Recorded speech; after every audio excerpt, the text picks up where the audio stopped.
maximum few hours. So let's start from Mr. Janusz Cieszyński, from the governmental level, governmental point of view. What are the biggest challenges for turning the smart cities idea into reality from the perspective of the Minister of Digitalization, whole government, because smart cities is not only your ministry, but general across almost whole government? I would have to say that it is the cities themselves and their will to develop these solutions, and I think some kind of vision on the local government level, that it's important to, when you are a city, to be a smart city in 2020s. And I think that this is the most important factor, because when we look across local governments in Poland, we see that if they want to do something, they will find the means to do it. And if they start wanting to do smart cities, then we'll have smart cities. And I don't think that there's much that the government can do about this, apart from maybe some legislative things that will make services for the people, for the public, being available online. That's for sure. We're working on that all the time, and we want to adapt the law to what people want to do. That's sure. But I'm 100% positive that you can, in the legal framework that's here in Poland at the moment, you can implement a lot of smart city solutions, and they are being implemented as we speak. So if anyone says that that's a real problem, that you can't do it, then I'll just tell them, okay, so go to these cities and see how it works. Because I think that too little local governments recognize that smart cities are, first of all, budget smart, which means that they can bring significant savings to the local governments, savings on electricity, savings on the administrative spending. And I think that there's no real barrier at the moment that would stop anyone from implementing smart cities. And I would like to be at a point where the local governments come at us and say, okay, so we need this, and this to do smart cities. At the moment, the only thing I can imagine is they will say, we need money from the government to do that. And well, of course, that's an option. And we're financing more and more programs that have a digital component. And of course, it will be very good if the local governments, the municipalities, would go for the smart cities. But I don't think that it's the government's role to show them the exact way, because the local governments know what their citizens want, and I think that they should be given the chance to make it happen. You mentioned many times about local governments. Of course, it's crucial for future of smart cities. But in your opinion, how to build this cooperation between government and local administration? How to explain local administration that smart cities is a good solution for administration, for citizens? What's the role of government in building this cooperation? Very little role. If you're only money. Mostly, yes. And even that, I believe, is not a very big issue, because, of course, I mean, for a complex smart city project, that's obviously going to cost a lot. But I think that you can do small projects and then evaluate them and innovate and think of how you can engage local companies and what you want to do. And it's just a matter of conviction, determination on the local government side. I have spoken to many mayors, many heads of municipalities that said, okay, so I am a mayor of a 25,000 inhabitant town, and if I want my town to still be on the map, I have to invest in good education based on new technologies. I have to invest in internet access. I have to help the operators to build internet connections for my people. And they understand that. And when they see that there are savings there to happen thanks to using smart cities, I believe that they will go for it. And I also think that if we over push local governments, it will give a 180 degree different result than we thought, because I know for a fact that the mayors are very independent and they don't want the government telling them what to do. And the only moment when they accept being told what to do is when a lot of money goes after that. And I think that we should start from small projects that every local government can fund on its own. Thank you very much. I will come back to you with some extra question, but now let's focus on business point of view. And I have a question to Isabella. If you were to name the key challenges from the business point of view for the smart cities development, what would that be? Yeah, so quite interesting. And I would agree with the minister in a couple of points, but coming to that in a second. Now, I think the first point where the challenge starts is that there is really not one unified and global definition of smart cities. If you look at that one, you look at the studies, you have tons of those ones. And these are, to the earlier point, also very complex undertakings. And with this complexity comes the question for the cities, where do I start? I can go that big, I can get that small when it comes to the scope of smart cities. The second one is that comes with it, the complexity is on one hand side. On the other side, the cities have their daily business to go through, but they also have, on the other hand, to make sure that they go into the renewal of infrastructure, that they make the cities every day smarter, and that involves resources on both ends, whether it's money, whether it's people, and that's also to a very, very big part a constraint that defines the cities. When we look at what prerequisites are there, and we looked at on a global basis, and by the way, in some parts, when we look at Asia, those cities are pretty ahead when it comes to the renewal of the infrastructure, but we are now also seeing the movement very much coming up over here. But when we look at the prerequisites, it is the question of the skill sets. Does the cities have the technology skill sets to make sure that they can innovate with the latest technologies? That's one part. The second is the experience around.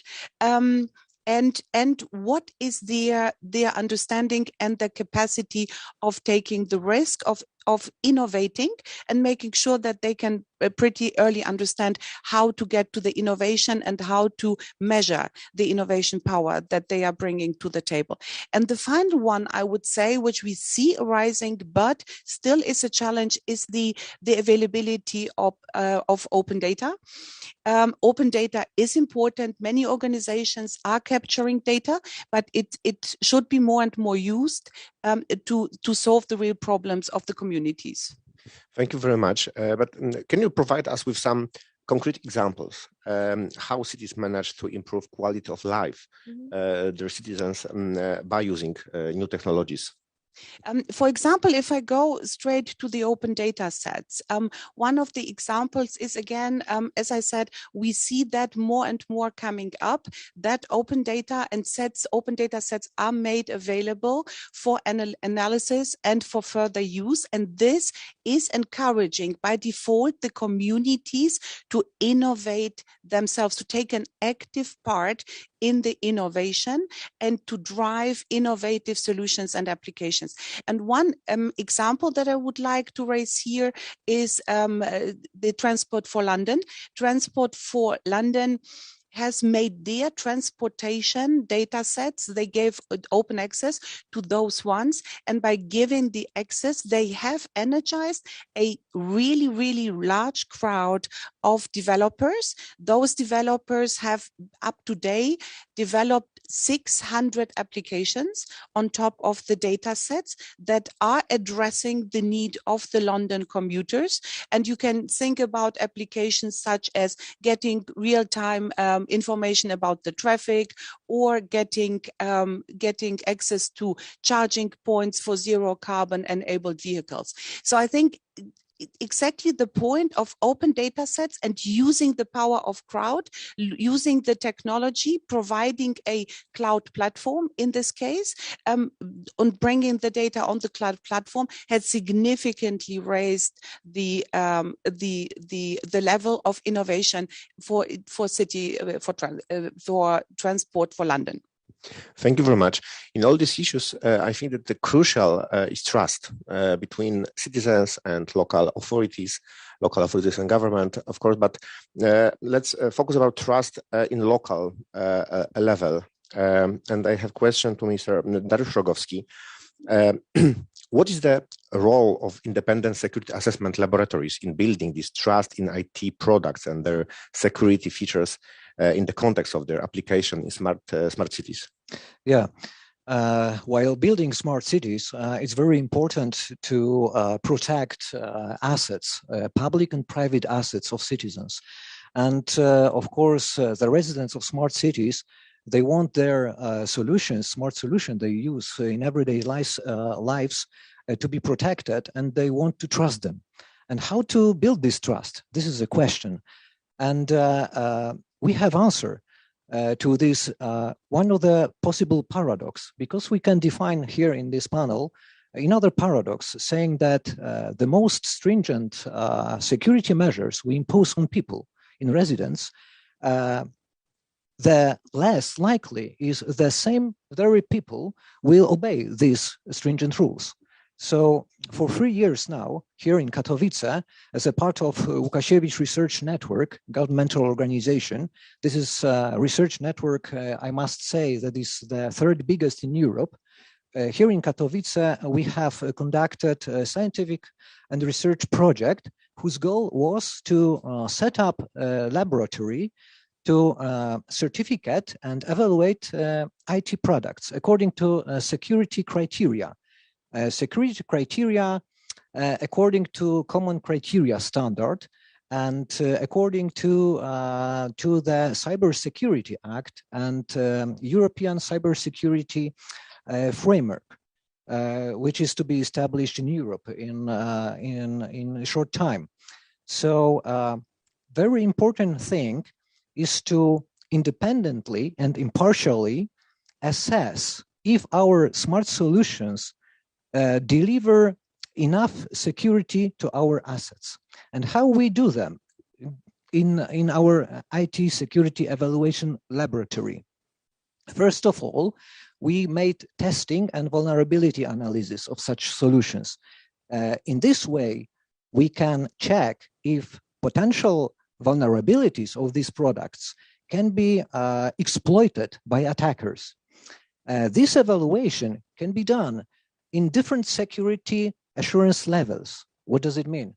It means that the higher level is of this evaluation, the more stringent requirements we put during the evaluation process. And the more this product and security controls implemented in those products can be trusted by those users. And there are many products that can be evaluated according to this common criteria standard. Among them are, for instance, components of smart grids like smart meters, energy meters, can be, of course, Internet of Things devices, components of industrial control systems, control units of vehicles. Yeah, so there are plenty of products, for instance, software, mobile applications, web applications that are used very often in administration. So we can deliver through this independent and impartial evaluation in our lab here in Katowice, assurance to those products and to citizens that every time they use these solutions, data can't be breached. Yeah, and this is one of the solutions. This is one of the attitude how to solve this very important issue. Thank you. Thank you very much. One more question to Janusz Cieszyński about this cybersecurity. In your opinion, Polish local authorities are ready for smart cities if we are talking about cybersecurity? When it comes to cybersecurity, we're just in the at the beginning of a process that we have started in the government, which is to actually provide funds for every local government in Poland, every municipality to invest in a cybersecurity audit that will help them to diagnose if everything is okay, and if not, then what should be done. But that's just one thing, and I think that it's hard to believe that the local governments themselves will develop these smart city solutions. I think that they will just buy them, and it's important that we think that we, when we buy the solutions, we think about their cybersecurity as well. And of course, this will be a bigger and bigger issue, although if I was to say where a cyber attack would happen, I wouldn't say that it would be the smart cities. I would say it would be the existing infrastructure.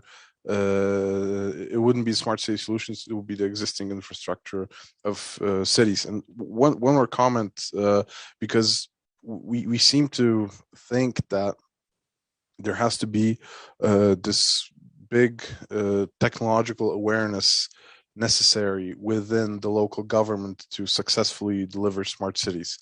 I have to disagree with that, because when many municipalities are owners of waterworks, of heating plants, of very sophisticated infrastructure, and the mayor does not need to know anything about that, because it's not interesting for him.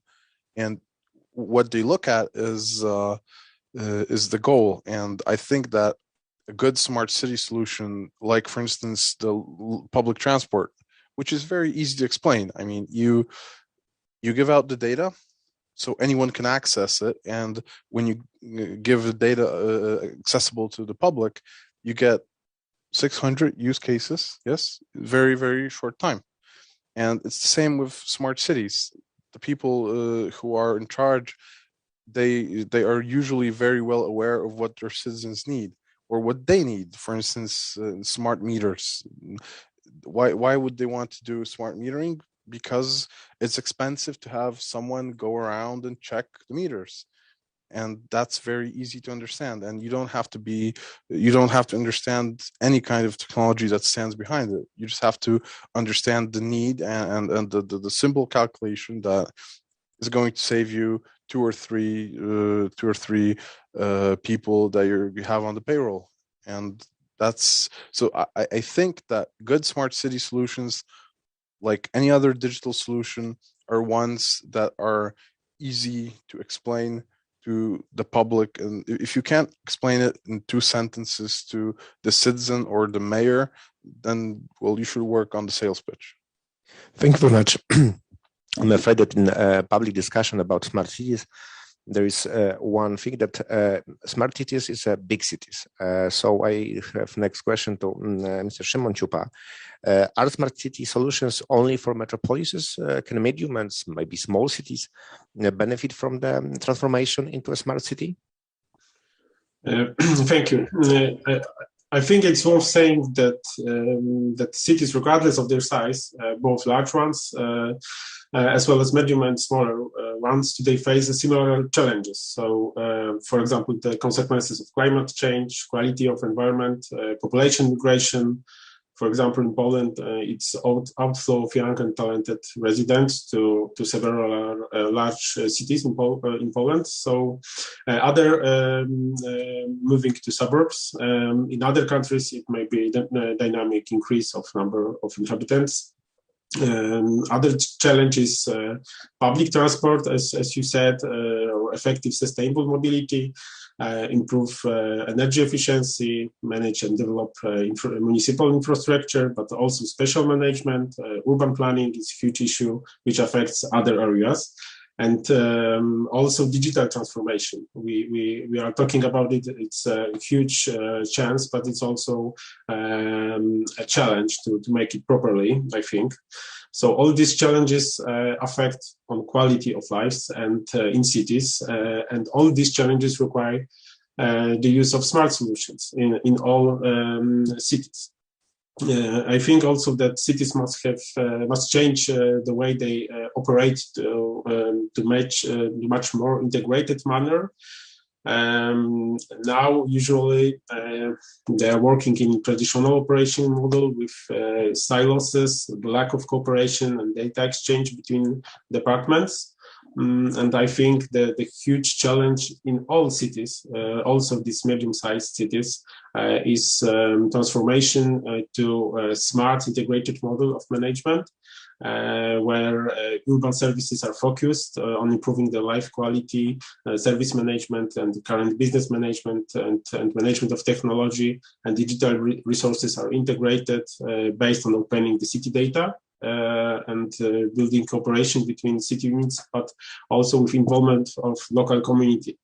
So I think in this model, cities have ability to effective respond to these conditions, to these challenges I said, and can build innovative services and products based on open data, like London. But we have also examples in smaller cities in Poland where very interesting applications and benefits are based on open city data, like Rzeszów, Kielce, Warsaw, and other cities. So I believe that such integrated model and smart city solutions can and even should be implemented in medium-sized cities and smaller ones. I think also that these kind of cities are more determined to change and implement new solutions.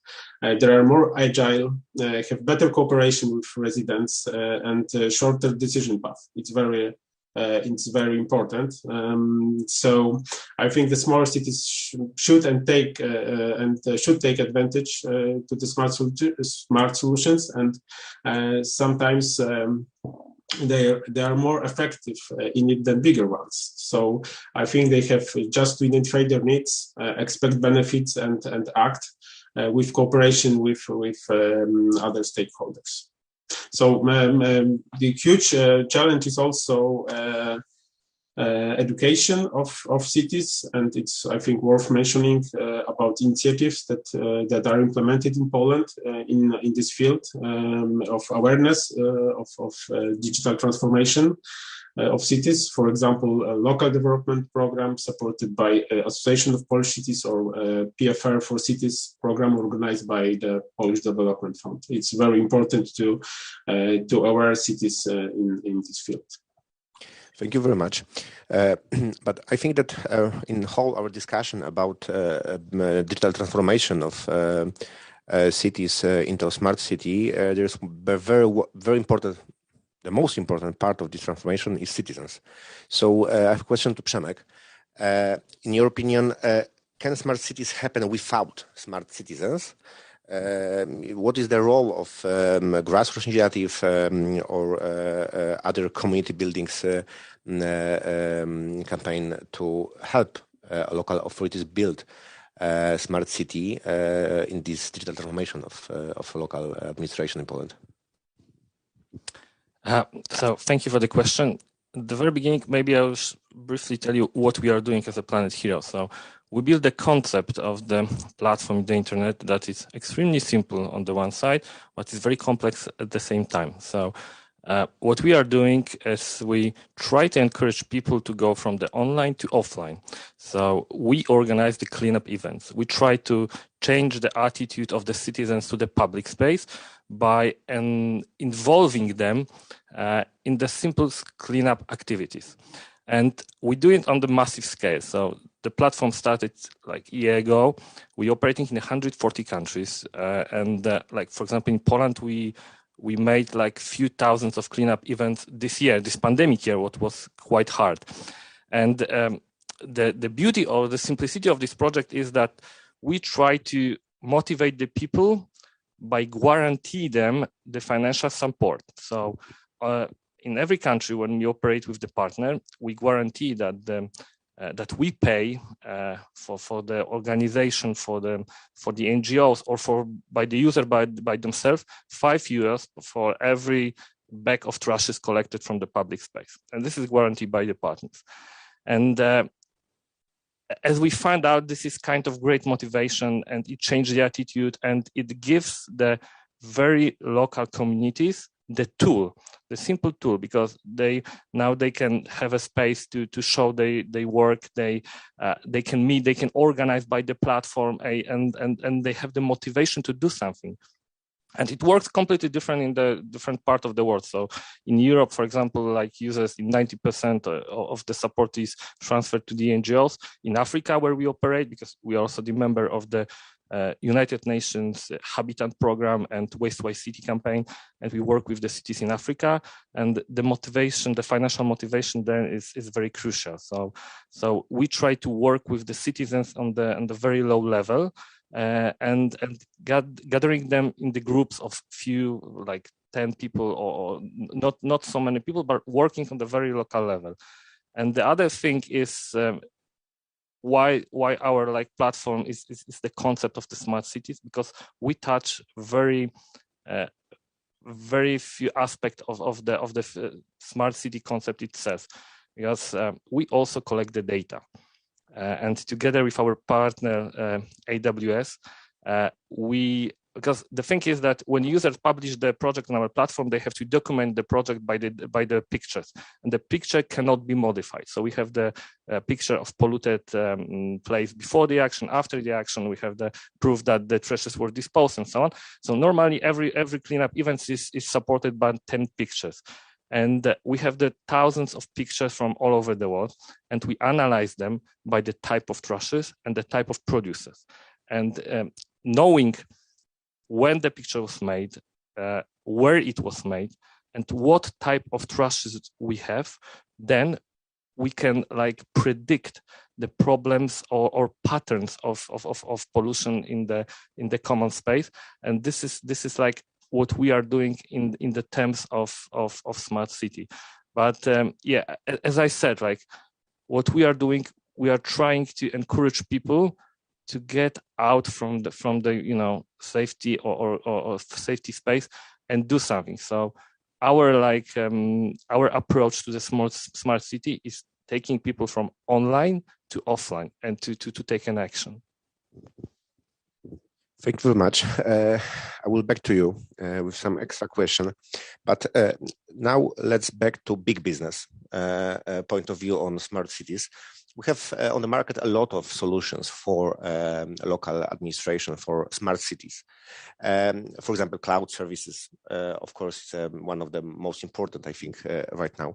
But in your opinion, what to do to help administration to use these solutions? What to do, how to explain them, why they should use these solutions right now? Because I feel that it's not a mystery. In Poland, cloud services in local administration is rather not so popular right now, and it should be. So what we should do to change this situation?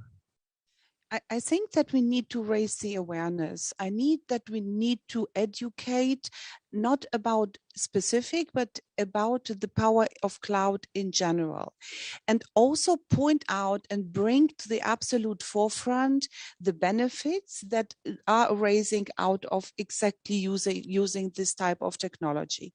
Now, one of those things is the minister has already alluded to the fact that it is also a question of resources, and we spoke about that as well. And using the cloud means that cities in all sizes can offload from keeping the lights on, so keeping their resources running into the innovation space. I think this is a really strong argument for cities because, as already mentioned, the environment is constrained, and being able to invest more into the core service, which is looking after the well-being of the citizen, of the society, building the resilience, building the sustainability of the cities, is an important fact and is an important shift. I think that the overall education part, and education sounds like it's a one-way, it's a dialogue, it's a discussion about the new technologies, and it's also the ability to bring different groups of people to that knowledge.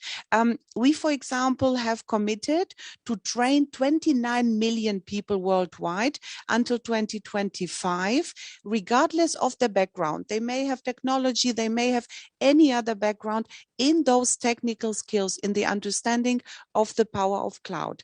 It also means bringing those capabilities and those technologies into NGOs, into a broad community, giving them the opportunity to experiment, but also bringing that into academia to make sure that the next workforce is educated, and we are doing a lot of different initiatives there as well. Also in Poland, where we have specific programs, and about 10 universities have already subscribed, and we are providing services also there. So I think it is about awareness, it is about bringing that into the open discussion, and it also about understanding the capabilities and the power. Thank you very much. Mr. Szymon, I have a question, maybe more general right now, about digital transformation of Polish cities. Where are we now in this process of digital transformation in Poland, in local administration? And in your opinion, what we must do to effectively use potential technologies, potential services, solutions in cities to change reality of our Polish cities into absolutely smart cities? Mm-hmm. First of all, I think that we can all agree that digital transformation of cities, including the provision of fast information flow, with using, for example, cloud and efficient access to data, effective processing of it, data analysis, are the key urban competencies of these days. So cities are more in Poland. Cities are more and more aware of this. The process of digital transformation was, of course, accelerated by pandemic and the need of find ourselves in the new situation with need of management, communication only in digital way, but also in the field of support decision making. So we have more and more digital services, and they keep getting better. In these middle-sized cities, but also in smaller ones and bigger. They are more comprehensive. They optimize the city's operation and bring measurable benefits of digital change. But I think that there is definitely a lot more to do in this field, like a strategic and holistic approach to digital transformation and the digital city strategy. So digital transformation is not an ad hoc activity, but a systematic work in some kind of ecosystem.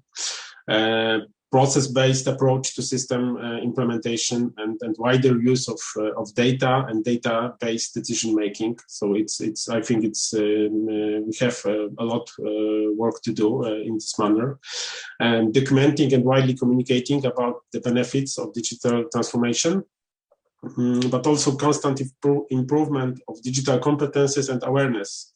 But not only for cities managers and cities employees, but also through city residents.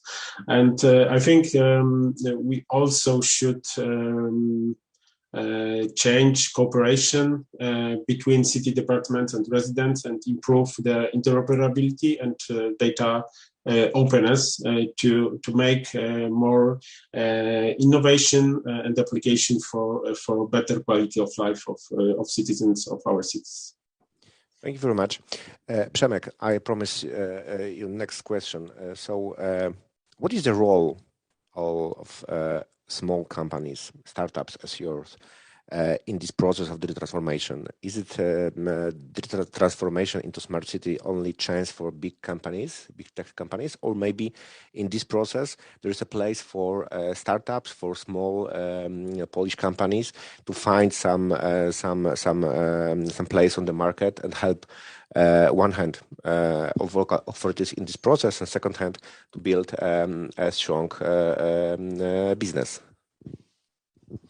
Well, I will start saying that I hope that one day our small startup will be big. So, yeah, but the thing is that, of course, there's a space for the big companies and there's a space for small projects.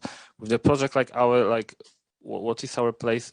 We brought like completely different attitude to the problem, and as due to the nature of the project and nature of the startups itself, we've been able to implement it very quickly. So I can tell you just the first idea for the project was in 2019, and the project got live after a year. So, and after 2 years of the first meeting of the funders, we have like 250,000 kilograms of trashes collected worldwide. So it means that I guess that in big corporation and the big firms, it would take much longer.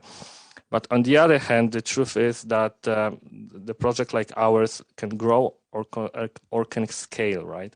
So, and we will not do this scale without the big corporate partners or the municipal partners or the bigger, I would say, colleagues supporting us. Because the most crucial things that we need is the users, and the users need to be aware of the platform. And on the other side, we need financing, and financing for the project comes from the companies. So, so I think that at the very early stage we can address some problem, but at the end we need like the bigger colleagues to make the change. Can I add to that? Sure. Okay. So I think that really foremost, the transformation in cities is an opportunity for small companies. Whenever I see, and we have the experience around the globe working with cities, whenever they gather around the platform, there is a vibrant ecosystem that starts to grow. So we have really independent, like in London, independent builders, they are startups, they are partners. This is really something that builds around those platforms. And specifically in the city cycles, this can also then grow because of a global cloud platform and get exported. So there is also an economic transformation aspects for cities and their ability to then export those capabilities globally and reach a broader audience. I think absolutely to your point.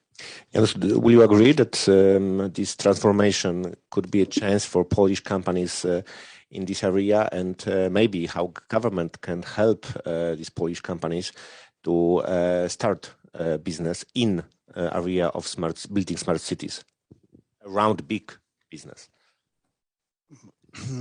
I have heard for so many times that maybe the government should just stay out of the business, and that would help the companies the most, that I will not propose any new ideas of the government getting into small business. We have a lot of big businesses, state-owned businesses, and I think it would be reasonable to stick to that.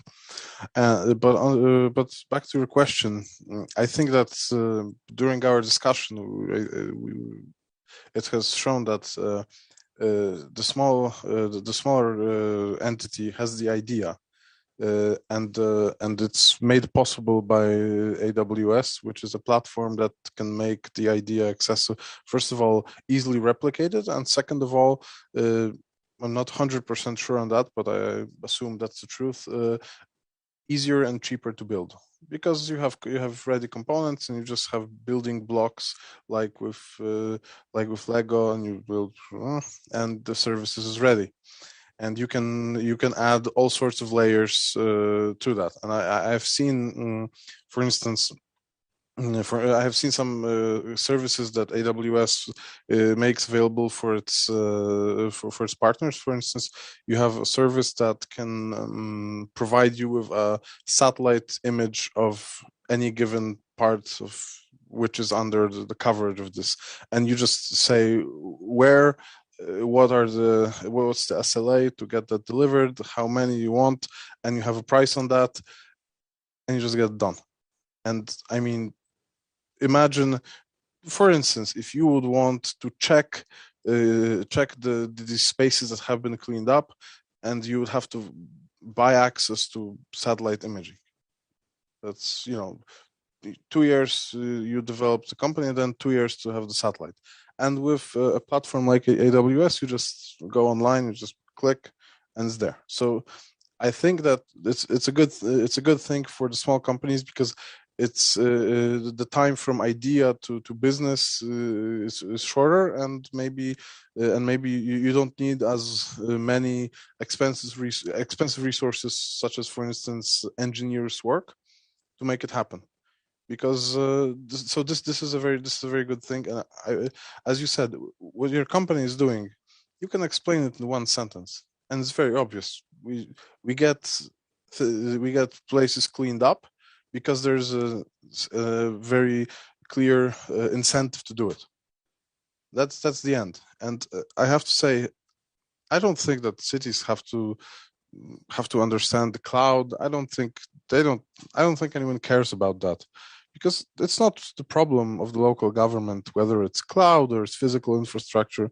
Nobody cares about that. And one thing which is bad about the cloud actually is that the cloud has a financial model which is totally opposite to what the local government, but also many companies, I think, have. Because the local government, from time to time, it has some money for capital expenditure.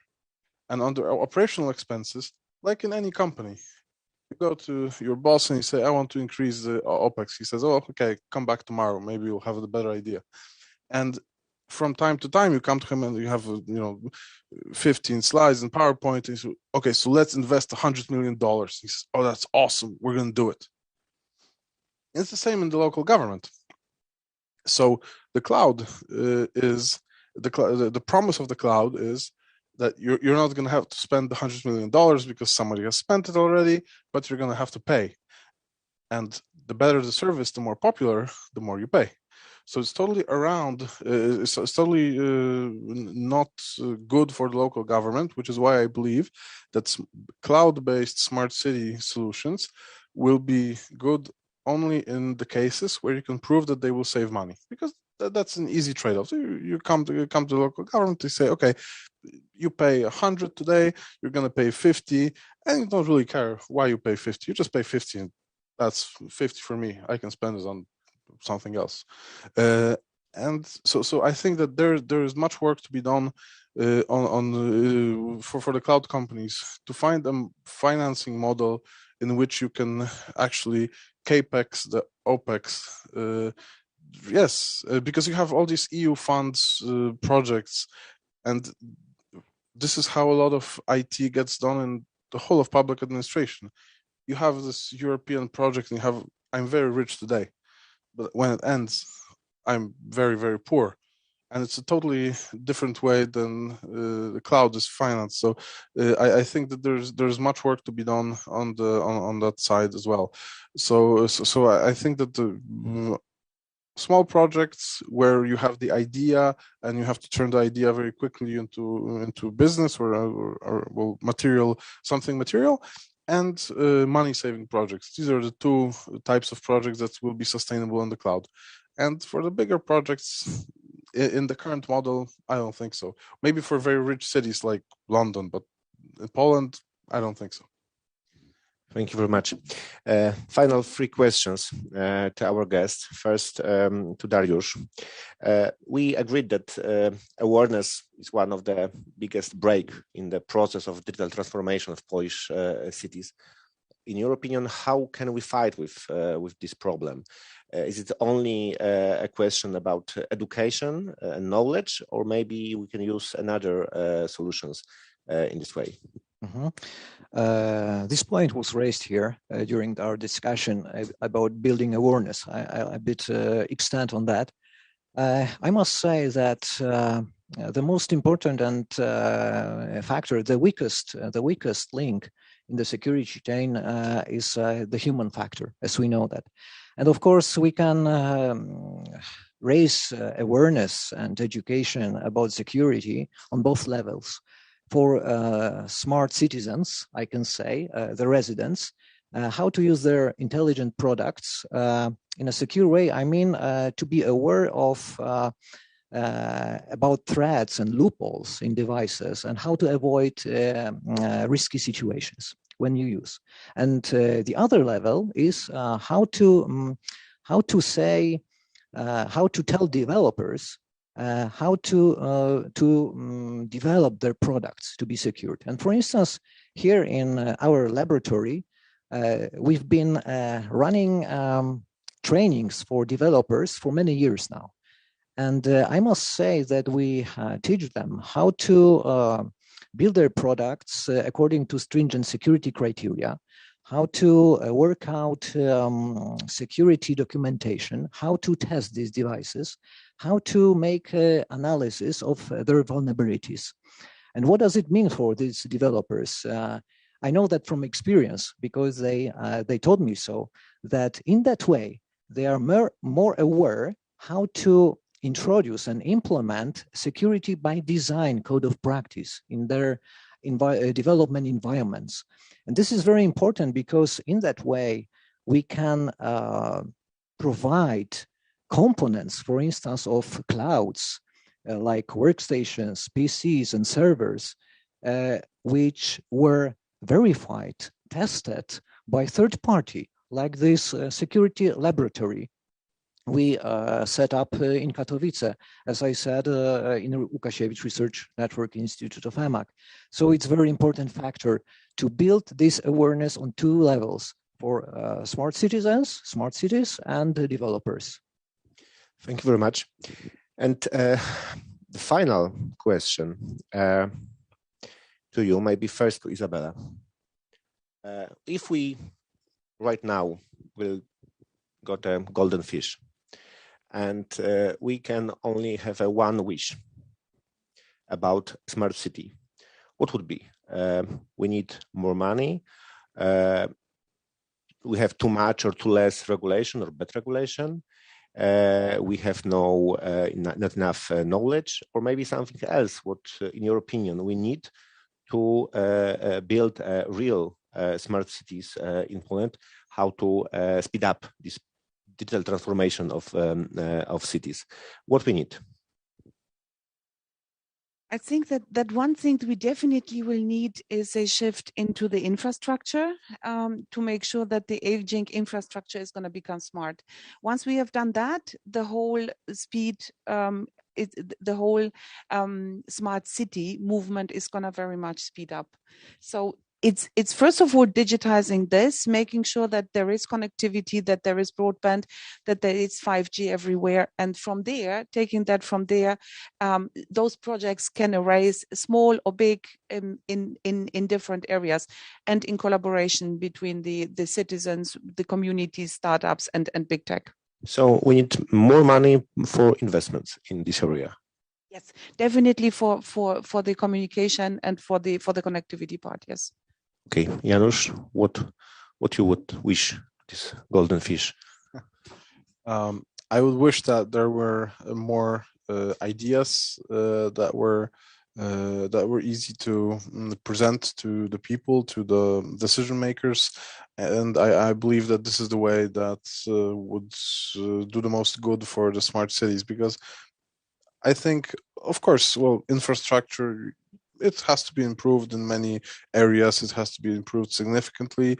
Of course, money for everything, it's always important, but I think it's always the ideas, because you look on local governments all over Poland, and I think that every local leader has some kind of idea, which he finds the money, he finds the resources, he finds the way to do it. You go and talk to these people. Every one of them will tell you that, okay, so I'm really interested in that, and you just ask them the question, so what's the most interesting thing you did in the last 12 months? everybody has one, and their eyes light up and they say, okay, I did this, and it's really awesome, and you should look here. Everyone has something like that, and more ideas, the bigger the chance that a larger percentage of these local leaders, when talking about this idea, will be talking about something related to smart cities. Great. Dariusz, what would you wish to this golden fish in around your specialty? Money for investment, maybe another regulations, knowledge, or something else? Not money, frankly. We have enough money to run our business. It's and the most important factor is a human factor. I must repeat it. Why? Because we need more experts, security experts, and on the market we have lack of them. So this is very important. Knowledge, once again, knowledge and experienced geeks, we can say, IT geeks, to help us to find loopholes, vulnerabilities, and then try to counter-threat them. So this is my wish to golden fish. Thank you. Szymon? I will not say anything new. I think we need money, but smart money, in the hand of conscious, wise local governments and their employees, which operate in ecosystem, and they should be able to identify needs, and we have some kind of determination to have new ideas and to implement innovative solution. I think that's all. It's money. It's not the panaceum. We have wise and smart people. Thank you. And Przemek?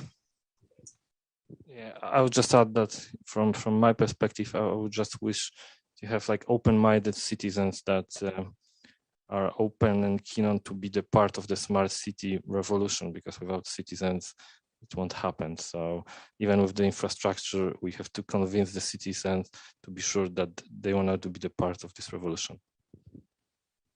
Thanks. So summarize, we need more money for investments, more ideas, more people who will be ready to realize these ideas into the real life.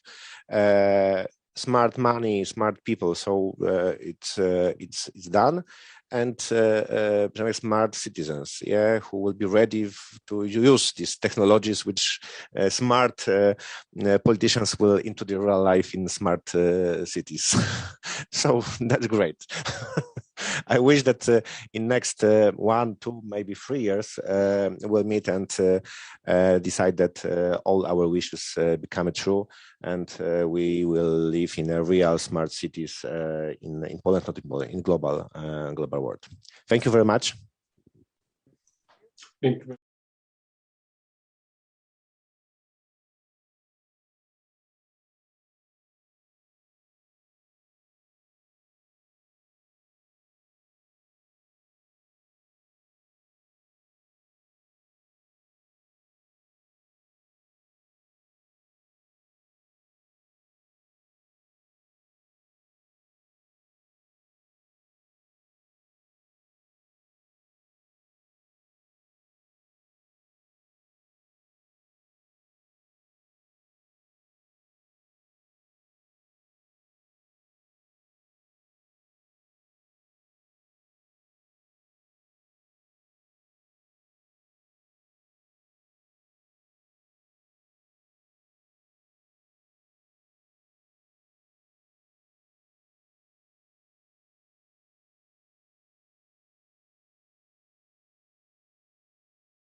Ladies and gentlemen, it is my great pleasure to welcome you all to the Global Alliance for a Values-Based Digital World session, organized by the Kościuszko Institute.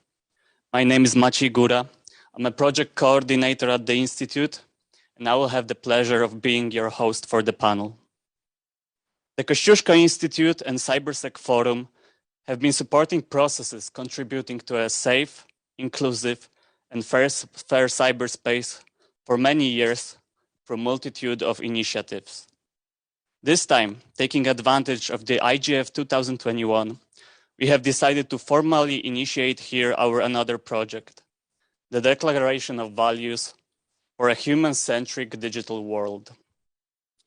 In order to kick off this initiative, we have invited here today many excellent scholars and researchers, representing leading think tanks and academic institutions from all around the world, who kindly agreed to share their vision on the importance of values and ethics in cyberspace and the threats that lie ahead of us. It is a great honor to welcome you here, and thank you for joining our panel. Thanks to advances in technology and the internet, humanity is able to create solutions and inventions that most people could only dream of a few decades ago.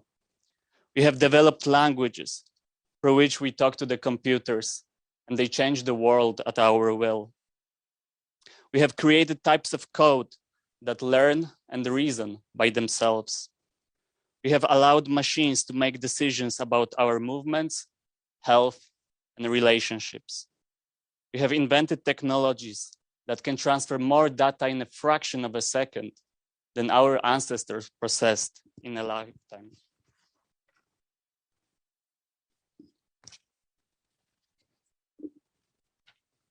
However, we are also becoming increasingly aware of the threat that technology poses to our daily lives. The ongoing COVID-19 pandemic highlighted some of the issues that have been haunting us for a while now: the erosion of democracy, the loss of privacy, the growing numbers of cyber attacks jeopardizing the very functioning of our countries and economies, and the danger to the fabric of societies posed by unsustainable digitalization. As cybersecurity stays on the agenda of all policymakers around the world, it is also important to take a step back and examine how new technologies change our reality, especially as it seems that before we were able to regulate the cyberspace, it is already changing with the rapid digital transformation and evolution of social media. As think tanks, we are committed to actively participate in shaping political and social landscapes through our advice, expertise, and research. Through this global alliance of like-minded entities, we want to advocate for a values-based digital world. Our goal is to use our voices not only to highlight that indeed we should strive for a digital environment that respects human rights and ethical principles, but also to offer tangible steps and recommendations that other entities should follow as well. In order to achieve that, we look at trends and technologies that we anticipate will shape the digital future in the next decade and analyze them through prism of values we believe should guide us onwards. The result will be a declaration of think tanks intended to serve as a guideline for public-private partnerships that will create our future. The declaration will be officially signed during CyberSec Global 2022, happening on January 25th, and will be updated each year to continually map the opportunities and threats we face. And without further ado, I would like now to give voice to our esteemed panelists, starting with Professor Ibo van de Pol, Professor in Ethics and Technology at Delft University of Technology, whose work laid foundation for our research on the topic. Professor, please take the floor. Thank you very much for this nice introduction. I hope everybody can hear me properly. Yeah, I see people nodding. So thank you very much. And I must say I was honored to see that you used my work as an inspiration for drafting your declaration. I was myself not involved in drafting the declaration. I should maybe say that, but I saw you used some of my work, and I found that really nice to see. Also, as an academic, that my work does not only have some academic value, but maybe broader can serve as an inspiration for such declarations. As an introduction, I want to say a few things. So first of all, I want to say a bit about why I think these values and why we need this value-based approach. And I think one thing why it is interesting to focus on values, because values give us normative guidance. They help us to orient to things that we find normatively important, but they're also relatively open-ended. Values are often shared by people from different backgrounds, by different cultures, people with an engineering background, with a social science background. So I think values have this ability to unite people. That can also mean that they're sometimes a bit fake and need to be translated in actions. And I was happy to see that the declaration also tries to make that translation in what it actually can mean and what actually means in actions. I think values are also attractive because they combine or have the ability to guide actions in different domains. And I wrote down a number of things in which I think are very important in this value-based digital world. So values can guide technological developments. There's a lot of work in my field. I'm an ethicist of technology. A lot of work on what we call value-sensitive design, or design for values, or this notion also of privacy by design. But there's a lot of work how we can use values to guide technological development. I think, secondly, values can be guiding in the use of technologies. I was also very happy to see that the document mentioned digital literacy. But I would like to stress that digital literacy not only means knowing the technologies, but it also means knowing a little bit what the values are we want these technologies to use for. So I think digital literacy also has this value component. Then values can be important for governments, for regulation, for governance, and there's also in the document a lot how we might translate values into governance frameworks. And finally, but certainly last but not least, values are important in the corporate world and for companies.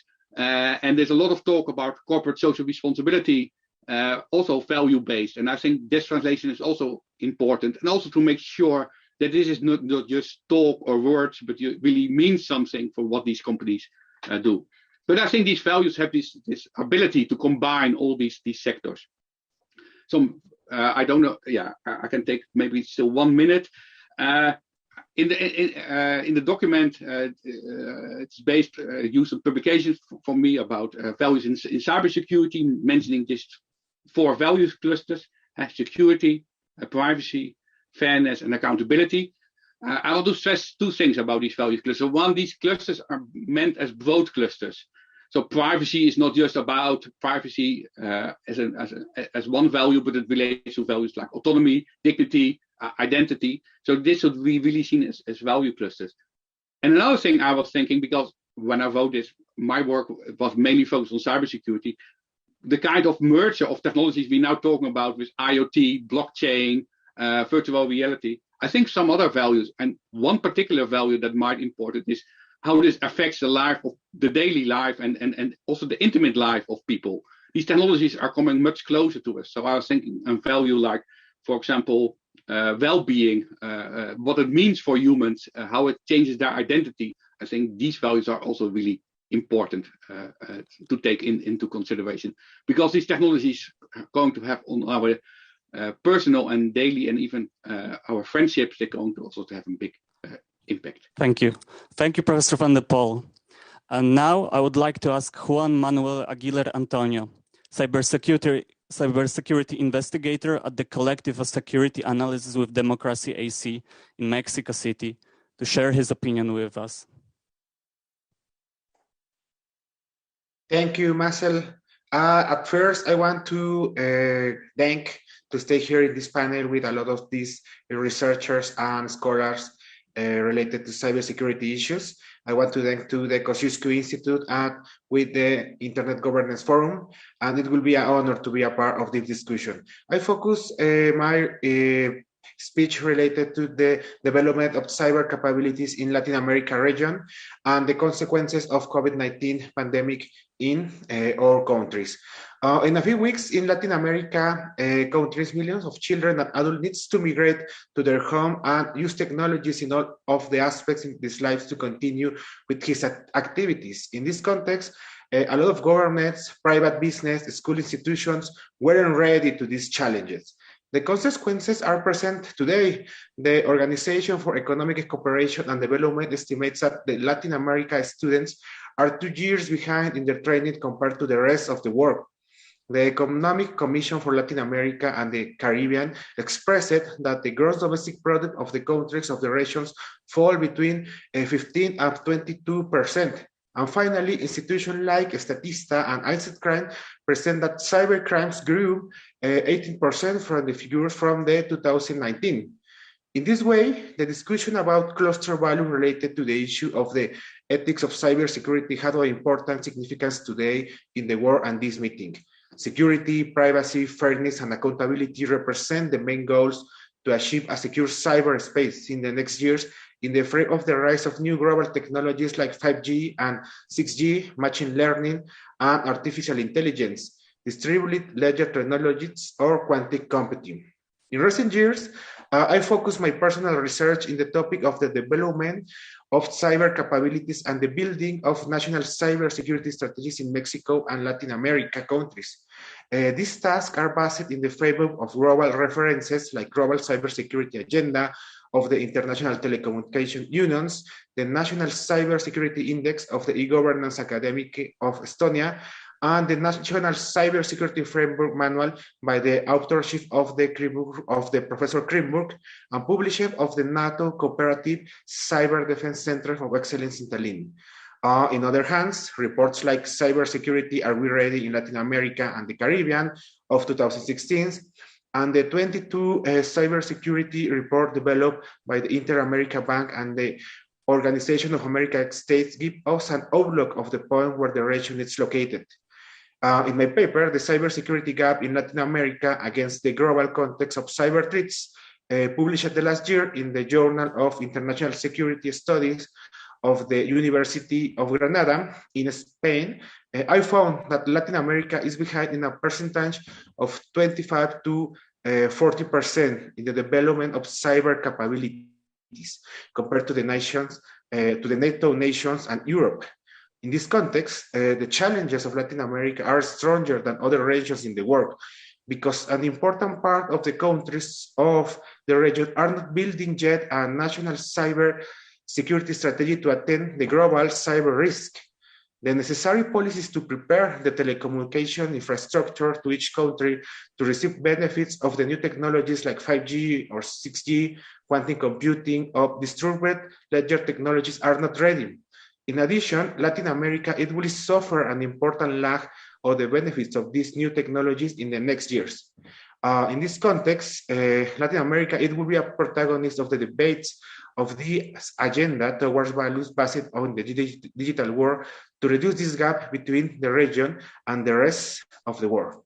That's all of my part, Macet. Thank you. Thank you very much, Juan Manuel, for this insight. And I would now like to ask Professor Alina Burgawanu, Fellow at Harvard University and Senior Associate Expert of New Strategy Center, to take the floor. Professor, if you will. Hello, everybody. Again, thank you for this invitation. I am extremely honored to be in such prestigious companionship. And also I'm extremely honored to take part of this conversation that is more timely than ever. My background is in disinformation. This is the topic that I have been studying systematically for the last 4 years. So out of the very inspired background presentation that was done at the beginning of our panel, I will talk about the threats that the internet technologies entail. So my understanding of disinformation is that it represents a threat to democracy. It represents a threat to privacy. But I think more importantly, it represents a threat to the capacity of societies to function, irrespective of their political model in the end. So this is why I'm paying so much attention to it, because again, the big effect of disinformation campaigns is to alter our perception of reality, to live in two different worlds, to create an all or nothing type of polarization, and again, to create the type of political fragmentation that makes societies really unable to function. So this will be my first point, that the threat of disinformation is probably much bigger than we can think. Again, it can render societies impossible to function. The second point that I would like to make in this context is that disinformation is a new phenomenon. This is why I think that my work fits directly into our conversation about internet governance, because my arguments in favor of the idea that we are dealing with a new phenomenon are the following. Disinformation takes place under conditions of information overabundance and not information scarcity, which is completely different from what has happened until the explosion of the internet and of social media. The second one is that contemporary disinformation is technology driven, so it is again co-substantial with internet and social media. Technology offers possibilities to go straight to the people, and also it provides technological possibilities for people to spread it even being unaware of it. This is why sometimes contemporary propaganda, it is called ambliganda, bottom-up propaganda, crowdsourced propaganda, or peer-to-peer propaganda, which again is completely different from other forms of traditional propaganda that we are familiar with. The third point is that, again, in favor of the idea that contemporary disinformation is a new phenomenon, because it doesn't alter the distinction between what is real and what is unreal. In other terms, it is not only an information manipulation, but very, very important to our discussion today is that it is an engagement manipulation. So contemporary propaganda is a fraud with reality, but also it is a fraud with the social component of social media. So it is a fraud with the engagement that can be generated in the internet environment by bots, trolls, clickbait factories, fake followers, and stuff like that. Again, which is completely different. So it is a phenomenon which is an information manipulation and engagement manipulation at the same time. So it is platform driven, it is big data driven, and it is increasingly driven by deep fake, machine learning, and artificial intelligence. I would like to conclude my very brief contribution with the idea that any action towards internet governance should be, as you very well underlined, human-centric.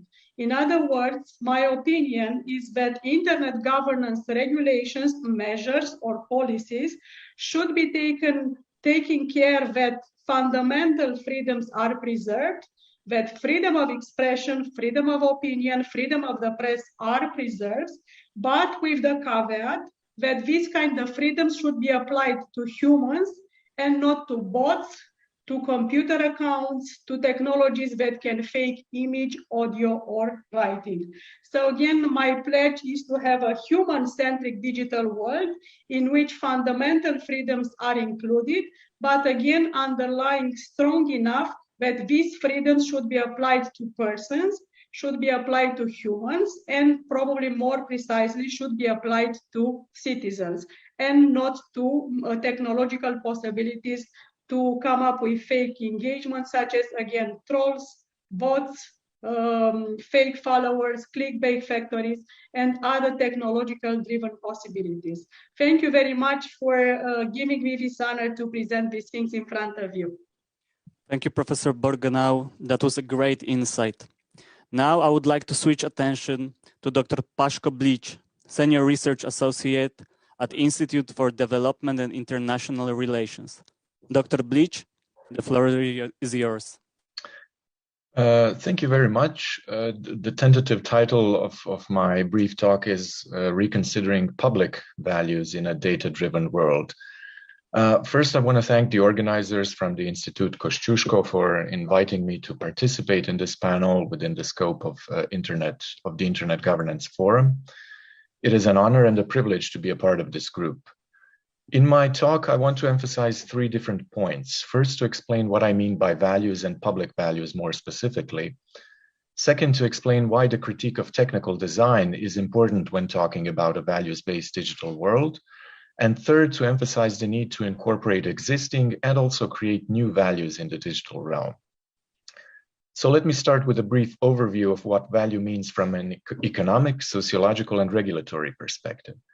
From an economic perspective, how goods and services are produced, how they are shared across the economy, and what is done with the earnings that are created from their production are key questions in defining economic value.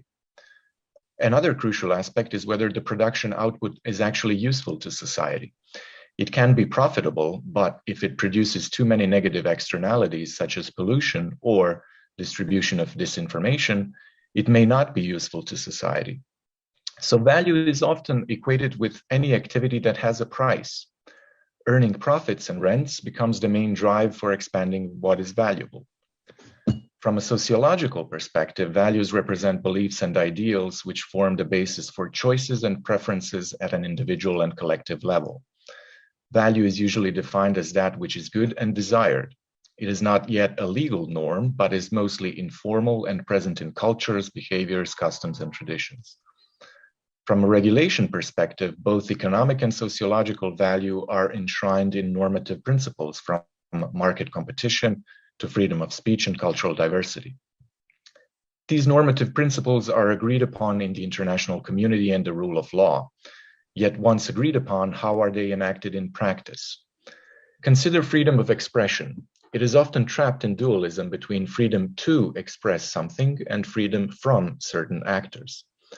This is by no means an easy dualism, as freedom to express certain things often requires a debate on the boundaries of such freedoms. Freedom from certain actors can be freedom from the interference of the state and freedom from the interference of private actors. This is where we arrive at what I will call public values. In the last 30 years, digital technologies were largely developed by private actors, with the majority of states taking a laissez-faire approach to regulation. This has begun to change. Without public values, the decisions on what is beneficial to society are left to technical design and code, in line with the need for expanding profits by private actors beyond democratic governance. And this is my second point. This is why we need the critique of technical design when talking about a values-based digital world. Digital technology is neither neutral nor deterministic. It is created with a certain purpose for the social world. Unlike with media regulation, the point where a new normative social contract is needed is technology itself, moldable between the needs and interests of its owners and the experience of its users. Yet this relationship is by no means symmetrical. The actors in power are those who have different pressures towards realizing their earnings through technical design. So what should we do about it? And this is my third and final point. We need more freedom from technology shaped only by profit considerations. Societies should demand a new social contract. In the context of media regulation, traditional mechanisms were ensured through ownership concentration restrictions, support to public service, nonprofit and community media, quotas for producing socially inclusive and plural media content, and so on. While most tech companies are not media in a traditional sense, their technologies have similar effects on society and the public debate. Therefore, we need to insist on promoting not just negative sanctions to control negative externalities of their technologies, but also positive obligations, with some blueprints already existing in media regulation. Thank you. Thank you so much, Dr. Bleach. Our next speaker will be Ms. Laura Brandt, Senior Fellow at the Center for a New American Security. Ms. Brandt, please share your thoughts with us. Good morning. I would join the rest of the panelists in saying thank you so much for having me. I truly appreciate the work done to produce this document and this event, and thinking about some of today's most worrying trends: disinformation, erosion of privacy, accelerated digital transformation, and cybercrime across a consistent set of values is, I think, a useful and interesting approach. Perhaps bearing this in mind, I would really offer 4 questions for us to consider when we think about really our ability to address these trends. Is first, how do we assemble the right people? These are all fundamentally cross-disciplinary issues, which sometimes make it hard to get the right expertise together. Thinking about what we heard about disinformation already this morning, you need to bring together technologists, policy people, ethicists, sociologists, perhaps journalists, so on and so forth. So as we really call for change across these things, especially in a values-based way, I think it's important to consider what expertise we need. Second, I would say, how long do we really have to affect meaningful change? Government change is fundamentally generally pretty slow, which is usually appropriate, as hasty rules can be hard to undo. But with many technology issues, I would say it already feels that we're far behind where we should be in terms of regulation, whether that's social media or thinking particularly in the US, really around even basic privacy protections. With the pace of technological change seeming only likely to increase, how do we change our approaches? What issues do we need to start thinking about now that perhaps have not even arrived? I mean, one of the things that I feel like we're starting to talk about is the metaverse. What is the metaverse? I think we can't exactly say at this point, but how do we start thinking about the way we will continue to interact with technology more closely in the very near future? Third, I would ask us all to think about also, what does success look like when we're thinking about a more values-based world for some of these technology trends? Getting to zero online harms is, I think, sadly not necessarily a very likely goal. So what are really the qualitative and quantitative measures that we can think about what success looks like, what progress looks like? I think it's very easy to focus on some of the negatives of technology in these conversations. So I think framing a discussion around what good outcomes might look like is useful. And then finally, something I would say that I think about quite a bit is, do we think this change will be gradual or discontinuous? That the pace of technological change fundamentally still seems greater than the pace of governmental or even technology sector change, the sector as a whole changing the way it approaches some of these issues. So this would mean that fundamentally the ability of governments to influence technologies will go down over time if we are seeking incremental change. But if we think change will be discontinuous, what do you actually think will force us to rethink some of our approaches fundamentally? Thank you so much. Thank you, Ms. Brandt. Those were some really valid questions. Now I ask Dr. Joe Burton, Senior Lecturer in the Political Science and the Public Policy Program and the New Zealand Institute for Security and Crime Science, University of Waikato, to share his observation with us. Well, thank you very much. And similar to the other guests, it's a great honor to be here today. Thank you for the invitation. I want to speak on the problem of upholding human-centric values in cyberspace. And I think in its early years, the internet was often referred to as a platform to create trust and transparency, to hold governments to account and ultimately contribute to a more peaceful world. And unfortunately, over the last decades, in my own view at least, I think the opposite is happening. The internet is becoming securitized, weaponized, and militarized. In many countries, including all the great powers, military intelligence agencies have acquired a prominent role in cybersecurity, and offense is widely seen as providing the best defense in cyberspace, despite very credible arguments to the contrary. This national military and intelligence-led agency approach to cybersecurity has been widespread and has had several negative consequences for dealing with cybersecurity threats, including creating path dependencies in which tensions between the private sector and governments have continued, where overclassification of cyber threats has occurred, and actually where the broader societal impacts of malicious use of the internet are only beginning to be better understood and identified. So the question, in my view, becomes, well, what do we need to do to change direction? How can we create a more people-centered approach that respects human rights and values that others have talked about? Firstly, I think we need to recognize that people don't operate in isolation. We are social beings, and we need cyber policy that's focused not on protecting national security states, but on protecting societies. And in this respect, I think society should be the referent object of cybersecurity. Second, I think we need to re-articulate the current narratives that dominate the field. Language matters, but too often we hear the internet depicted as something that needs to be controlled.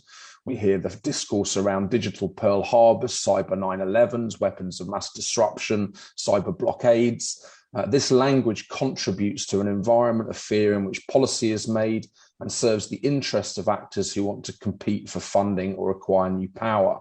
A better focus for our discourse would be on healthy cyber ecosystems, online safety, and actually on the sustainability of our networks as platforms for trust and, again, our values.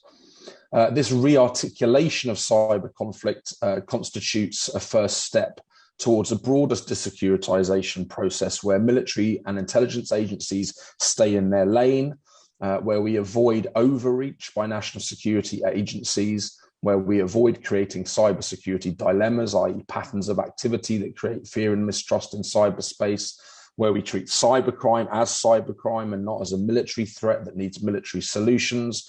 And we actually involve societal actors, civil society, educational institutes, healthcare, more proactively in decision and policy making in cybersecurity.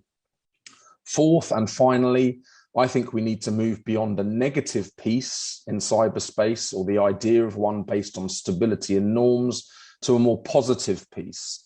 The attachment to norms and the application of international law has been commendable and necessary, but norms and stability only constitute a negative form of cyberspace in which structural cyber violence will still exist, and in which states will have incentives to cheat and abrogate their commitments. Positive peace in cyberspace will be based on human and societal centric approaches that I've mentioned already. We'll seek to break the perpetual cycle of cyber violence in which states are constantly preparing for cyber war and cyber conflict, and will ultimately deal also with the still vast digital inequalities that exist today, and which I would argue are at the heart of much of cyber conflict.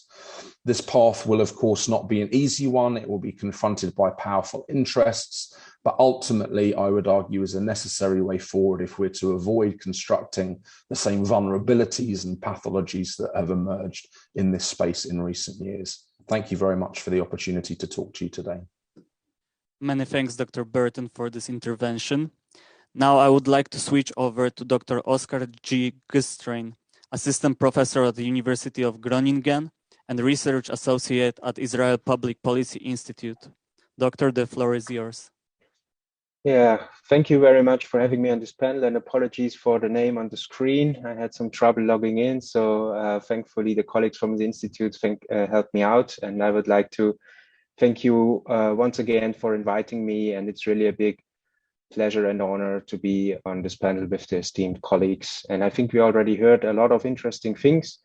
What I'm going to do in my intervention is giving a couple of reflections regarding the draft paper that has been put out, but with a particular focus towards privacy. But before I go into that, what really struck me from the start were those lines at the very beginning in the very first paragraph where it says, "We have developed languages through which we talk to computers and they change the world at our will.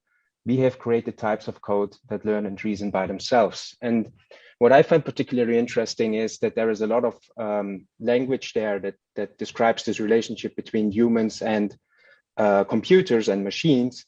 But at the same time, I think what we are seeing more and more is that there is a gap in work and effort to make sure that we as humans and as different groups of disciplines and different cultural types of backgrounds have a similar or at least compatible language when looking into this, right? And I think this has already been raised by a couple of colleagues in their interventions. But for my background, I think it is particularly important here to point out that there is actually quite a lot of regulation and governance mechanisms there, which are actually approaching this from a multilateral perspective. And instead, what we're seeing mostly on the political level, also when we look at this from a European perspective, for instance, from the GDPR perspective and general data protection regulation perspective, we have blocs like the European Union or other powerful players really looking at this from a very power-based kind of approach. So this is one of the themes that I looked in my research recently, so that there's a sort of a power-based approach in the extraterritoriality, for instance, in the general data protection regulation, and we've argued for that. Although, of course, the general data protection regulation as such would be perceived as a tool which is protecting privacy and which is heightening the standards, which is a positive thing, of course. But at the same time, we have to be careful in how we do this and how we do this with respect to the rest of the world. And just would like to highlight this because, again, I think there are multilateral standards available. So, for instance, when you look at the work of the Council of Europe that it has done, which would be could be giving a segue into having a much more multilateral type of approach there. But of course, all of this is only possible if there is enough political will there on a global stage, on a cross-regional stage to do this. And this is certainly something that we see lacking. Now, when focusing on privacy specifically, there are a couple of values, I think we could call them, which are mentioned in the document, such as moral autonomy, human dignity, identity, etc. And I think the point I would like there to make right from the start is that privacy is a concept that, when you look at it historically, is always changing, right? So there's a lot of sociological literature on privacy in aboriginal camps, in Aleppo, in Syria, case law from the 18th century, but also even when you think about this article from Warren Brandheit, which was famous from the Harvard Law Review Journal from 1890, which is often perceived in the West to be the origin of the privacy debate. Also there, a technological change was occurring, namely the use of instant photography and also newspaper coverage of a wedding of one of the authors, which then eventually led to the urge of them to reframe the privacy concept and what we perceive as the start of the modern day privacy debate. So in that sense, I think it's actually quite natural that we have this debate with the technology changing, with the economy changing, etc. And at the same time, there's a lot to work with. So when we look at data protection specifically, and this brings me to the next point, then we have tradition which originated from Europe in the 1970s, where we have over 50 years of principles in how to protect data. But there you see already there is a gap again, and that brings me, that connects to my language point that I made at the beginning. We need a common language. So we're talking about privacy, we're talking about data protection. There are other concepts such as informational self-determination, etc. And there are new approaches, and all of this seems to go into the same direction and has parallels, but at the same time, there are also points of friction. And I think this is something that we need to pay much, much more attention to. There is a lot of knowledge and information to work with, and it's also not the problem necessarily that there's a lack in governance frameworks, but there is certainly a lack is political will to really work on these issues on a multilateral perspective in order to, and that is what is the end goal, right? What do we want to achieve with this? To increase our autonomy again, because ultimately, of course, that is what privacy is about in the end. It's about this question, balance autonomy of the individual versus the collective, and how should this power balance be structured? And there recently, we see very varying trends, as you all know, and of course, that we see a increasing lack of the autonomy of the individual for all kinds of reasons, whether that's security, which is also mentioned in the document, and other kinds of things. Thank you, Dr. Gustrenda. It was great to hear your perspective on the document. Thank you very much. Now it is my pleasure to present Mr. Artur Guagua, doctoral research at Utrecht University and member of United Nations Expert Group on AI and Big Data. Mr. Guagua, please let us know your insights. Thank you very much for inviting me. I'm going to talk about inclusion. How can we create an inclusive shared culture that leaves no one behind? My interest is mostly on group values, especially in the Global South, because the Global South, and in particular Africa, has been left behind in their previous industrial revolutions. And with the deployment of artificial intelligence and data-centric technologies that can be repurposed across sectors, like dual use technologies that can be used in economic, social, and political sphere, we are seeing that the deployment of those technologies in the developing world is building upon and exacerbating existing inequalities. And most of the regions in Africa are being left behind. I think what we are seeing is that these technologies are converging, and we can learn something from this technology. They are converging to work together, but the divide between the cultures that have and the cultures that don't have is widening. The reason is that I think the globalized economic system, economic decisions and social decisions are made far away from the people whom the decisions impact. Decisions on value chains, on global value chains, on supply chains, resource allocation are being made far away from the people who supply those resources. Like the decision about using cobalt, for example, in digital technologies, the cobalt comes from the DRC, Congo, but then it is used in Europe. So what happens is when production shifts from one place to the other, or when decision making is shifted to another continent through algorithms, it leaves disgruntled workers in the local economy depending on them in the dark, because the decisions are taken too far away from them, and the web of causes and justifications for those decisions is often too complex for them to understand or comprehend. So we are likely to see a backlash and at the consequences of globalization and the current digitization, which is not based on the inclusive culture and values. And the backlash is most likely to be acute in the global south, when the benefits of the current revolution have not been perceived as being distributed fairly, and when there are insufficient protections who are given to those people who are losing their jobs as a result of the current digitization. And then another thing is balancing innovation and people's values, people's cultures. Because companies like Facebook and Metaverse, they are built on breaking standards. Innovation is about breaking standards, breaking values, making some quantum leaps. But this is leading to a situation where these global technology companies are operating in environments where they do not really understand the complex cultures in those environments. So they enter into those environments and break standards, values, and make their own rules. And this actually makes people in those societies angry, because societal fabric and there's political fragmentation, as one of the earlier speakers has said. So and then we've got Tesla, for example, which comes into an economy and say, let's automate everything. What does it mean in terms of group values? What does it mean in terms of our collective way of lives as human beings? As an earlier speaker said, agency should not be given to machines, to computers. We should still stick to our own values, shared values as human beings.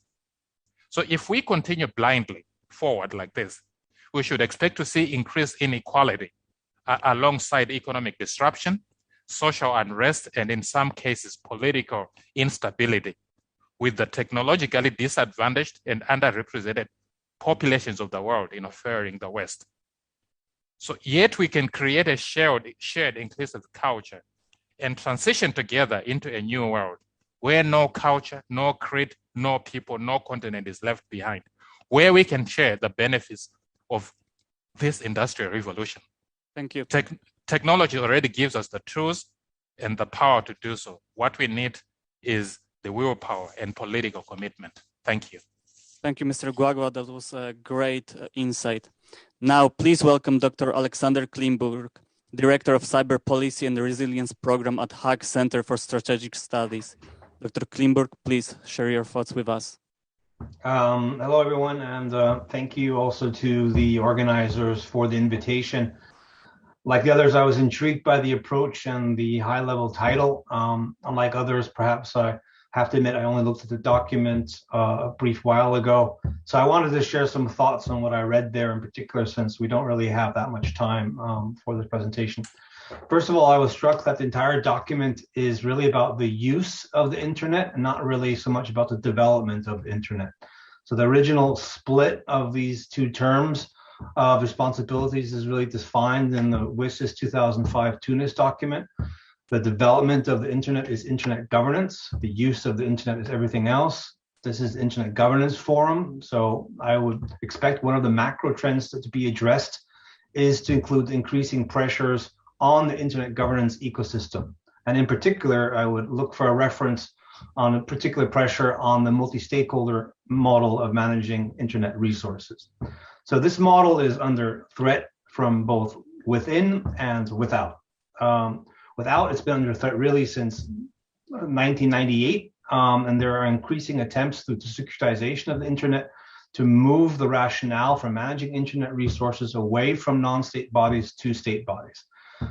This has concentrated in part on efforts in the UN First Committee, where I have spent a lot of my time in the UN group of governmental experts, an open-ended working group, to creating a picture of cyber conflict, and in particular societal cyber conflict, such as cyber terrorism, which does not really exist in a practical context, but also internet-related content crimes, such as those foreseen in the Shanghai Cooperation Organization Code of Conduct, and therefore invoke a mandate for governments to step in and effectively take a more stronger role on the managing of the domain name system in particular.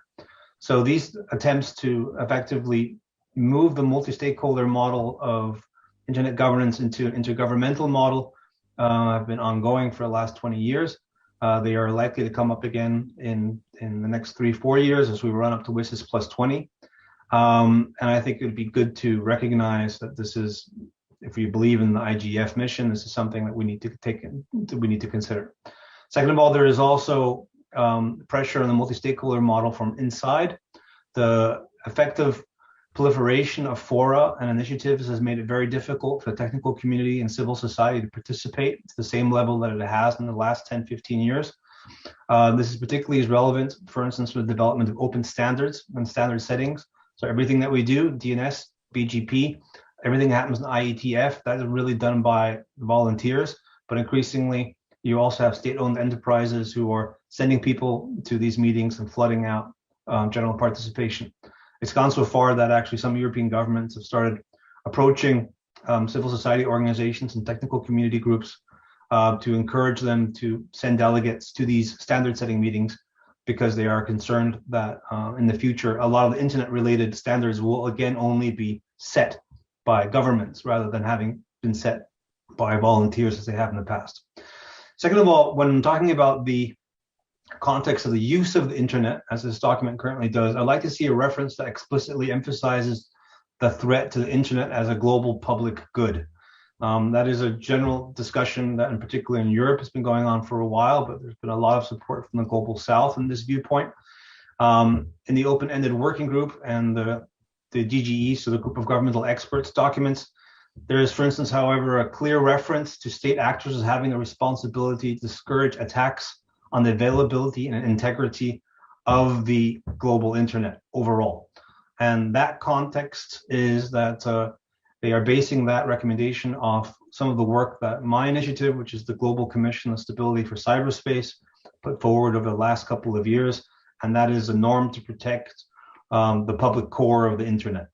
The concept of the public core of the internet is effectively one that the basic underlying infrastructure, norms, and services that the internet depend upon can be categorized more or less into 4 groups. That is routing and forwarding, the naming and numbering, the cryptographic means of security and identity, and the physical transmission media. These 4 categories effectively underpin the global internet. And we have seen over the last 8-9 years repeated attempts by a number of different actors, often states, to use the critical internet infrastructures as an effectively support instruments for their own malicious cyber activity, very often espionage, but sometimes other intentions. And we were quite pleased that in the UN First Committee, our norm was picked up, even though they didn't use the term public core of the internet or basically invoke the global public good concept that we both consider to be important. It did concentrate on the idea of protecting the availability and integrity of the global internet. Thank you. So thanks for that. Yeah. Thank you, Dr. Glimburg. Unfortunately, we are slowly running out of time.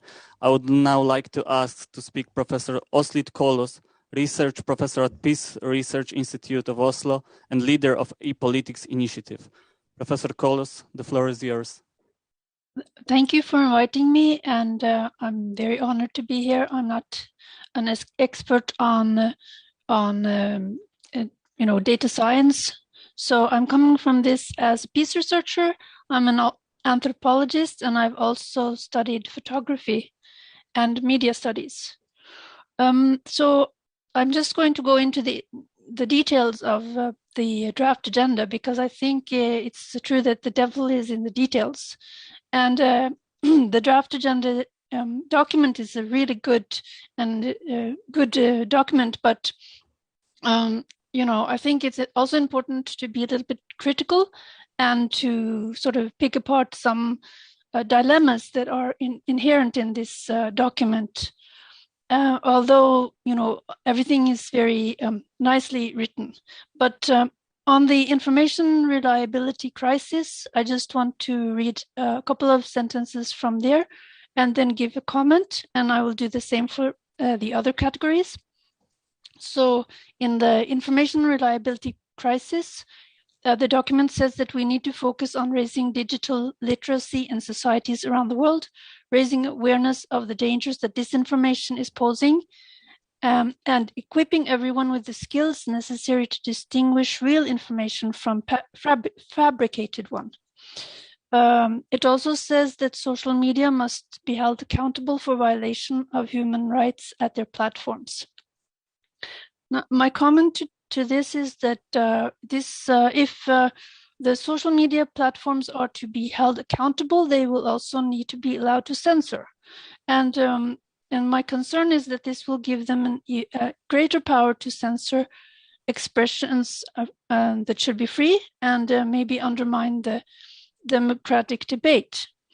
I'm also wondering if in the section on what to avoid, it says under accountability that we should avoid leaving social media platforms on their own without independent oversight, nor mechanisms that would both incentivize and enforce them to take responsibility. But I'm also concerned about leaving decisions on facts to Wikipedia editors and unchecked fact checkers. So I'm concerned about the freedom of expression and also the idea of, I think it's important to talk about genres of truth and how are we expecting, let's say, an artistic expression to be the same genre as a news item? So where do we draw the lines between these different genres? The internet is developing its own genres like memes and other types of expression that we can, that are new to that technology. So we need to think very carefully about what is information and what is artistic expression, and how we regulate these different expressions. So as for erosion of privacy, we need to, it says, the document says that we need to ensure that proper safeguards are embedded by design. To protect personal data by ensuring individuals the right to control their personal information, also granting the right to be forgotten. So I think this is a very good, well-written section, but I have a comment on this, and which is that I'm thinking that maybe there's a threat to the to the right to to use a pseudonym because of the know your customer regulations that might be undermining that right. And I'm suggesting that we should look at the Berne Convention for the Protection of Literary and Artistic Works and how it protects the right of authors to use a pseudonym. And this needs to be a consideration, I think. Thank you. Yeah. Thank you, Professor Kolos. Now, please welcome Mr. J. Scott Marcus, Senior Fellow at Bruegel. Mr. Marcus, if you please share your opinion with us. Thank you very much. Okay, well, I'd like to respond both to the paper and to many of the opinions that I've heard. And I'd like to start by noting that Albert Einstein once said that things should be as simple as they can be, but no simpler. I have to say that I worry a little bit that there seems to me to be a tacit assumption here that we can arrive at a single set of goals. And of course, the question here is, and this was raised, I think, also by Professor Bilic in the original comments by Dupuy, that this document is normative. It's not just positive. And so the question of how it gets embedded ultimately into policy decisions, into regulation, and so on, is really important. Is it possible to actually reach a single set of goals? Now, if we're going to be looking for goals, we have to make sure that we start from all of the objectives that we have as a society. These digital platforms, as Laura Brent said, they generate a lot of value, and that flows from positive externalities from the platforms themselves. So these are positive characteristics that we don't want to sacrifice in anything that we would do. But many of these aspects have both positive and negative elements to them. I think, by the way, that most of us would agree that the kind of laissez-faire treatment that we've had over the past decades has outlived its usefulness. What we're seeing in almost all the world is an increasing focus on policy initiatives. So in any case, the large scale that generates these benefits also has negative impacts. It has impacts on competitive entry. It has impacts on consumer welfare. Basically, that the large platforms can probably suck too much of the economic surplus out of many of the offerings that they provide. So responses are needed at a policy level, but competition is almost totally missing from the paper. And it's an important one, and the related economic gains from that and from innovation generally, I think aren't adequately treated. Now, the presumption of being able to somehow say what we want in terms of, let's say, topics like misinformation assumes that we know what misinformation is. And while I entirely agree with the comments that were made earlier, what we've already seen is that this is a really complicated problem. I mean, we recently had a head of state of a very powerful country who considered that fake news was anything that he didn't personally agree with. The question of how we get meaningful judgments on this from individuals who aren't conflicted is, I think, a very fundamental challenge. In terms of global consensus, there are topics where I think global consensus is possible. I think consensus that includes, for instance, China is more possible than a lot of people realize on some topics, clearly not on all. But how we get there is an issue. We already have many cases where individual national laws diverge. In Germany, where I live, the sale of Nazi paraphernalia is illegal. In most other countries, it's in bad taste, but not illegal. In Europe, we have decades of working to try to strengthen cross-border trade, cross-border flows of goods, services, and also information and ideas.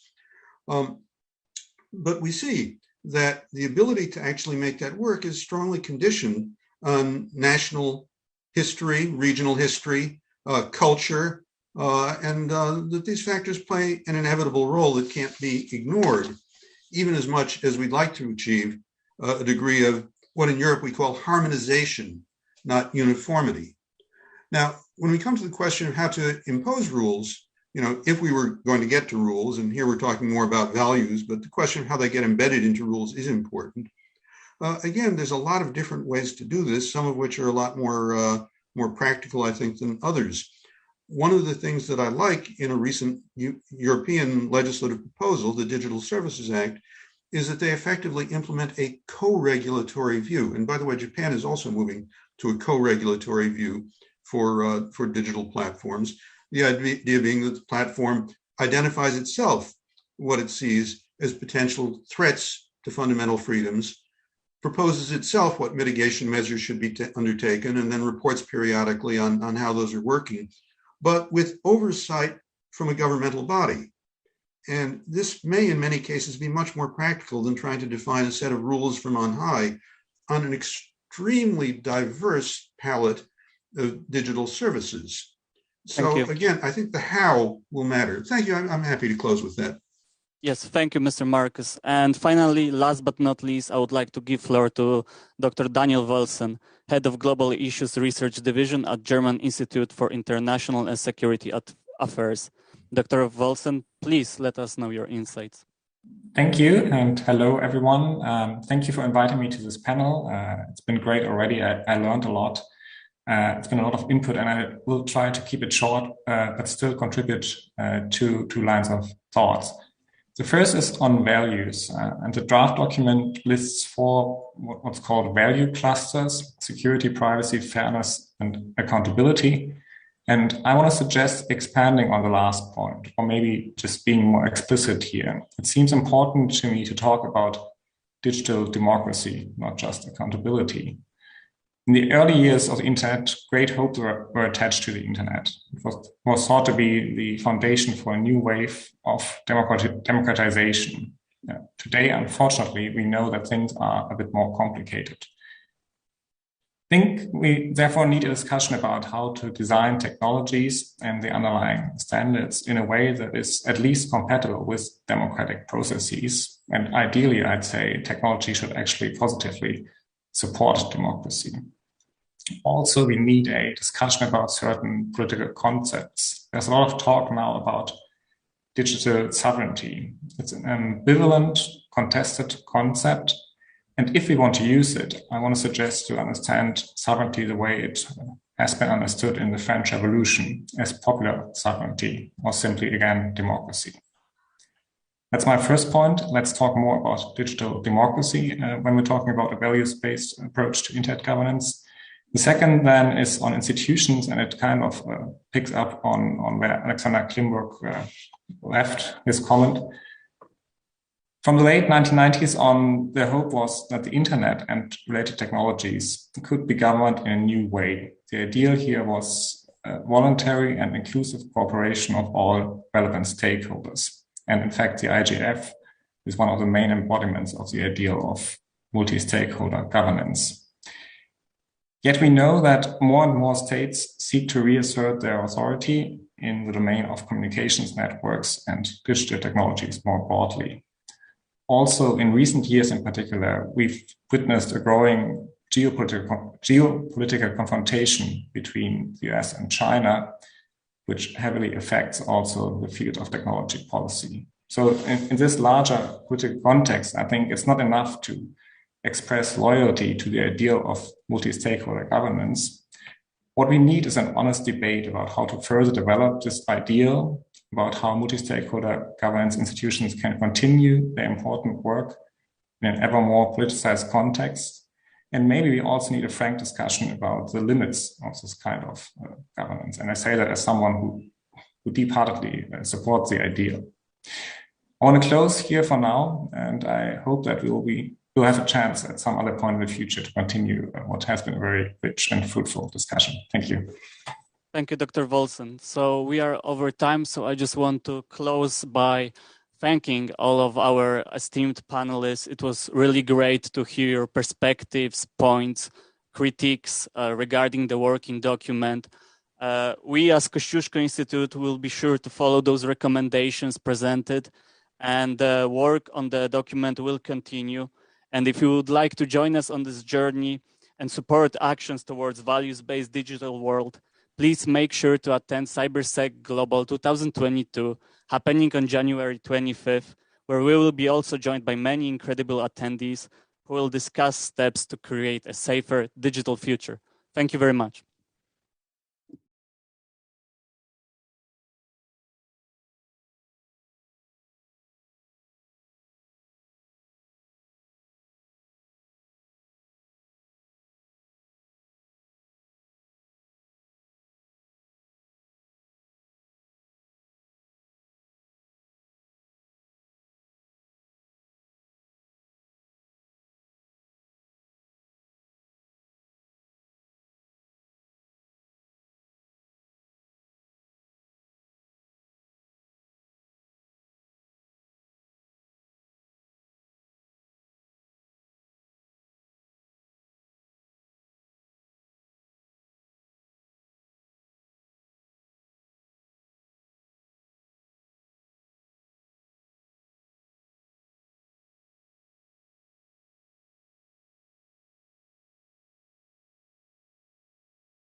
And we are right on time.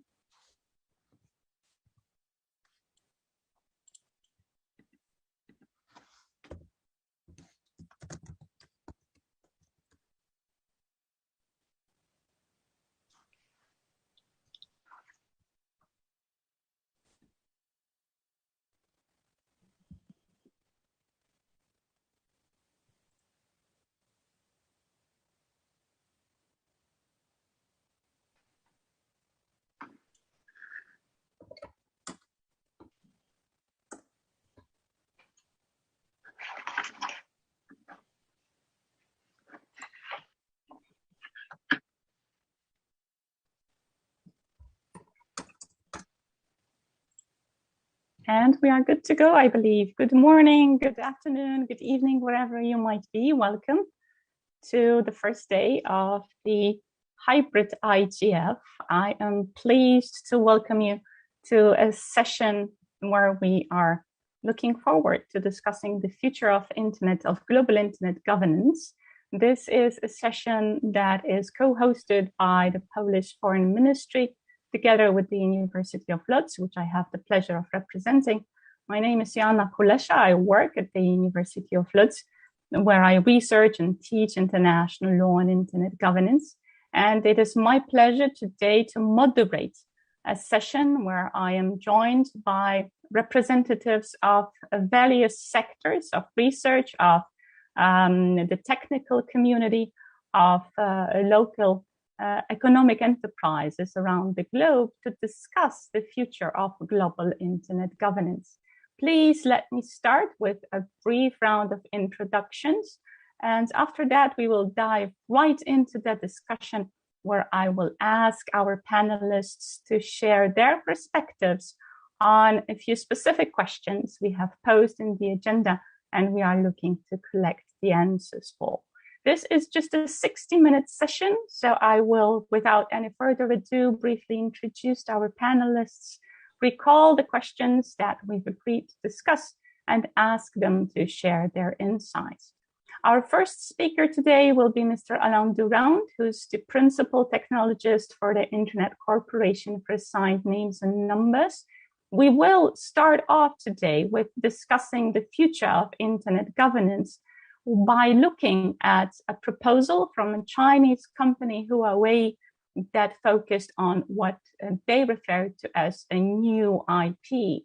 ICANN is in the business of managing core internet resources, including the domain name system, internet names and numbers. So when a new IP proposal comes onto the scene, our first speaker has been eagerly interested, and he has kindly agreed to share his insights as reiterated in a report on new IP to give us a perspective on the technical aspect of that proposal. Is there a need for a new IP? Is there a reason for it to be introduced?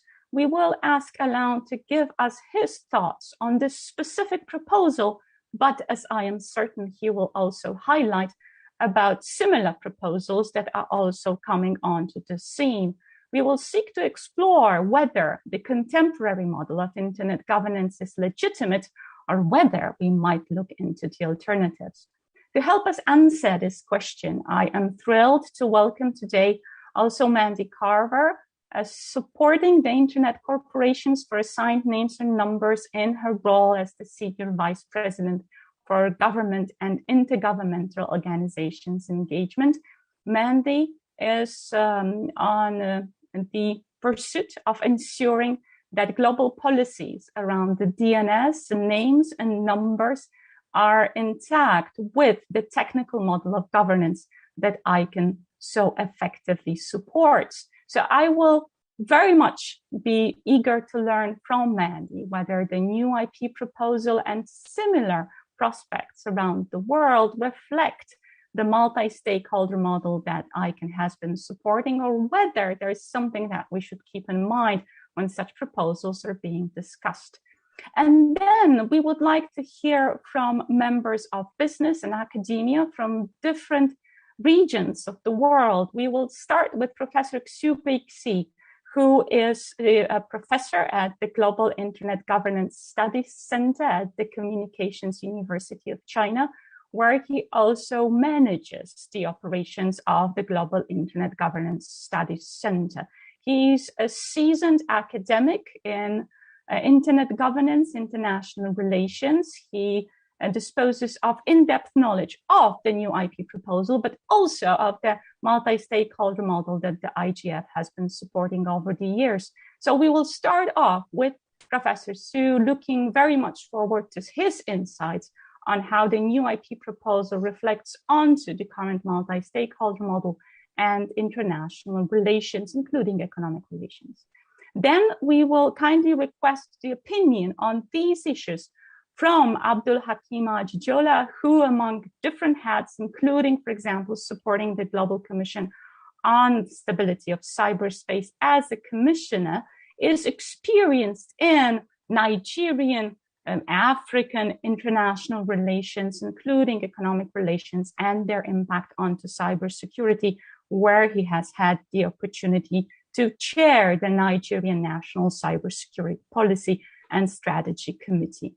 And then last, by no means least, Professor Wolfgang Kleinwächter, now a professor emeritus at the Aarhus University, but a leading international internet governance scholar, a pioneer, a member of the working group on internet governance, and a long-time ICANN director. I could imagine no better suited European perspective presented than the one by Professor Kleinwächter today. I think that uses up my 5 minutes for the introductions. I am very much looking forward to Alain giving us a brief technical introduction into the new IP proposal. What does it hold? How does it support the multi-stakeholder model as we know it? Is there anything we should particularly keep in mind when discussing it? And is there a need to see proposals like the new IP enter the stage? Without further ado, Alain, I would love for you to take the floor. Thank you again for joining us today. Thank you, Joanna, for having me today. And I appreciate the opportunity to have this conversation with a larger community. I would like to start by saying that IP is not an old 40-year-old protocol that is static and rusty. This is something that has been evolving over time. And there were things that were thought impossible only 10, 20, 30 years ago, like multimedia, like video conferences. And look at what we are doing here in this hybrid meeting. We are talking over IP. We are having these video conferences, and millions of people every single day are using this infrastructure in COVID times. It's quite remarkable how those things were deemed impossible of actually today the bread and butter of this industry and everybody in the planet. So proposal to evolve IP, they have been existing for quite a while. Every 5-10 years, there are some new ideas that are coming from. And they're usually coming from the academic community. There are numbers that we can mention. For example, there was the Genie effort a number of years ago in the US. There was the RENA effort from John Day, one of the pioneers of the internet in the 70s. There have been a proposal called non-IP that came at Etsy and many others. New IPs thus is one of such proposal. It's not a standard. It's not even a draft standard. There are actually no published documentation about the protocol. So it's impossible for today somebody to go and implement this thing. There might be some implementation in the lab that have never been exposed, never been shown. But the road from a lab experiment into something that can be deployed across the entire internet is a very long one. And we have an example of that. Today, the internet works mostly on protocol non-IP version 4. In the early 90s, 1991, 1992, I started to work with many others on a new version of this called IP version 6. And here we are 30 years later, and it's still not deployed across the world. IP version 4 to IP version 6 was a minor departure. Here we're talking about a major departure from IP. So we'll have to contemplate at least as long of a transition from one to the other. There's something to really keep in mind. Now about the technical aspect. of new IP, one thing that really struck me when I was looking at this, trying to analyze the various bits and pieces I could find, is that it put a greater burden on all the intermediary routers on the internet. You need to remember one thing. The internet was built on a paradigm called the datagram paradigm. And in this, a router task is to simply dynamically discover all the topology around him, like all the other routers on different links, and forward packet to the next hop, to the hop that is closer to the final destination. And that's essentially it, not much else. This is a key design property of the internet, and this has enabled what we call permissionless innovation, where if you want to deploy something new, you just deploy it at the edges. Don't need to request permission to all the service providers, all the routers in the world to go and implement something. That's how in the mid-90s we could deploy the web so quickly. That's how in 2000 things like Facebook or Google or any of the other platforms that we know and use today, even Zoom as we are using right now, could be deployed without having to ask for the authorization of anybody. Permissionless innovation. And that's a major property. So asking routers to do more is essentially a step backward to the telephony model. And we can only fear that it will slow down innovation. If we remember, the innovation rate during the telephony days were not exactly the same as what we see on the internet. Now, another point which is introduced by new IP is the idea of strict quality of service features on a per flow basis. This is actually not new. It was proposed more than 20 years ago. The technology on the internet was called IntServ, for integrated services. And it had very, very little deployment for a number of reasons. The first one is that when you reserve bandwidth for specific application, you take away bandwidth from the common pool. And bandwidth is expensive, and resources associated with it are also expensive.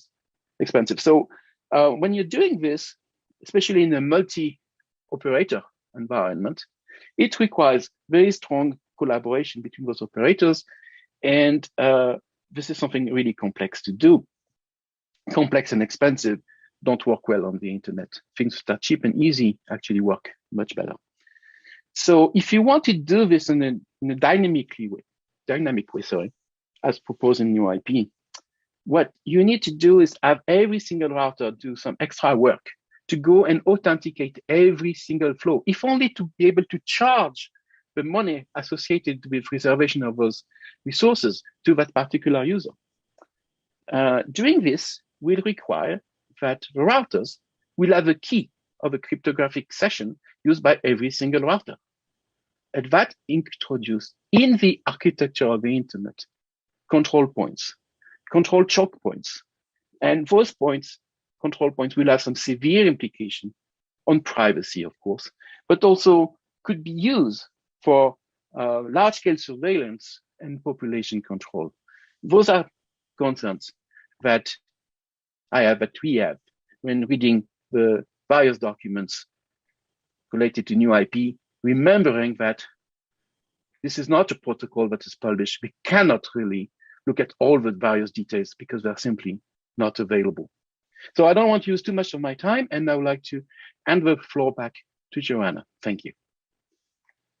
Thank you very much, Alain. That was brief, yet very clear. The iteration of the new IP as not yet being a technical proposal, one that is tangible, but at the same time of it holding a certain threat to the permissionless innovation upon which the internet has been built. Therefore, there seemed to be a certain challenge with A, understanding, and B, possibly implementing the new IP or similar proposals. We don't want to focus on this one too much. You do have papers on similar proposals that are popping up around the world, trying to change the paradigm of multi-stakeholder governance as we have known it. So this is the technical perspective.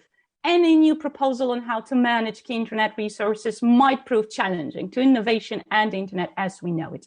And with that, I'm happy to turn the floor to Mandy, who focuses on the multi-stakeholder governance model with regard to intergovernmental relations and how such proposals might impact the consensus we have built as the international community around governance on what internet critical resources are. Mandy, if you would like to share your thoughts, again, not just on the new IP, but on similar proposals popping up, that would be wonderful. Again, thank you for joining us today.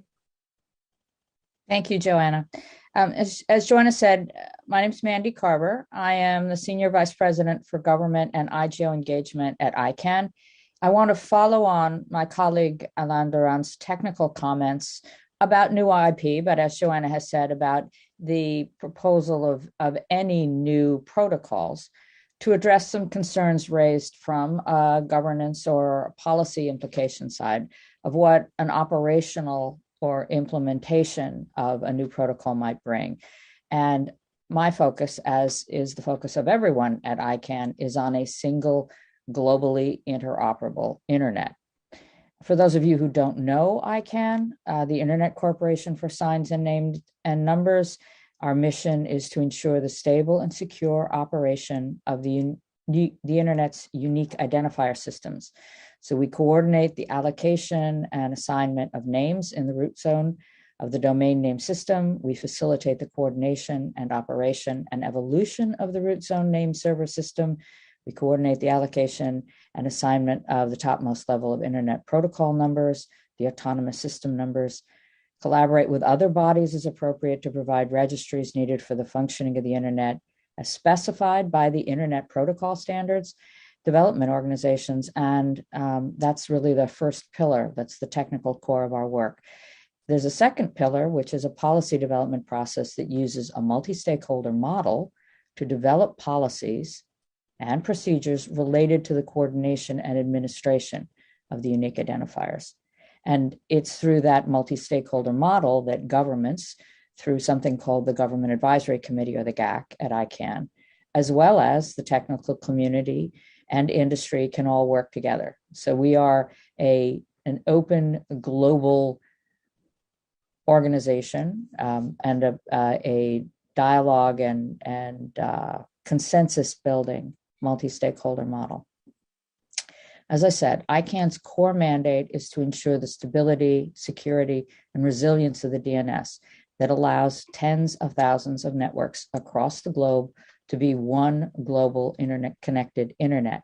And so it's fundamental to this mandate that we be aware that there are risks of internet fragmentation by changing protocols, and that risk is real. Because it's the integration of the internet, it's the decision by everyone to use a common domain namespace, a common IP addressing system, and to adhere to the same protocol specifications that has been the biggest factor enabling the success of the global internet over the last 30 years. And that's the primary concern with the discussion of the new internet protocol or any of the other discussions that have been brought up with potential new protocols, because changing core protocols of the internet pose a much greater potential risk to interoperability than the development of a new product or an application that is compatible with the existing protocol. A new core raises questions about the trust and use of the existing protocol if you don't have a consensus over what that new protocol is and what questions it's trying to answer. So we would ask, and Alain has already flagged that it's very hard to find any materials about or any well-developed materials about some of the new proposed protocols. What is the problem that the new protocol seeks to solve? What are the ideas or services anticipated that could not be developed using and implemented using existing protocols? And through that, then, it's important to identify what do we currently have. Is new IP, as it's referred to, or any of the other dialogues and proposals, are they actually a protocol? Or are they a proposed research project or a series of research projects? Is this ready to be implemented or isn't it? There's quite a bit of confusion out there when we talk to representatives of governments or members of the technical community, because the language used in various proposals in different meetings have very much confused the discussions. The global community needs to understand what they would be trading away versus what they hope to gain with any change in protocol. So again, what are the problems they seek to solve, and what do they risk breaking in the process of that new implementation?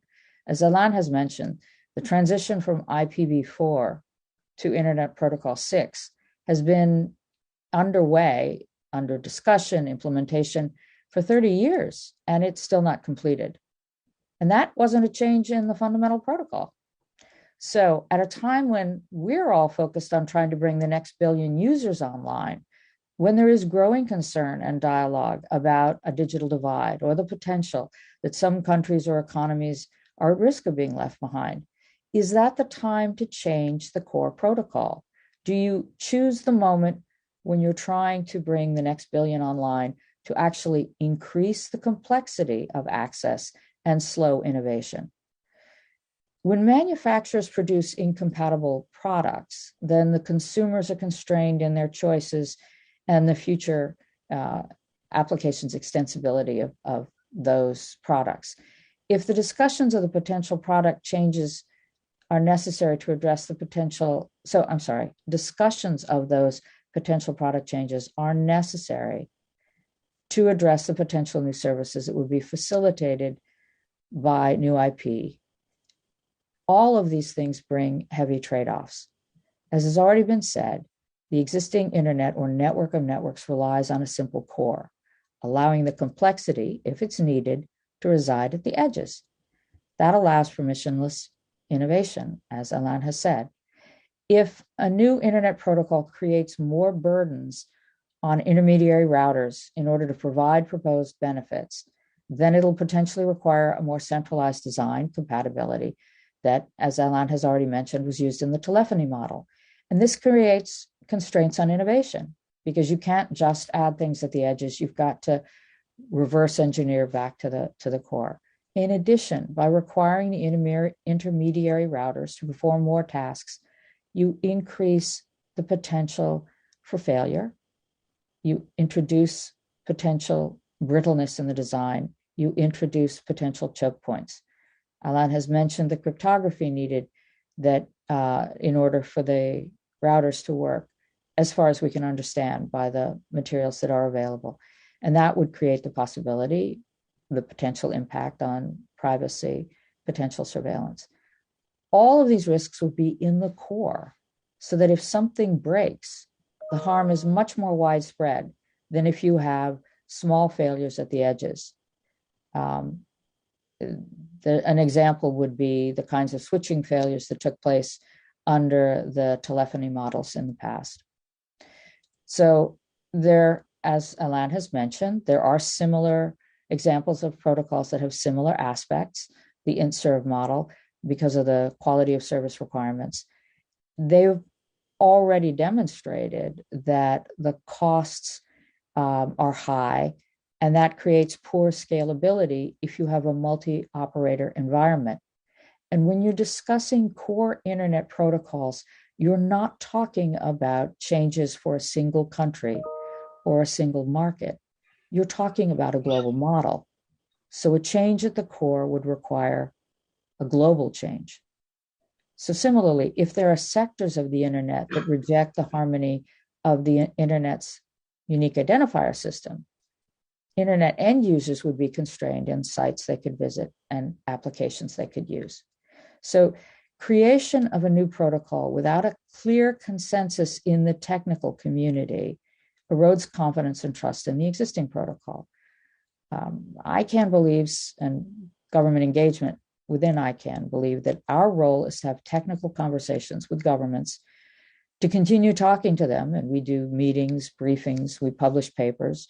Government engagement does, as does Alain's department, OCTO. And I encourage you all, if you haven't seen them, to go to the ICANN website and to look at those papers, because they're very helpful in understanding where the discussions are taking place and the potential impact of some of the discussions in those forums.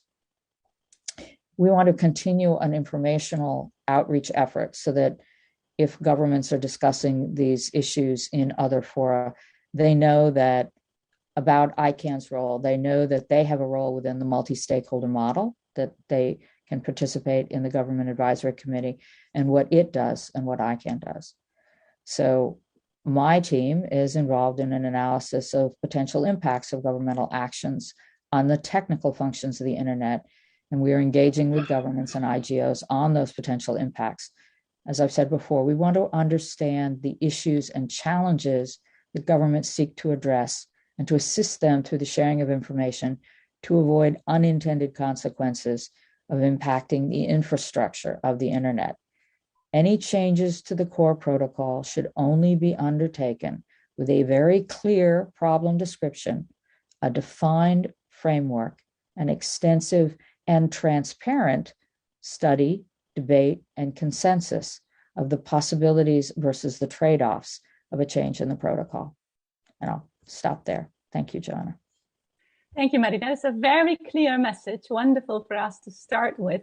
Again, just to highlight, this is not just about the new IP, but I am thrilled that Professor Xu has kindly agreed to share his insights, his insider perspective on why this proposal would be put on the table. We will use it as a point of departure for a larger discussion around keeping the internet one internally as it is at this point. So this is a very strong technical perspective on keeping the multi-stakeholder model as it is, including governmental engagement through the GAC within ICANN, for example.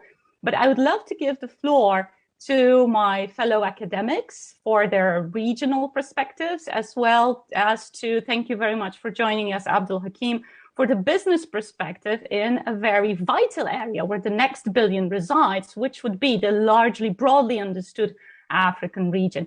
Professor Xu, thank you very much for joining us. I'm curious if you would like to share your thoughts on this example of advancing the multi-stakeholder model that we have taken the new IP to be for this discussion, but to more broadly discuss the potential that the multi-stakeholder model holds and the potential challenges that we might want to resolve. With this in mind, I'm going to encourage our participants, I see we're enjoying quite a few of our colleagues joining us here, to make a best use of the chat. We only have 60 minutes. There will really not be much room for Q&A, but I do encourage our participants to put their comments or questions in the chat. This is just the start of the discussion. Professor Xu, the floor is yours again. Thank you so much for joining us. Thank you, Joanna, for inviting me to present a Chinese perspective about this very important topic. And I'm very glad that Alan and Mandy, representing ICANN, has talked about the new IP proposal from a technical perspective. I think the reports written by ICANN has been also very widely distributed among the Chinese ICANN community, and our ICANN representative based in Beijing is also in the room, by the way. I'm talking from a rather non-technical perspective about my understanding about the new IP proposal, which is rather original, by the way. So I will somehow answer your questions listed on the website one by one. There are three. The first one is about this core concept that is called one internet and one world, or one world and one internet. You're asking whether it is outdated. And from the Chinese perspective and my own perspective, that this is not only not outdated, but is the most needed and urgently needed. And my observation about the Chinese perspective about how the new IP proposal was interpreted by the media and by the politicians, especially, I'm not talking about technical community, is actually a wake-up call that not about Huawei is splitting the internet, it's about others are splitting the internet, which is actually against the thought of various stakeholders in China. And we all know that China is somehow the second largest digital economy, and it is totally valued at somehow The statistic is $6 trillion USD in terms of digital economy in 2022. And China is, by the way, the most dependent country on digital economy. And the exact percent of GDP is 39%. So it's completely against the Chinese interests, all the stakeholders' interests to split the internet. So it somehow, in my idea, it's impossible for the Chinese businesses and for the Chinese authorities and for the Chinese civil society actors to propose anything that would split the internet. And however, the debate, the political debate around the new IP proposal of the accusation of Huawei of splitting the internet serves actually as a wake-up call that people may use this kind of excuse to actually do the splitting by themselves.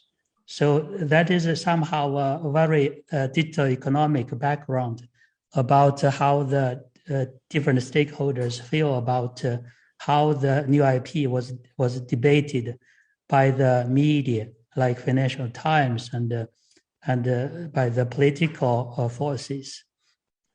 So I'm very glad that Ireland has produced a kind of ICANN perspective or the report from the representing the technical community.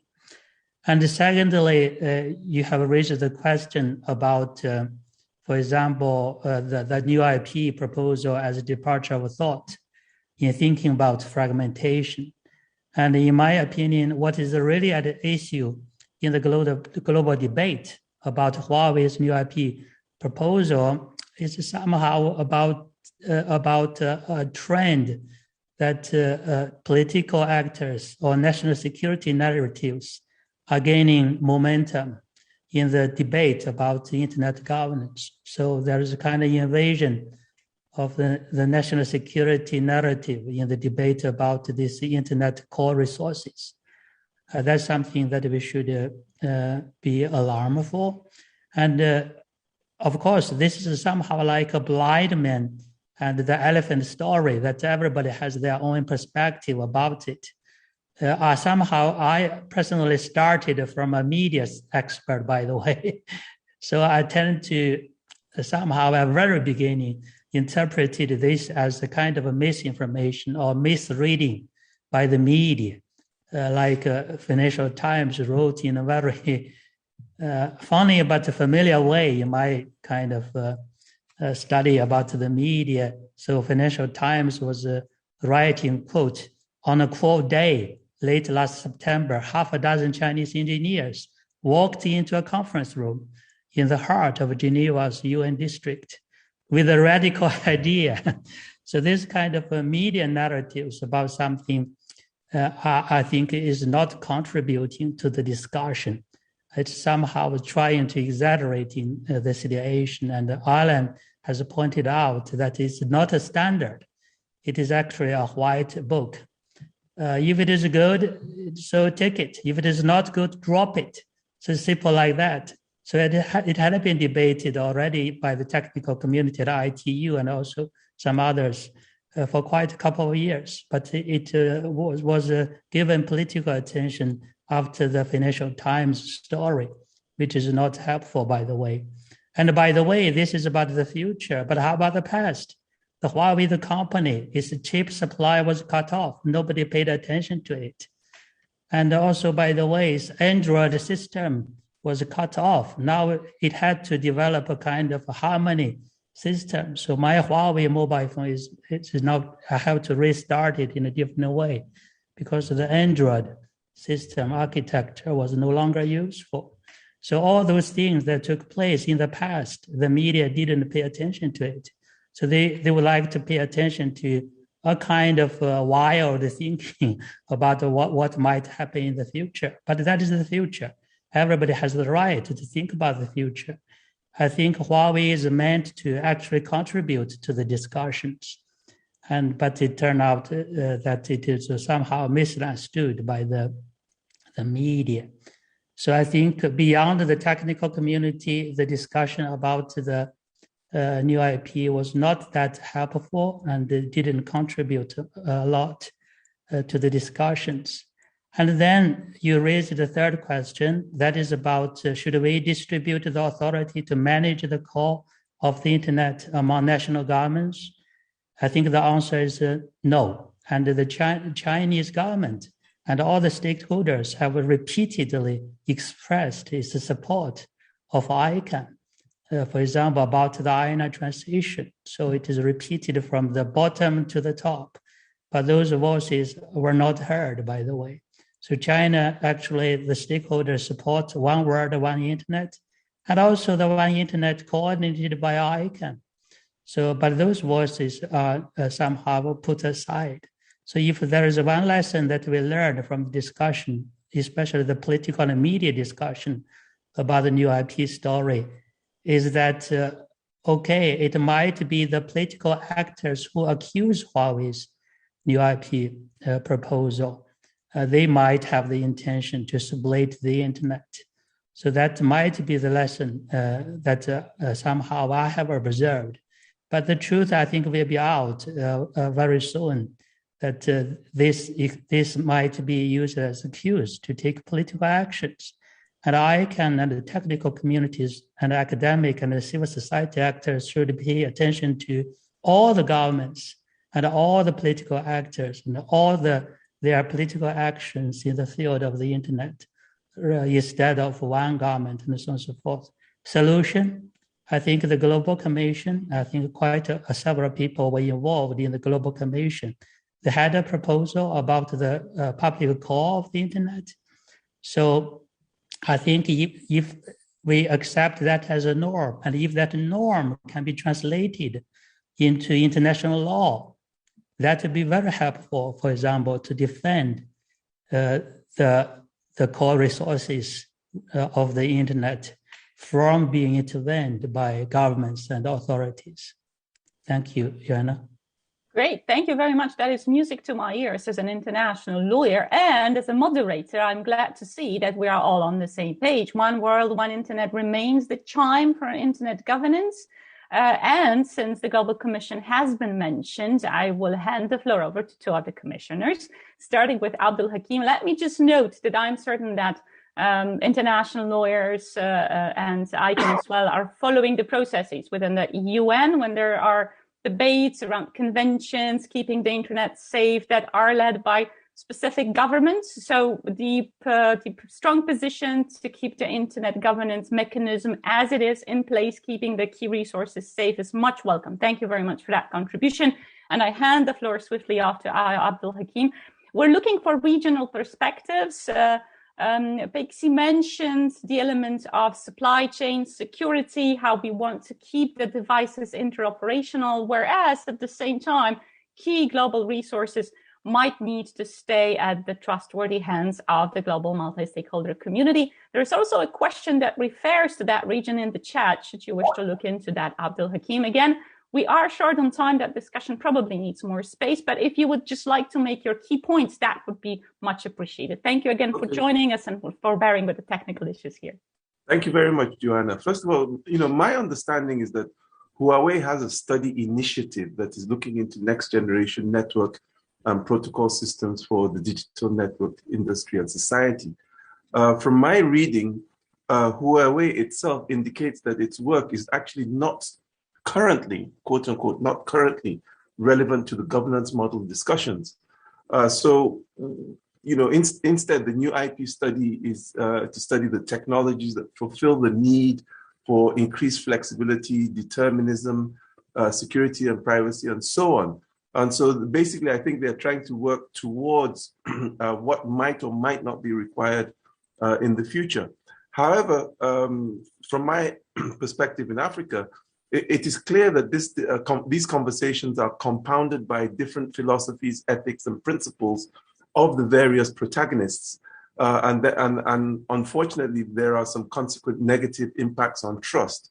However, that said, we must be wary of potential fragmentation of technologies as we've seen manifest in one, separate initiatives by Russia and Iran to create independent network infrastructure with separate domain name systems and related architecture. Two, we've seen geopolitical tensions, which are exacerbated by what Harvard Professor Emeritus Joseph Nye describes as the weaponization of interdependence.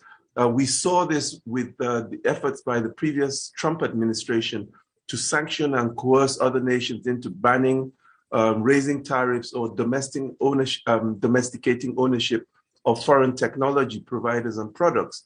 Again, 5G infrastructure is a very classic case in point, and apps like TikTok. We've also seen India in 2020 banning 118 Chinese apps, ostensibly for national security reasons. So retaliation to such sanctions can motivate the development of alternative, often incompatible models, standards, and pathways. So this is very real in terms of the threat. There are initiatives, including across Africa, to impose digital taxes. And we're seeing the collapse of established data protection agreements and technology sovereignty rearing its head with a number of initiatives across the world aimed at reining in the power of global technology giants, which in of itself is not a bad thing. But we do need to foster indigenous alternatives, else we will only exacerbate some of our difficulties. So the concerns here for some of us are that, one, how does this impact the public core of the internet? And I think we've heard some very good interventions on this. Two, does it help or hurt IPv adoption? And three, what is the policy impact on global internet governance, if any? Unfortunately, from the African perspective in particular, our challenges are deepened by the misperception that things like internet governance are not really African problems to solve. This is compounded by a lack of awareness, inconsistent approach, and certainly little consensus on cyber norms, indeed, based on lack of understanding. So how do we move forward, especially the Global South and Africa? First of all, the Global South and African nations in particular, our member states, must understand that we do risk being caught out as unwary victims of potential China, USA, Europe, USA, Russia, and/or China, India geopolitical and cyber warfare battle space. And this also flows into the internet governance space. So to this end, we must understand that contemporary geopolitics impacts technology interests, and new tools like online fake news and hate speech are being weaponized. Memetic warfare resulting in the spreading of weaponized ideas for influence and control is happening. And it's now a very well-established tool for state and non-state actors to exploit. For the Global South to begin to sustainably address these and related challenges, we must ourselves define and protect the Global South's interest in all spheres and domains, plus articulate our own internet governance and related technology philosophies, ethics, principles, policies, and strategies. Arguably, it is the underlying philosophies that are at the heart of internet governance misunderstandings, and in particular, this new IP discussion. And Africa in particular needs to develop its own philosophies and ethics and principles to guide us through our own options. We also must understand that the Global South must moderate and adapt to the realities of a multipolar world of technology by, one, building proficiency in monitoring and proactively navigating complex and varied economic, commercial, technology, privacy, and connectivity relationships as they relate to cyberspace. Two, we must mobilize or motivate the Global South to research, develop, and innovate by understanding and employing indigenous technologies and solutions to minimize our total dependencies on single external parties. We must not be vendor-driven. We must also develop and implement robust vetting mechanisms when interrogating hardware, software, or networking solutions, and segment operations across multiple pathways, organizations, and technologies to minimize single points of failure. So the bottom line here is that the Global South must develop its indigenous capacities based on teaching, learning, research, and innovation. And I think the question about Afrinic is very important here. for many of us in Africa, we see it as an extension of the exploitation of African resources. Africa receives about 5% of the global IP addresses.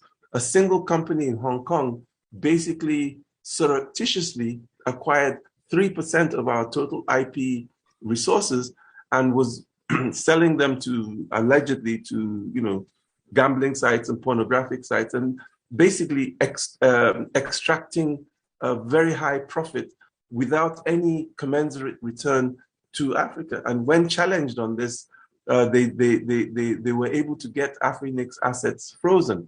Not only did this cause the potential for a failure of the Africa internet space, but actually was a potential single point of failure for the global internet management space. So I think there are lessons for us to draw here on how, and one is very grateful that the other RIIs actually did come to the rescue of Afrinic during this trying period, and we're very grateful for that.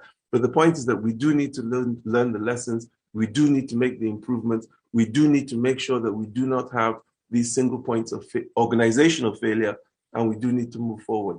Thank you very much. Thank you very much, Abdul Hakim. That was wonderful. You've managed to combine all of the layers of the internet. Some say that there is no more lasagna, it's all a spaghetti. And I think that you've made that very clear in your intervention, where we look at the IP numbers, we look at RIRs, but we look at platforms, TikToks, and GDPR as well. I warmly welcome your emphasis on capacity building and understanding the complexity of the issue, something that in Central and Eastern Europe we have struggled with as well. There are programs that are dedicated to capacity building. Europe wishes to be a leader in international internet governance paradigms and norms, whereas it in itself is quite diverse. And with that wonderful introduction, I hand the floor over to Professor Kleinwetter. What is the European perspective on all the things we just discussed, starting with splinternet scenarios, which the new IP, as Bexi clearly emphasized, is not? What is the European perspective on new paradigms for multi-stakeholder governance? Professor Kleinwetter, the floor is yours. Thank you very much. And first of all, Joanna, thank you for organizing this. So it was organized in the last minute, but it's a very needed discussion. And as Abdul Hakim just said, we need the discussion, we need the improvement, because it is, as Bill Clinton has said in an ICANN meeting 10 years ago, the whole discussion is stumbling forward. So we are moving into a new territory, and we have to find out, what is the best next step. So it's not big jumps. It's next step there. We are exploring, what is be useful for, meanwhile, 5 billion people in the world. So, and one of the beauty of the system is, of the internet, is it's a layered system. And so it was the designers of the original protocols which kept the internet, or presented the internet as an open network. So you could add, as several speakers have said, without any big permission, new applications, new services. So the openness and the interoperability are key features. And insofar, it's an evolving process. I think Alain has made this very clear in his opening. So since 50 years, we see a process where we add new layers and new protocols. So we have now more than 8,000 or 9,000 already RFCs in the Internet Engineering Task Force. And new RFCs, that means new protocols, new standards will come. So this is a process which is open and will lead us, fortunately, or hopefully, into a better future. But we see a lot of, let's say, other problems which were around it. I see with the new IP process, for me, these are two interlinked problems. One is a substantial problem, and the other one is a procedural problem. So the substantial problem, what I see is that certainly, the founding fathers of the internet, were driven by the idea to enable communication. So there was not security first. So, and there was also not, speed first. So it was just to enable communication. And if you look into the internet as we have today, so there are certainly, some weaknesses which has to be improved. And so one of the weaknesses are security, and the other one is latency.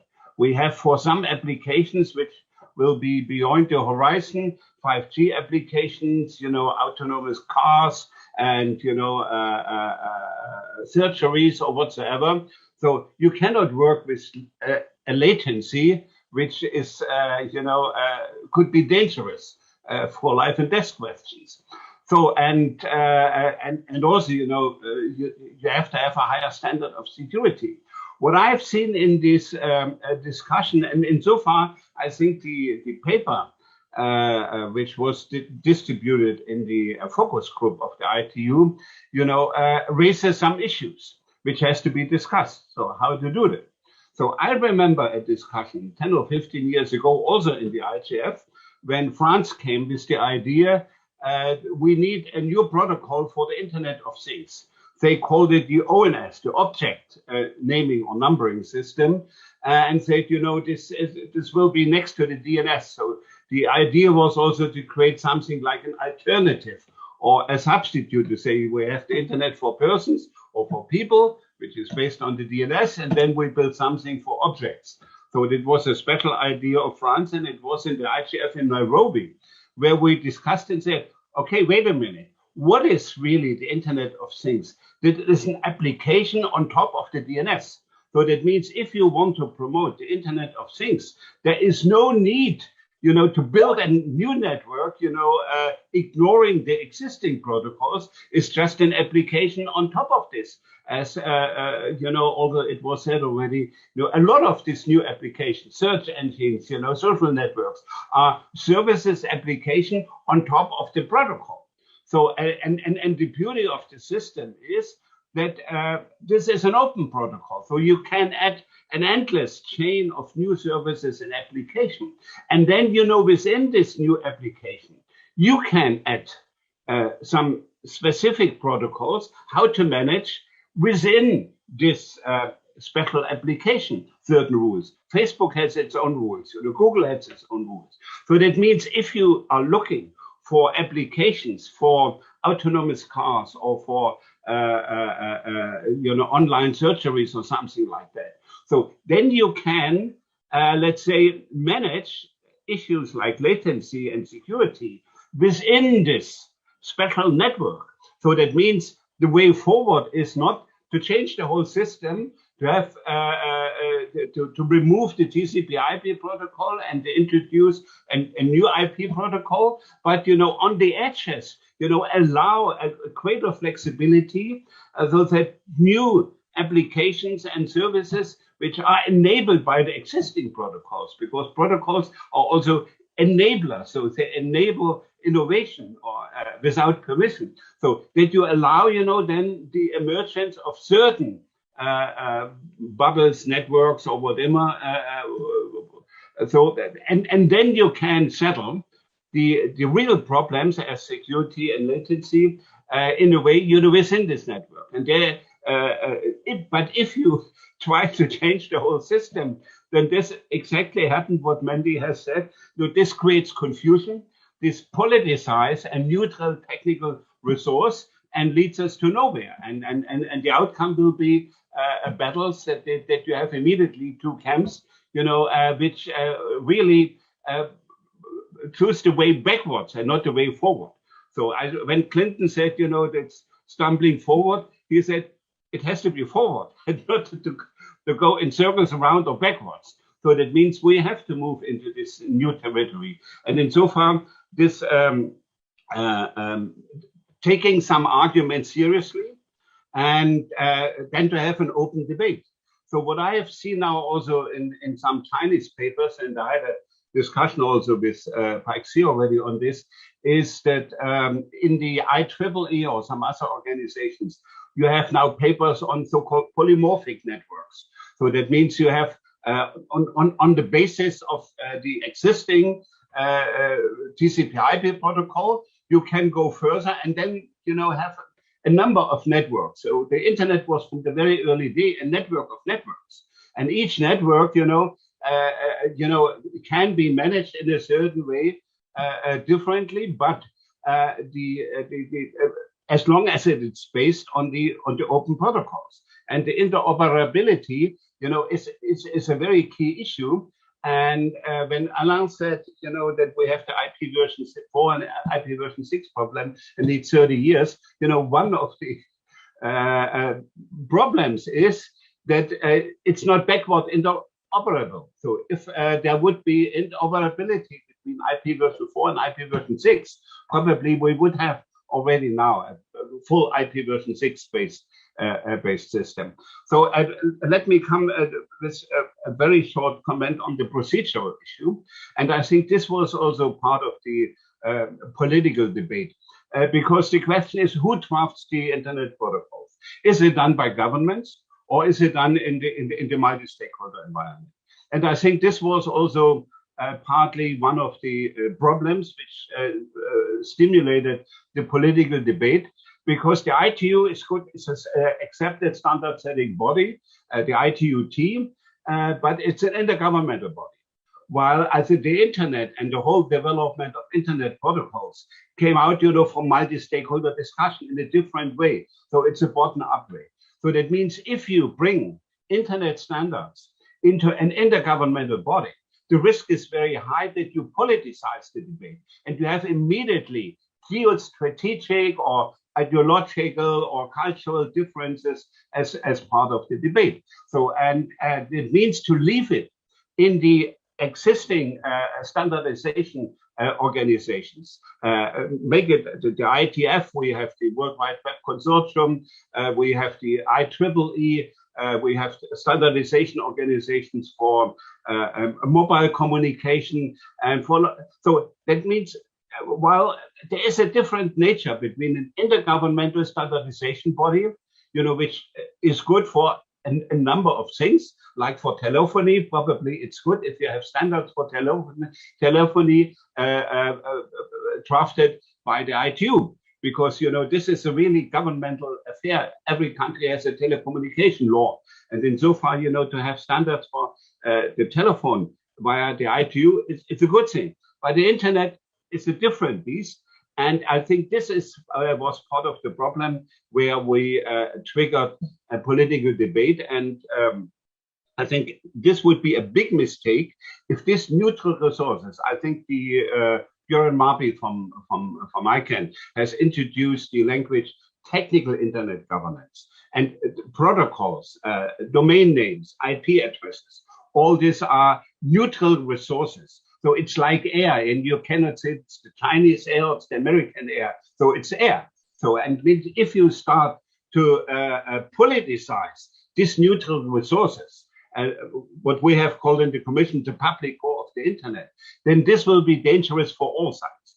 And insofar, I think from a European perspective, I did see that it was a very wise move that in the NIS2 directive, now they have this exception clause for the root server operators, which should not be under European legislation. I think this is the only way forward. And we would expect also such exception clauses, from other governments in other cases. So that means if you bring all the political conflicts into this technical debate, then this will be a big disaster for the 5 billion people who are using the internet today. Thank you, and back to you, Joanna. Thank you. Thank you very much. It is a very clear message. I could wish for no better summary for this panel. I think we have presented a very coherent and clear message on the need to keep it one world, one internet. You could say we're biased. There does seem to be a strong technical and ICANN link. If you think we're biased, reach out to us. You can put it in the chat, or you can just write to us, and we are happy to carry that discussion forward. In summary, I would like to first thank the Foreign Ministry for hosting us.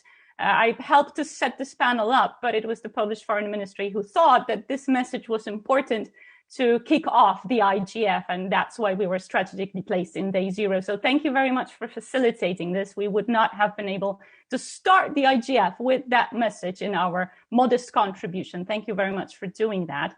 On the second point I wanted to raise, I would like to use one word which we not have used in this session yet, which is cyber sovereignty. There are a lot of sessions on cyber sovereignty.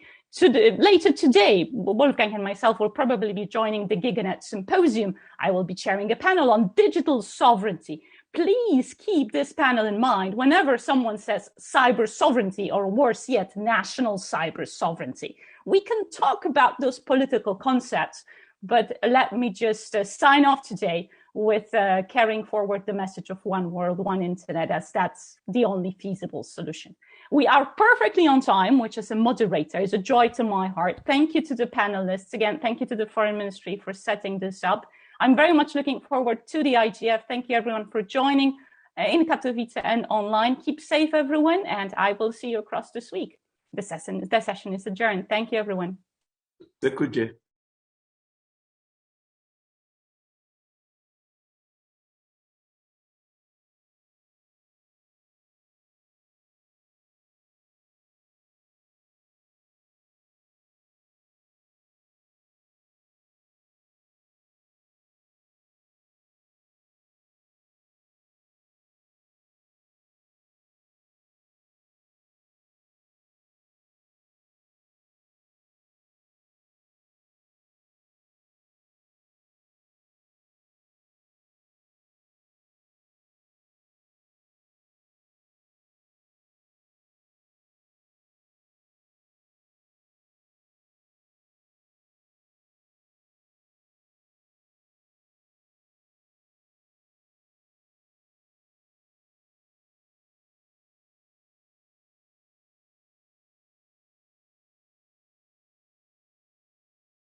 So,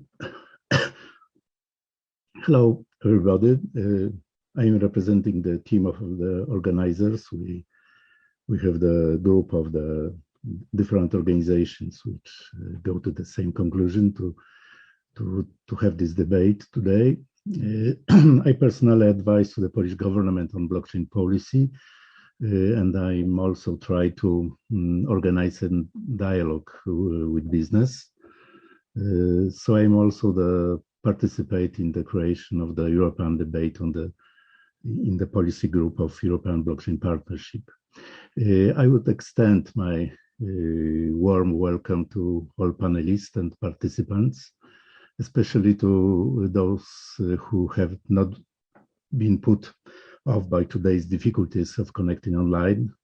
It seems blocking the possibility of discussing internet freedom is by somebody shows that that attitude towards this freedom is really complex problem.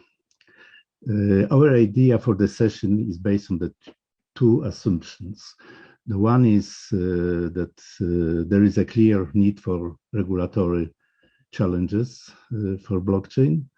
The second is the community of internet people should realize that the blockchain can herald change. Really change.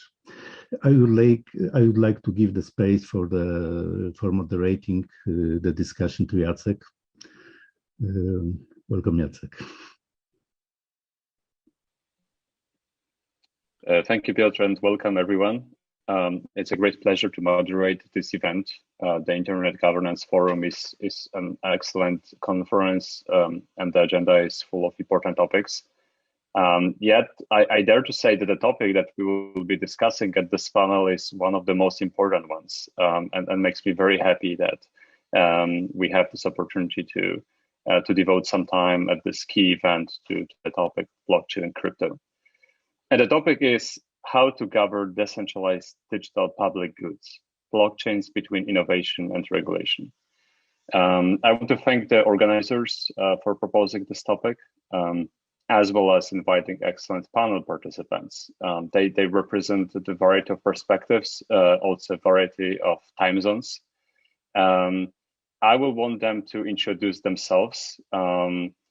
Please, everyone, say a few words about yourselves, and I will start. So, as I said, my name is Jacek Czarnecki. I'm currently spending this year at Harvard Law School, but I spent the last couple of years in the crypto space, working primarily for a project known as MakerDAO, which is redefining the future of digital money. And I had the opportunity to work with many fantastic projects in the blockchain and crypto space, which really redefine the future of the internet. And personally, I'm convinced that this is the space that is going to define the future of the internet, and I hope to discuss this on this panel as well. And now, the dear participants, please also introduce yourselves. Stephen, do you want to start? Yeah, sure, by all means. Thank you very much, Jacek. To begin, my name is Stephen Becker. And to tell you where I'm from, I'm going to have to start with a similar journey to what Jacek has just been talking about. I was previously the president and CEO of the Maker Foundation, which developed and deployed MakerDAO, as Jacek just touched upon. And MakerDAO, it really is a project that is all about generating credit. It's all about generating a stable coin, more so a decentralized stable coin, that really kicked off the whole concept of DeFi. Sometimes I feel like I'm being a bit arrogant when I say this, but I really believe that MakerDAO is the vanguard of DeFi. Currently, my role is as CEO of a company called UDHC. And why it was so important to tell you about MakerDAO is because the UDHC is bringing DeFi to the mainstream. We're looking at the technology and the development that basically bridges this traditional finance to the decentralized world, so that we can create this new version of finance that not only is more inclusive and open, but more effective and efficient. Thank you, Jacek. Thank you, Stephen. Aya, do you want to go next?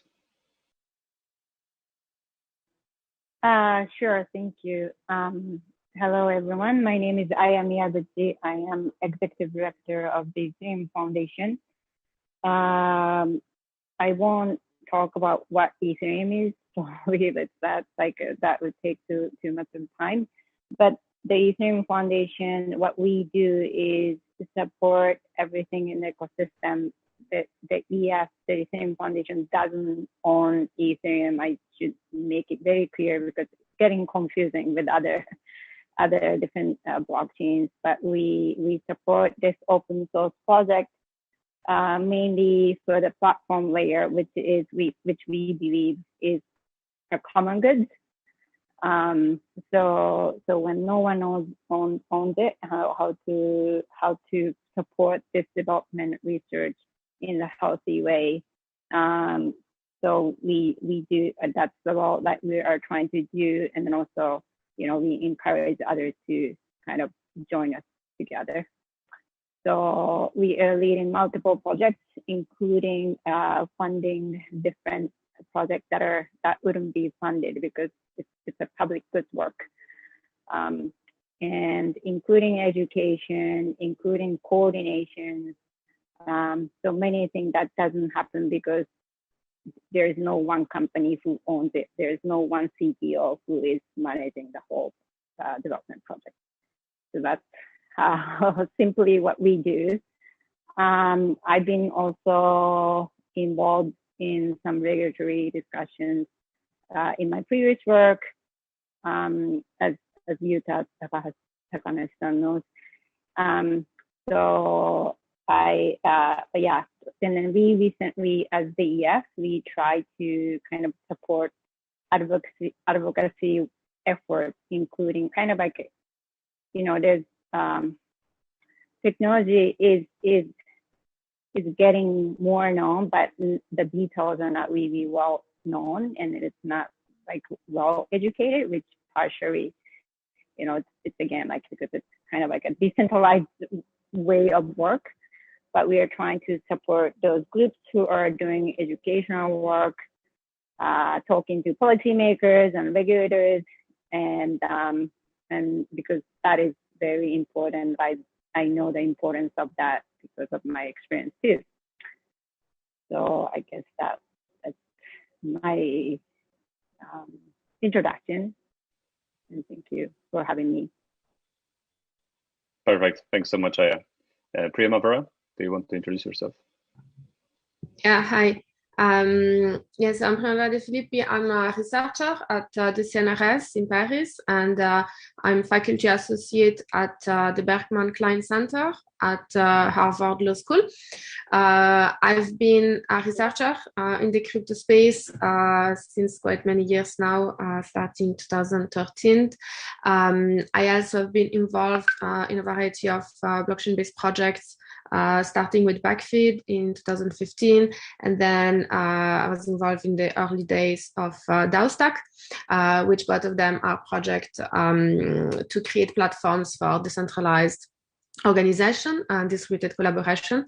And then I also founded Koala, which is an international network of researchers, lawyers, and engineers and entrepreneurs in the blockchain space, which are interested in exploring how can we bridge the gap between the blockchain systems and the more institutional legal systems.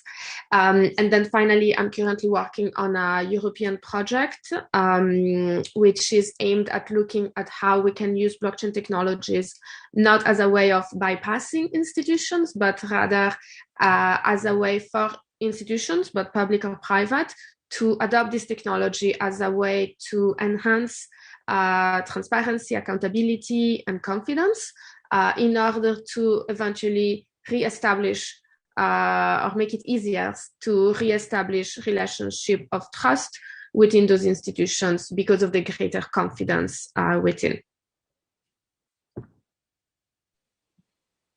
That's great, thank you. Yuta? Yeah, my name is Yuta Takanashi.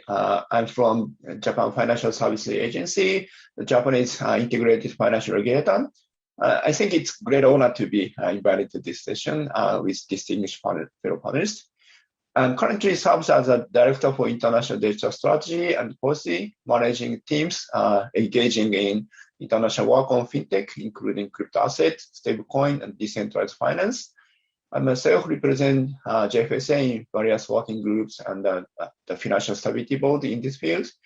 And I also participate in the Blockchain Governance Initiative Network, BEGIN, to pass better governance in the blockchain-based financial system.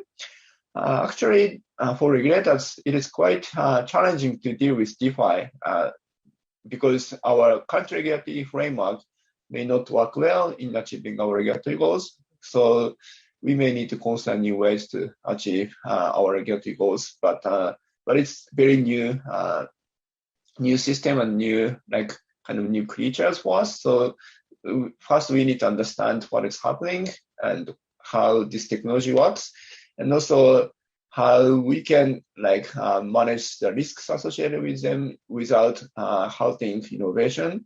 So I believe that we are currently in the critical moment in designing future of finance and the future of the internet.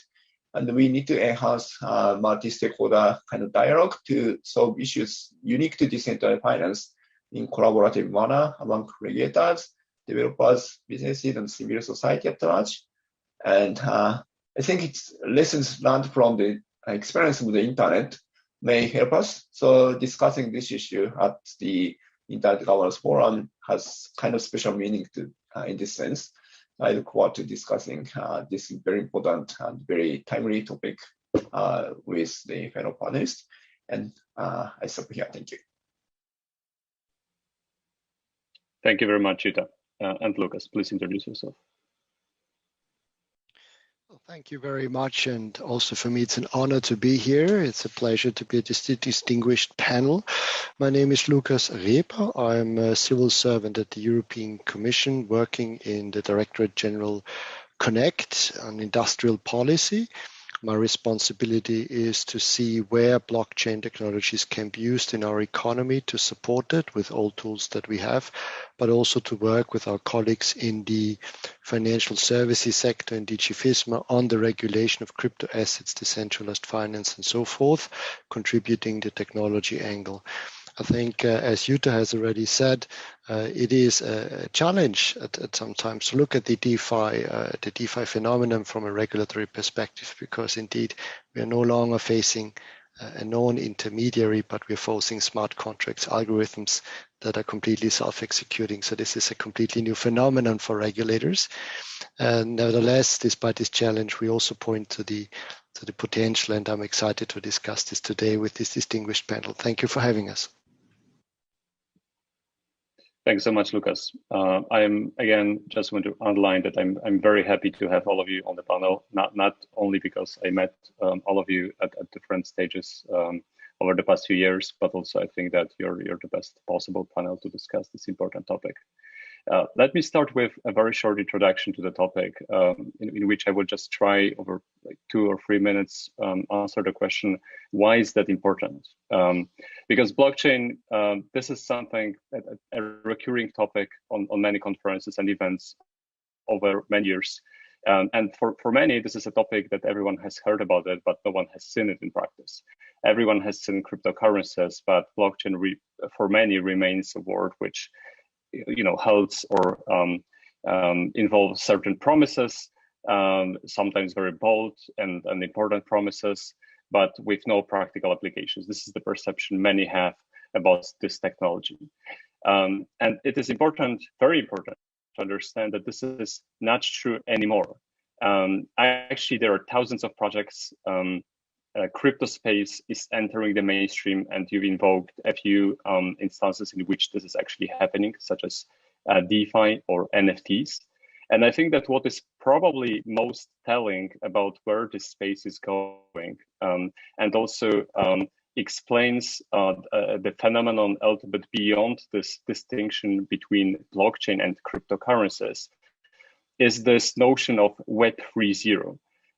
As a new stage in the development of the internet, which can be allowed by the progress in and development of blockchains and crypto technologies. So we had Web 1.0, which was about reading data, about being able to access information. We had Web 2.0, which was all about writing and sharing information. And we had social media as a key component of this phase of the development of the internet.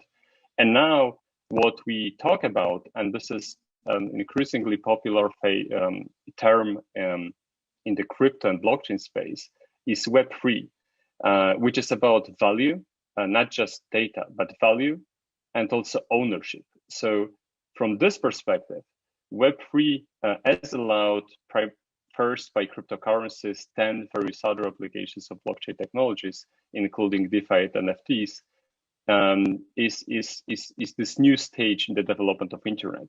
And this is why it's so important to discuss this at the event such as the Internet Governance Forum.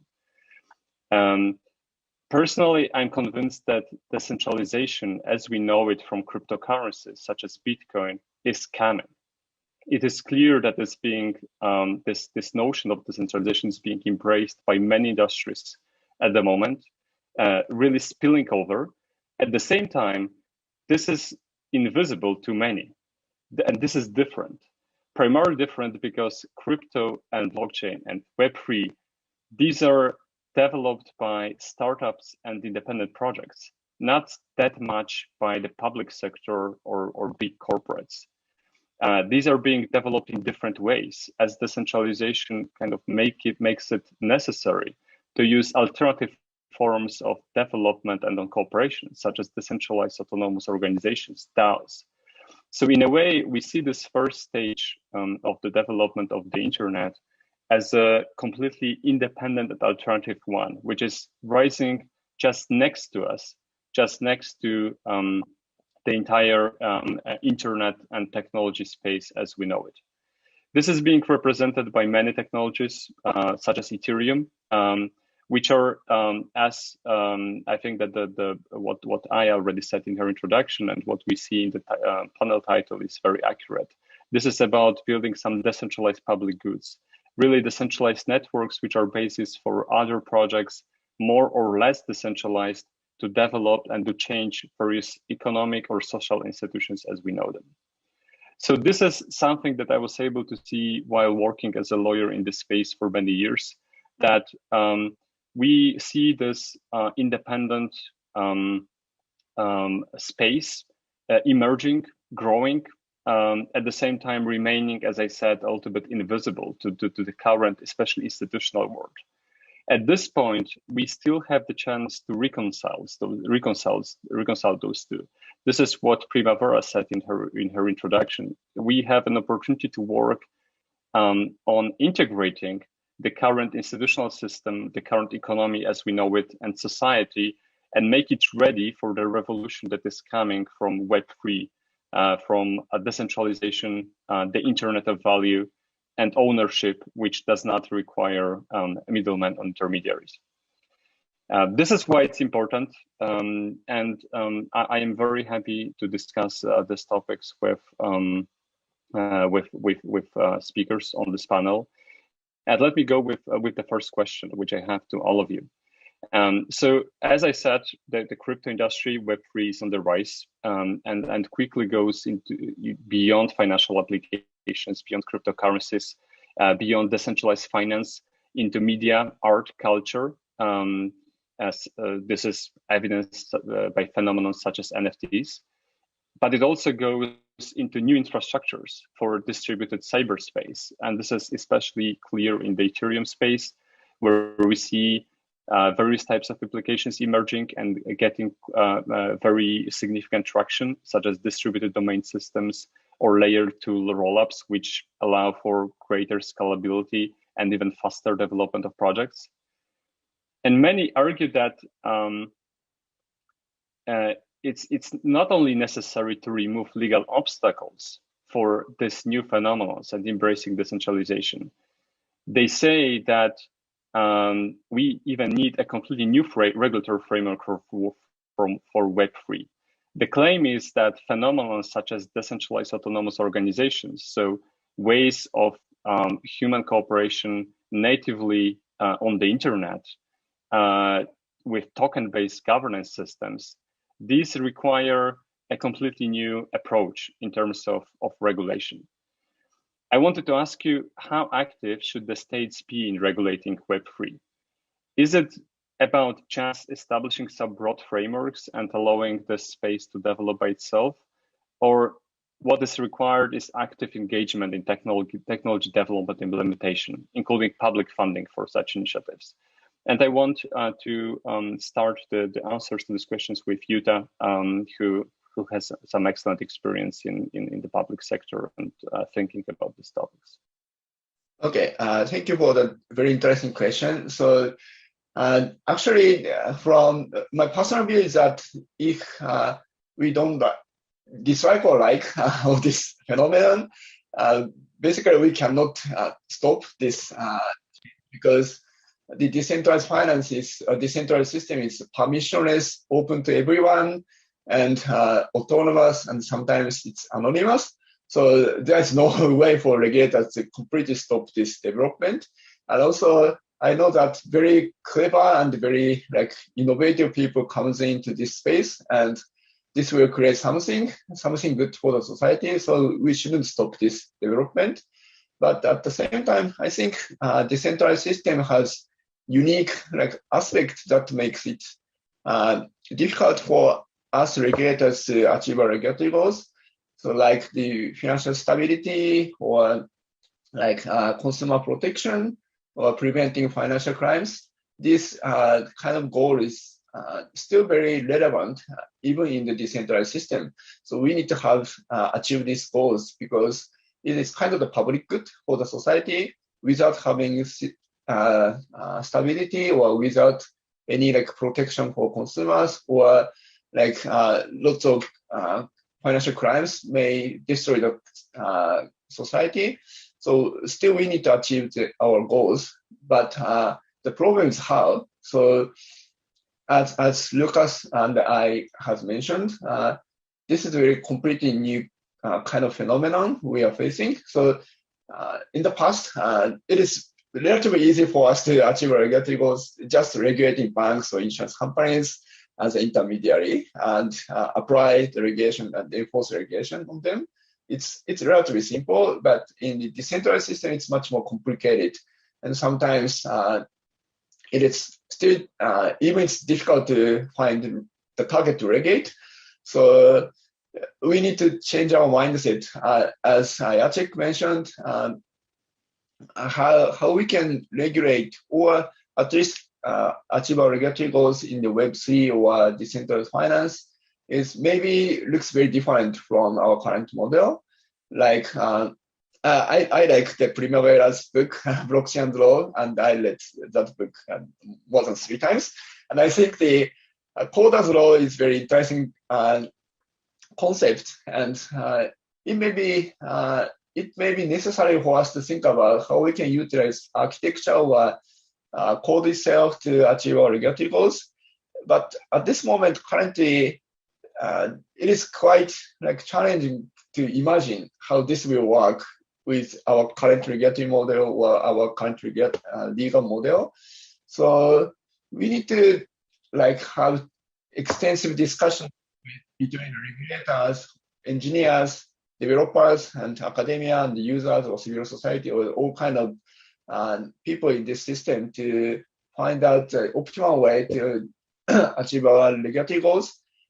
I shouldn't say regulatory goals, just the goal of the society, and have some common understanding what should the future finance looks like, and what the optimal level of control, especially in the privacy or traceability kind of thing, and then find out a way to achieve these goals, maybe combination of legal kind of rule of law and architecture of Coder's Law, or maybe the market mechanism. But still, we are in a very early stage in this discussion, and if we fail to have the dialogue among these stakeholders, it may be possible that to regulate, because regulators have only a regulation as a tool. So we need to utilize tools. We have regulation to achieve our regulatory goals as much as possible.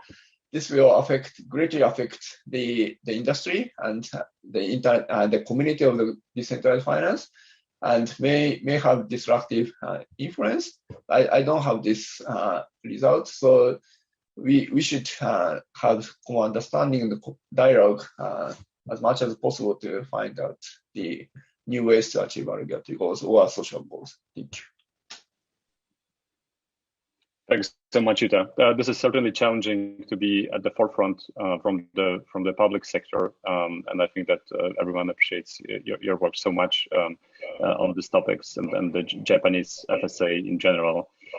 And you've mentioned that the advocacy efforts of the Ethereum Foundation, especially recently. So please tell us what's your message to the public sector and to the regulators, and what is your idea for approaching the emerging Web3?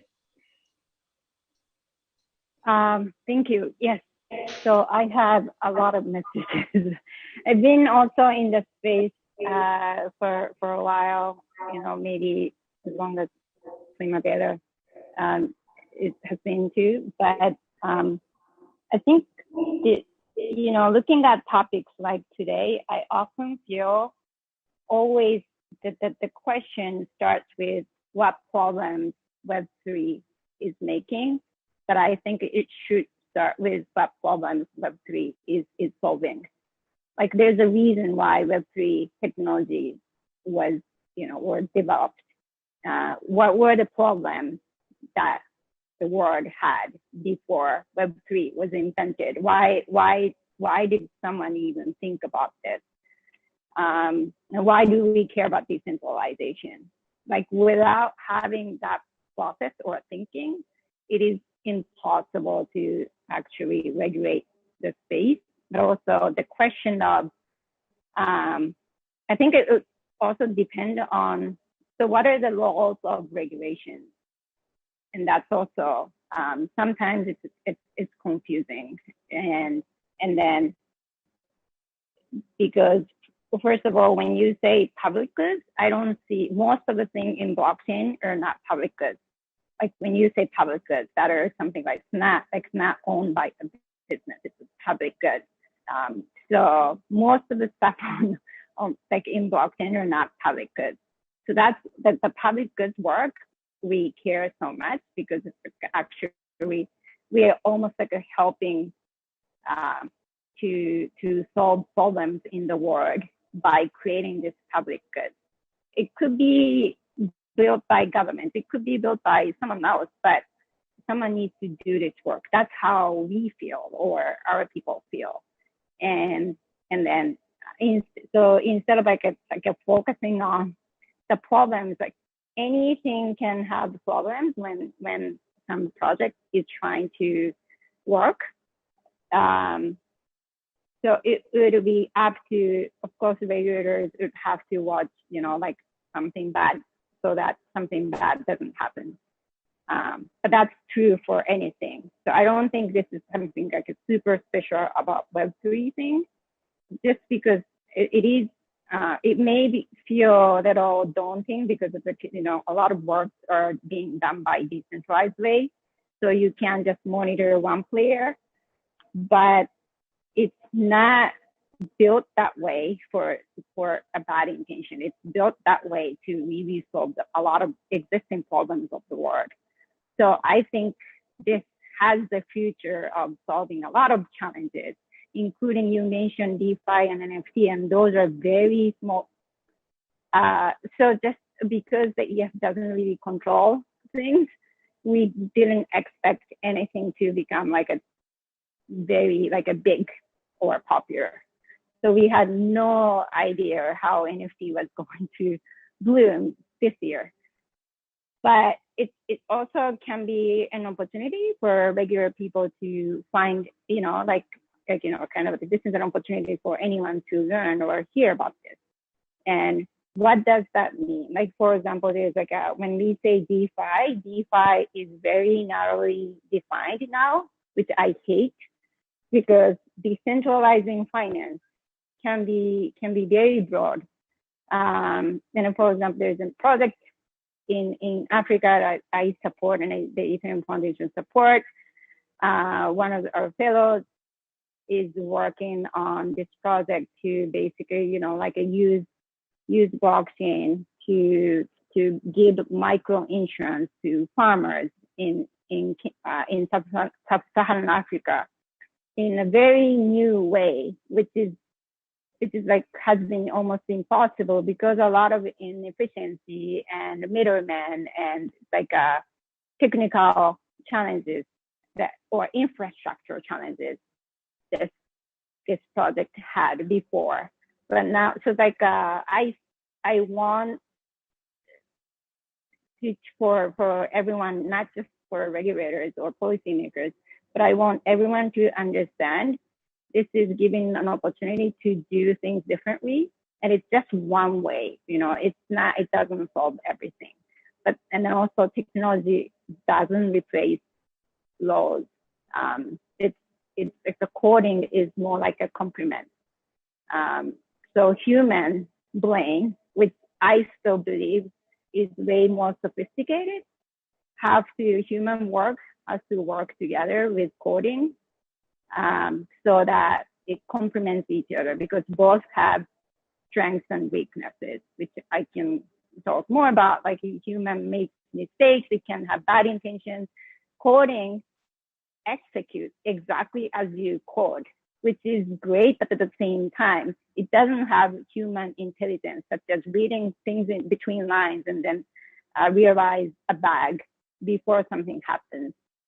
So it's like we still have to work together, and this fear of code replacing everything, that is not happening for sure, but also that should not happen because like human work is very, very important. So it's kind of a confusing part when we when people talk about on-chain governance or off-chain governance and all that. It's I think the part of the education that needs to happen is what part is still very just an idea stage, what part is in an experiment stage, which I think most of the stuff is still in an experiment stage. That means I hope policymakers kind of like make effort to learn about what's happening very deeply, which requires technical understanding and everything. And then after that, we to make the decision where to actually watch or where to actually let things still develop.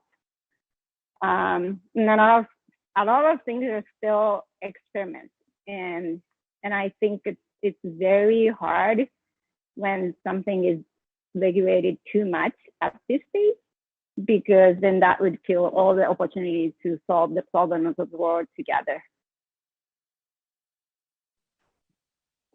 Thanks so much. I think that this is a great perspective, and I totally agree with you with respect to first not limiting the perspective to just specific products or industries which are emerging. And this is very clear, especially like Web3 inherits this financial roots of Bitcoin and cryptocurrencies, and now also DeFi. And this is probably not right to just apply this very risk-focused financial regulatory perspective to all the phenomena which Web 3.0 brings, that's for sure. And also putting this into the time perspective and understanding that this is long development extended over time, and just taking a current snapshot of how things work is not going to contribute to a good regulatory framework. I think that these are excellent remarks. Lucas, now I want to turn to you. And I think that you have a particularly interesting perspective representing the EU on this panel, because the EU is actually a very interesting governance implementation, complex governance, which embraces decentralization. So I'm particularly interested in your thoughts about how the regulators and policymakers should approach the emerging Web3 phenomenon. Thank you very much, Jacek. I'll try to build a little bit on what you and I have already said. I've already said a lot, and I heard a good number of messages to regulators I would like to pick on a little bit. I think perhaps let me break down my observations in two big clusters. I think the first point would perhaps be, do we need to think about the regulation of decentralized finance? Or do we already have a regulatory framework that's sufficient to capture this new phenomenon? And if it's necessary to legislate or to regulate, when is the best moment? So when it comes to the first question, I think when we look at decentralized finance, as it is with centralized finance, we have to think about the first basis principles. And the regulation is always there for a good reason. Regulation is there to protect certain public goods, such as the protection of minors, the protections of the weaker in our society. Consumer protection, financial protection is very often geared towards giving people enough information to understand the risks they take in investing, protecting minors against things. And when we look at decentralized finance, I think what we struggle with is that by accessing these completely decentralized systems that work only on the basis of algorithms, smart contracts, and so forth, consumers that connect to these systems typically do not get the same type of information they could get in centralized finance, where they have to go through an intermediary, be it a bank, be it a broker, be it somebody else is providing a service. So one of the first basis principles that we're asking ourselves is this emerging new financial world in the internet that everybody with a wallet can access, a world where consumers can get sufficient information to make a learned decision on the risks they want to take or the opportunities they want to grasp. Another big concept in these first basis principles is, of course, geared towards the protection against money laundering, terrorism financing. Some of the interventions we have seen already in the emerging space of decentralized finance was pressure of regulators on decentralized finance to abide by anti-money laundering rules. This is a big challenge in a completely decentralized world. But the question indeed is, where are we in this stage of the evolution of this new emerging world? Are we already at the stage where we need to scramble to take our pen and start drawing a new law? Or is this a world where we should say, do no harm is the best principle, let this new world first evolve and then let's see where to intervene? I think that's a very difficult balancing exercise for regulators. Both the European Union and the United States of America have taken their time to regulate the internet. Some would argue we've taken too much time. I think as a general principle, it's a good principle to say, let's not overregulate an emerging industry in the beginning. We have seen that DeFi has exploded, certainly. MakerDAO 2017, $1 million of transactions. You were the front runners, but there wasn't so much money there yet. If you look at the market today, 110 billion in total value, and this market is already showing a trend that we are facing a very rapid evolution. So regulators will have to look carefully to this. But a lot of the parameters for this new Web 3.0 are still so uncertain. We've seen that non-fungible tokens have seen a certain take-up, but how far does it go? Does it stop at artwork, or we will see NFTs evolving further? Decentralized finance, what are really the efficiency gains compared to fully automated exchanges? We already have today exchanges, intermediaries, that are operating with fully automated order books. So what's the efficiency gain of taking away this fully automated order book with a regulated intermediary compared to one that is completely decentralized? Is it really the big step change? Where we would see really the big opportunities of decentralized finance in the first place are situations like examples that Aya mentioned. These are areas in our world where we do not have any intermediaries in the first place, where there are no matchmakers between those that want to provide finance and those that need finance, be it microcredits, be it microinsurance. And there, the decentralized work can really bring enormous and undoubted benefits. However, in other parts in the world, we already have very established, efficient intermediaries that are subject to regulation, the efficiency defense of decentralized finance becomes a more complex one. So one would need to look into the concrete situation of the environment, whether regulation is needed, also to determine whether it's needed and what it should tackle. Thanks so much, Lucas. I think that this calibrated approach in which you actually look at what you want to regulate first before adopting a specific structure is an excellent one. Now I want to turn to Stephen, who has an excellent experience in discussing these topics with policymakers and regulators around the world and international organizations such as OECD. What are your thoughts, Stephen? Thank you, Jacek. Yeah, this one's always interesting. So within the UDHC, what we're looking to do is we're looking to create what I call a compliance arc of decentralization. And if you think about that phrase clearly, it basically encapsulates a lot of what's already been spoken about. The one part is decentralization and its applicability, and also the way that it actually, the way that a project starts from scratch and actually becomes decentralized. And then the important word in there was compliant. And when you think about compliance, it's all about saying, well, what are the lanes that these projects, these ideas need to traverse in order to be able to not only develop, but do it in such a way that makes sense for everybody. So the one thing I do want to say is that, most distributed systems in Web3, well, to my mind is effectively, it lends itself to not being requiring a more sort of focused or active regulation. But what it does, it sort of generalizes the concept that's already in the Web2 space about the publisher versus platform regulatory paradigm, where Web3 sort of goes more into you got to think of it more like a service provider versus platform paradigm instead.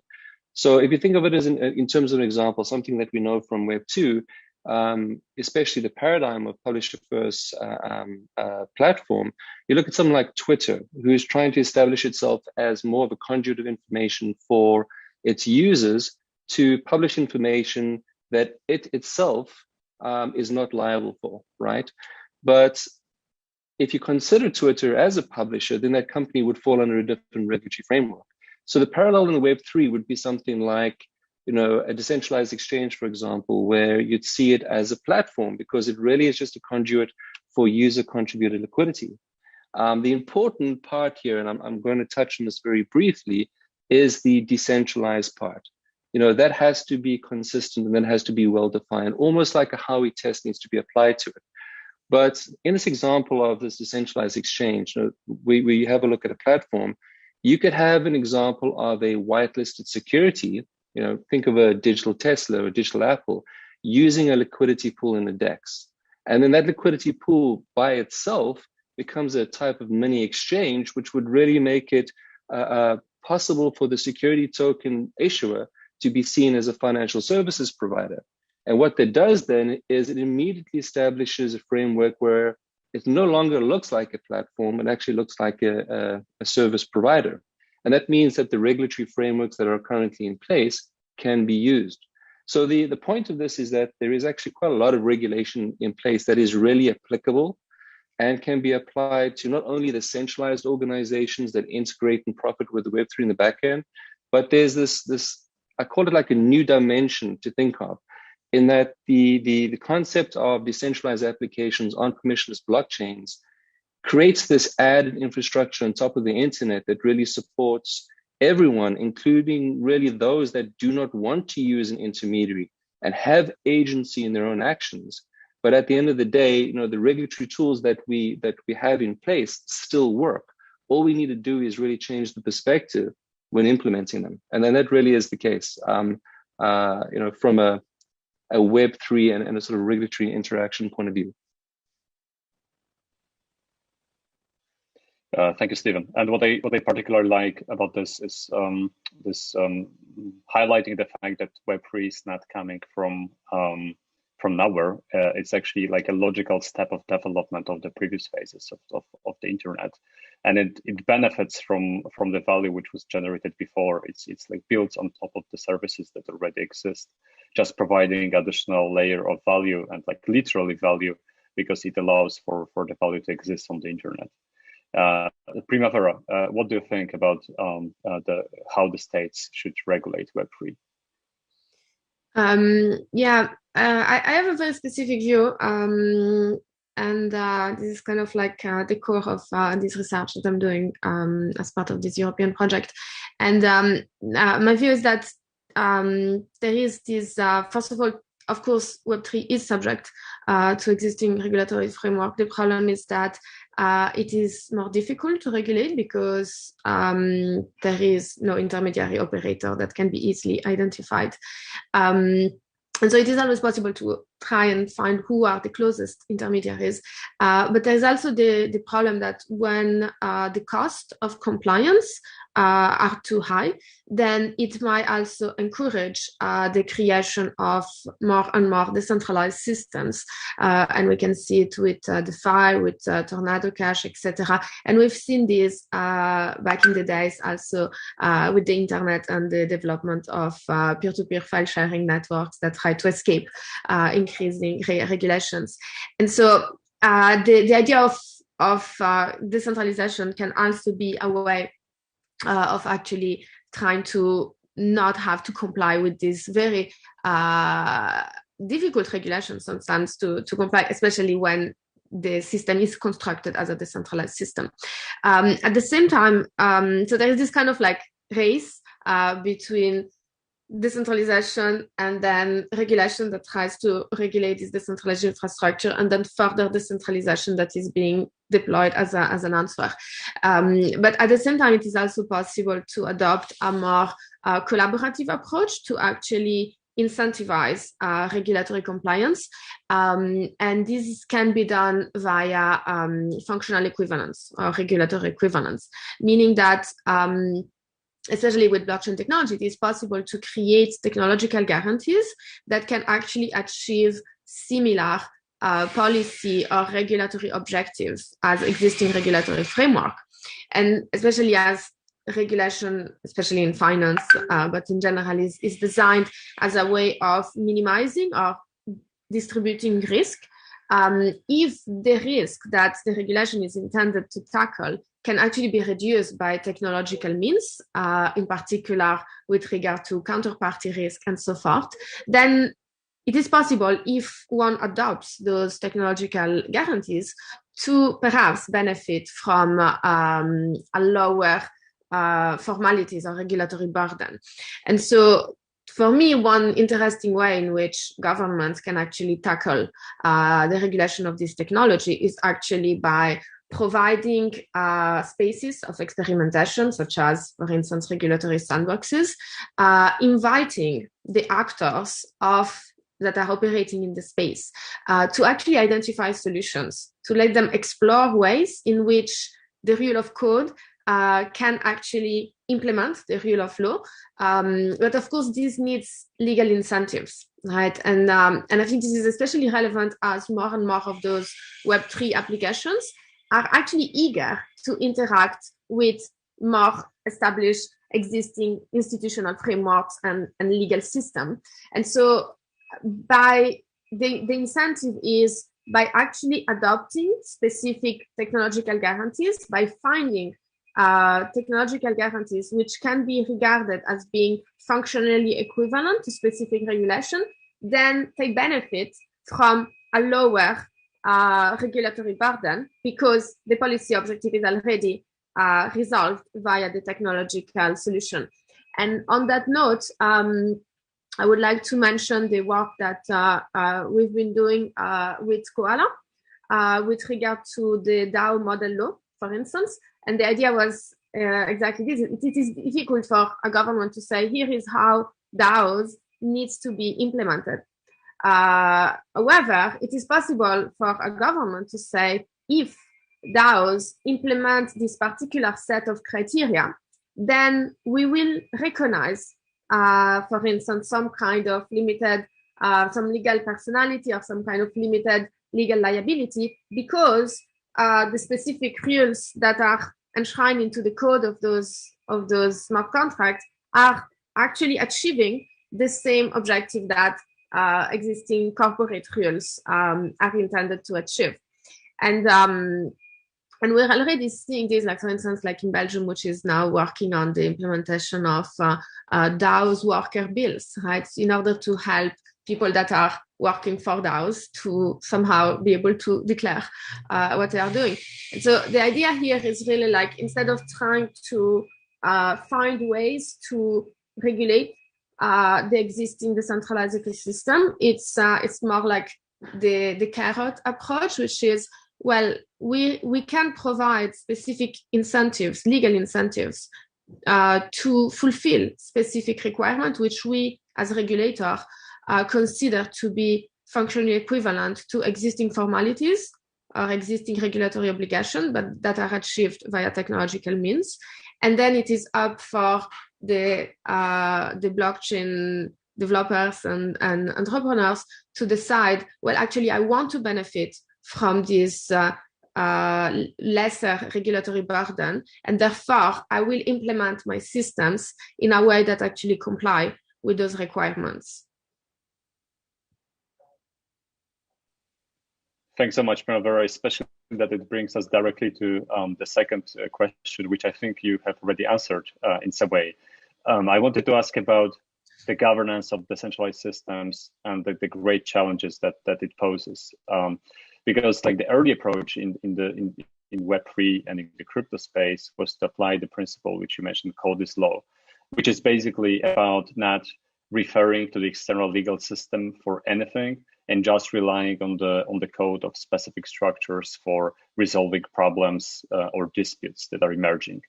And the question was, should the law adapt to architectures emerging within distributed systems and go beyond the Code's law approach and actually try to adopt the law, the actual law, which will govern the structures? And I understand your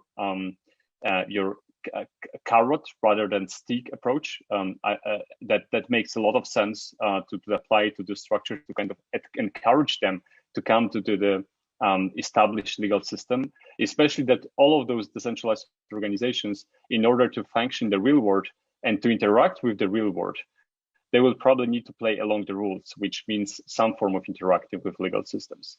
So my question to everyone, if you could spend maximum 2 minutes each for answering the question if Code's law is enough, and if not, how the law can actually regulate decentralized structures.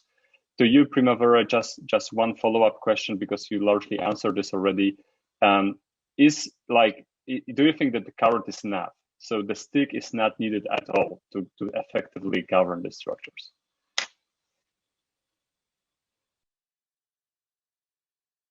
Maybe I start. Yeah, I think the stick is always there, in the sense that the existing regulatory frameworks are always there, if we can identify specific intermediaries, and there are of course intermediaries that can be held liable, and therefore that of course needs to follow with the regulations, then of course they will be subject to the stick. For me, however, especially as we move towards increasing decentralized system, the carrot become the most effective tool, because if we use the stick, the reaction might actually be destructive, in the sense that the reaction might be the creation of even further decentralized and even systems that are even harder to regulate. Whereas if we actually adopt the carrot approach, then the ecosystem itself will try to come closer.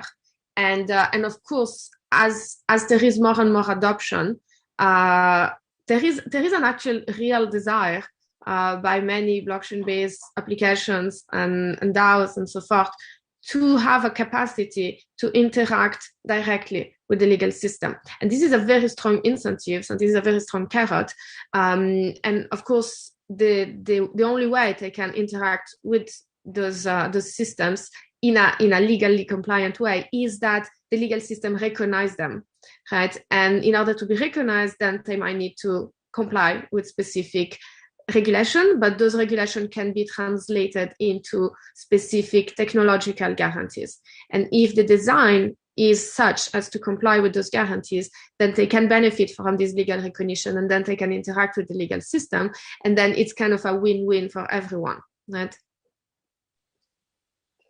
That totally makes sense to me. So now let me switch to the public sector. And Jutta, your work partially at least has been focused on these topics. as part of Begin or other initiatives. What are your thoughts on this? Yeah, so to my understanding, if the code is actually low, then we need to think about how we can create code, because usually the law reflects kind of politics, reflecting different values and like solving the politics among different stakeholders, and then create law, the rule of law world. We need to solve the politics, and we need to like reflect different values into the law.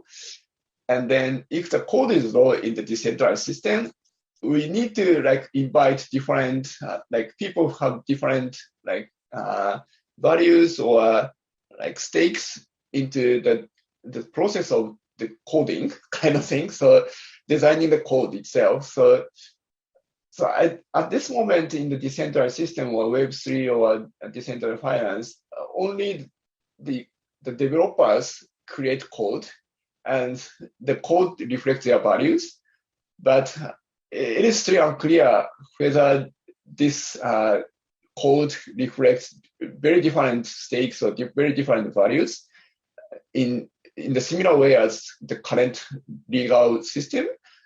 Then we need to have some kind of the meta level like regulation, the meta level like law or like at least governance kind of thing to like actually like make the process of code developing more like a similar way as we are doing in the legal system or national diet kind of system. So if the code becomes law in the decentralized system, we need to have meta level like rules or the mechanism to like reflect different values in the system. At this moment, this kind of mechanism is not in place.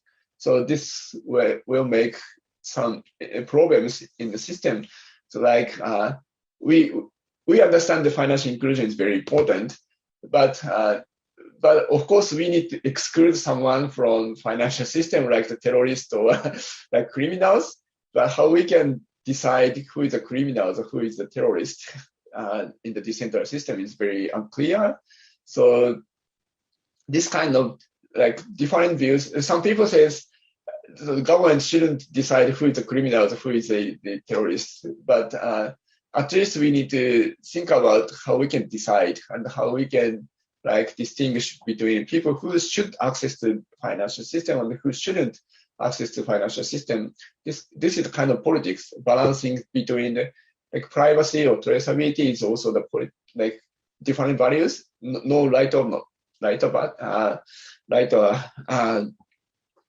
wrong, but we need to resolve this kind of conflict in the political system. If the code is low, this governance system should have some mechanism to resolve this kind of different values. So that is my opinion. Thanks so much. Staying conscious of time, I encourage very short responses to the question. So Aya, please go ahead. Please tell us if you've ever proposed some coding lessons to regulators. Sure. Yeah, I will keep it short. As I said before, I don't think coding is replacing laws. It depends, right? Because it's just a tool.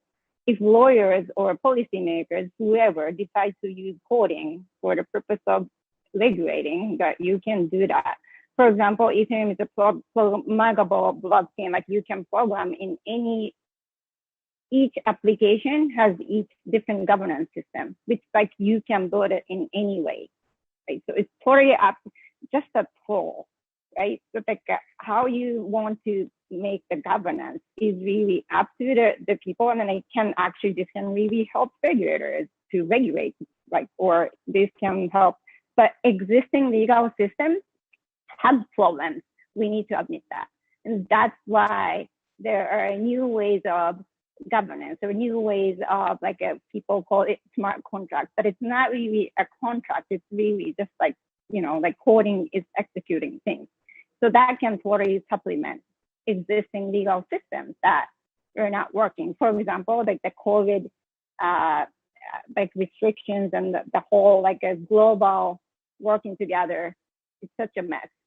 And And because the global coordination is really hard. So we need new technology to help with that kind of coordination. And like actual public blockchain is perfect for, I think, cross-border coordination too. So it's just a supplemental tool for any system. It's not just legal system, so it can help with the legal system too. Thanks so much. What do you think, Stephen? Being very conscious of time, I'm going to keep this incredibly short. I think this is just a change in perspective. It's actually pretty simple. When you think about it, a lot of these systems are actually designed to work by themselves, and it's really about how folks choose to engage with these systems. So consequently, the simplicity is this. If you decide to engage with one of these systems sitting on a permissionless blockchain directly via a command line interface, what you're doing is you're electing to engage directly with the code. In that extent, code is law. Why? Because you have taken upon yourself to engage it. You've taken yourself sovereignty, your agency, and you said, I want to engage with this code, and what comes of it comes of it. I have opted out in this instance. I haven't opted out of being a citizen. I haven't opted out of anti-money laundering, counter-terrorist, or proliferation financing. I've opted out of invest in consumer protection. That's what I've opted out on. But if I decide to go and engage with one of these systems through a regulated front end or front end controlled by a central party, then I have opted in. I've asked for my consumer protection, I've asked for my investor protection, and I have basically acknowledged full front that I have a counterparty to recourse to. And that basically allows for the application of current regulation as we have it. Now, I make it sound simple, but there's obviously a spectrum in between. And one of those aspects that really define the system is how decentralized this thing is that you are operating with, and to what extent you are engaging at a level of code. Hopefully that was short enough. Perfect, thank you. That's something that I think is one of the most important messages to regulators, to understand the various layers and also the degrees of centralization or decentralization applicable to each of them. And Lucas, finally, a question to you, because I think that the EU Commission's work on smart contracts and recognizing the novel ways of governance is particularly relevant. What do you think? Well, generally speaking, I think we've seen that technologies very often operate at the beginning in a legal vacuum. This is not the first time, although the phenomenon of decentralized finance is of course novel. And over time, the question is what adapts? Is it the technology that adapts to the law, or is it rather the law that has to adapt to the technology? And I think the answer is that very often it's a two-way direction. So if actors in completely decentralized systems want to have the benefits, certain benefits that exist today for centralized actors, such as limited liability in partnerships, then they will have to appoint a regulatory access point to speak to a regulator in some form. If they don't want to operate in this framework, they will have certain disadvantages, but they will operate in a different way. I think when we as European policymakers look at this phenomenon, we have every interest to seize the opportunities to support the developments here with an enabling legal framework, an enable legal framework, for instance, by creating legal certainty for legal transactions in decentralized systems, for NFTs in representing physical assets. How do we transfer ownership with NFTs in the real world and so forth? There is a lot to be done for policymakers, but there is also a lot of thinking that should go on in the fully decentralized world, because there are legitimate interests, and my colleague Jutta has referred to them. We have a democracy, we have the rule of law, we have courts. If they're completely bypassed through a new financial system, society will find a way to react to that. So it is, I think, in the best interest of the industry to take a step forward towards regulators and policymakers, while also for the policymakers to have an open ear and to listen to those that bring forward the innovation. Thanks so much, Lucas. And I think that this is an excellent summary and words to finish our panel. Thanks so much to all of the speakers on the panel, and also to the organizers for having us. Wishing you a fruitful day of other discussions on the future and the governance of Internet. Thank you.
Okay, thank you, and welcome everyone to our session called "Do We Know How Much Our Data Is Worth?"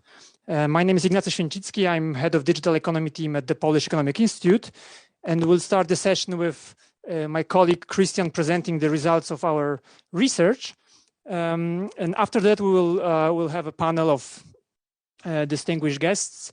Professor Avinash Collis from the University of Texas in Austin, Mr. Tomasz Lemanauskas, candidate for Deputy Secretary General of the ITU and Managing Partner of Envision Associates, Mr. Marcin Petrykowski, CEO of Attende SA, who will join us in a minute, and Ms. Katarzyna Szymielewicz, President of the Panoptykon Foundation, one of the most important Polish NGOs in the field of online privacy, who will also join us in a minute. So now I give the floor to Christian to present the results of our research. Thank you.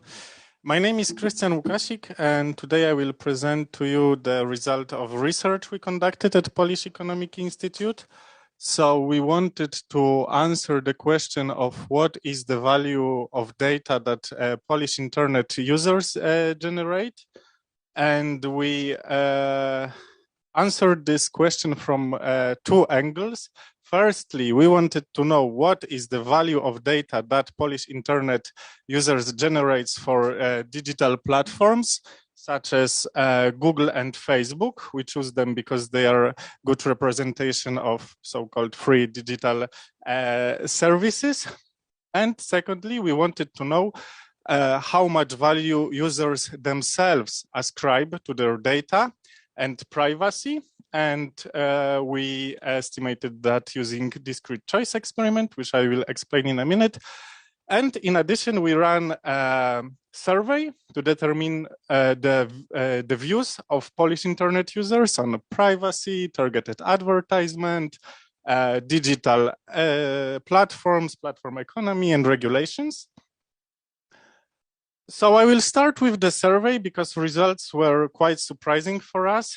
So first of all, it turned out that people, especially internet users, have quite a lot of knowledge on platform economy. 77% of our respondents said that for free digital services, they pay with their data. So we would say they are quite aware. Probably Netflix documentary such as Social Dilemma did their job. And also what was surprising that majority of people here, 87%, are afraid or concerned about what tech companies are doing with their data. So 87% said that big tech know too much about us. 84% said that technological companies should be regulated more strictly. But on the other hand, people are hesitant to pay for better privacy protection. 69% said that no internet services should be paid for. They all should be free of charge. And almost half said that they don't want to pay anything for better privacy protection.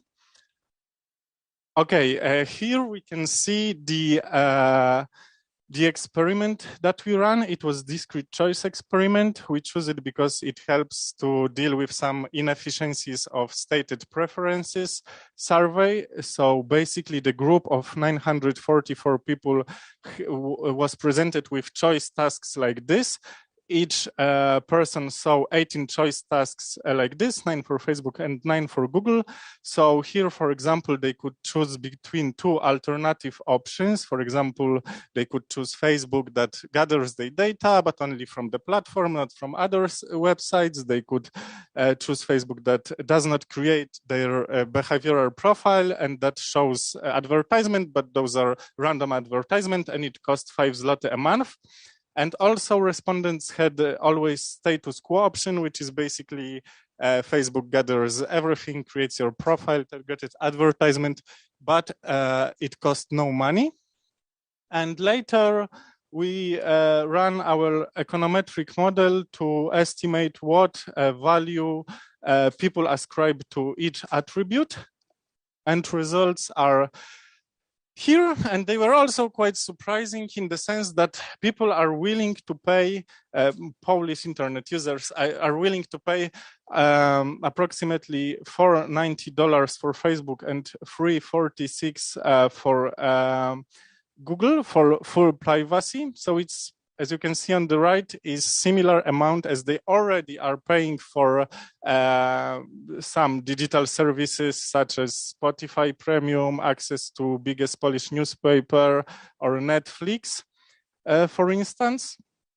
And for like partial privacy, they are obviously willing to pay less. Partial privacy means that platform gathers your data, but only the one that you put in.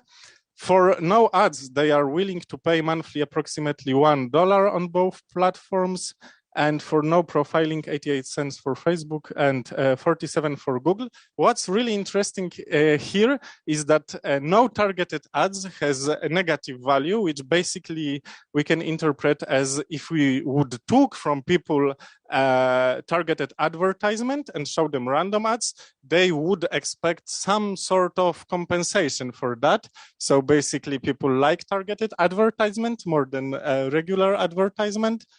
And what's really important here is the bottom line, where we can see that status quo also has negative value, which means that people are not happy with the current situation in which they pay for their digital services with their data. Okay, and here we have the other side of the equation, the value of data that Polish users generate for Google and Facebook. And basically we calculated that by taking global revenues of those companies, multiplying that by the share of the revenue that advertisement generate, and then later we adjusted that for the number of people and for GDP per user in order to adjust for different value that data has in different geographical location. So average revenue per Polish user for Google is $254, which for all of the users in 2020 made $1 billion, which is substantially more than those companies put in their financial statement for Polish Regulatory Office. And for Facebook, average Polish internet user brings to 90 monthly, which in total in 2020 was $0.6 billion. If I remember correctly, it's 3 times more than this company stated in their financial statement. But we will come back to this later. And on the right, you have a chart that shows our calculation of annual average revenue per user globally for Google and Facebook. As you can see, the amount is rising, so it can be explained by a few factors. People put more data in the internet now. Also, the tools that we use to analyze and monetize data and better, and also obviously digital advertisement market is growing as well. Here we have fun chart. I will try to explain it.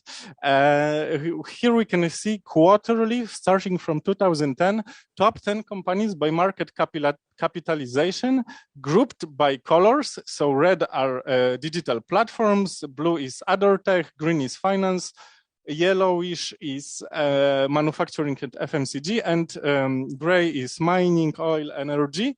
And yeah, we can also see how platform business model is booming. Right now, we can see 5 companies that are in top 10, while 10 years ago, it was 0 companies. So we can see gray dominating on the left in 2010, and then starting approximately 2013, platform business model is taking it over. So to circulate back, we can compare those 4 numbers that we got. So we have this 290 that average Polish Facebook user generates for the company, and 490 that average Polish Facebook user is eager to pay if Facebook would gather no data from them. Same goes for Google. Average Polish user generates $54 monthly for Google, while Google user would be willing to pay $346 if Google would gather no data from them. And this has some interesting consequences. So I will now try to answer what does it mean to us, all the information that I mentioned. So firstly, we can see that real revenue of Google and Facebook in Poland might be higher than the one officially declared. Secondly, people are quite aware that quite aware of the role of data in the platform economy, and they are also scared about it. And thirdly, they are unhappy with the status quo, which brings us to the fourth point, which is connected to this slide, that there is perhaps possible different business model in which people would pay for their services less than they are willing to pay on average right now, but even more than those companies get right now from their data. So maybe some other option than paying with your data is possible. But also we have to remember that in our survey, it turned out that people generally are, if you ask them directly, they don't want to pay for any services. They don't want to pay for privacy. And they, majority of people said that they don't trust that paid version of Facebook or Google would protect their privacy better. So maybe we should think about more radical change in the platform business model than subscription model. And maybe, and maybe that I will leave to our panelists. So thank you for today. Ignacy, floor is yours. Thank you, Christian, for this excellent presentation. And now, without further ado, I would like to turn to our speakers, starting with Professor Collis, if he's available online. Yes, I think I can see you. So I would like to ask you about the comments to the approach that we have, and maybe a little bit more general. Is it at all possible to measure the value of private data, and what's the economic interpretation of such measures? Thanks for inviting me to participate in the panel. It's a very interesting piece of research which you've done. I think I had a few comments regarding like how to interpret these results. So I think the first comment I have is like when you run such online experiments, like for example, asking people like, if you would prefer a version of Facebook which doesn't use your data to target ads. These are like, very hard questions to imagine, right, as a respondent when you answer a survey. So I think ideally what you would want to do is to do some kind of an online experiment where the respondents actually experience the platform, let's say without using their data, what kind of ads do they see, like they experience it ideally over a longer period of time. And once they understand what they're signing up for, then they are in a better position to respond with their evaluations. Unfortunately, as you all know, right, like running such experiments is challenging without collaborating directly with Facebook and with Google and with the platforms. And as academics, like we have struggled a lot to, convince these tech companies to collaborate with us for experiments. So that's the first point. And the second point I wanted to mention was, as you might all know, right, from the research literature, there's this concept called the privacy paradox. So basically, if you ask someone, right, if they value privacy or not, most of them reply and say that they really value privacy a lot. But when you actually ask them to like take real actions, like, put real dollars on the table, or like, put some effort in like increasing their privacy, then not many people actually follow up with that.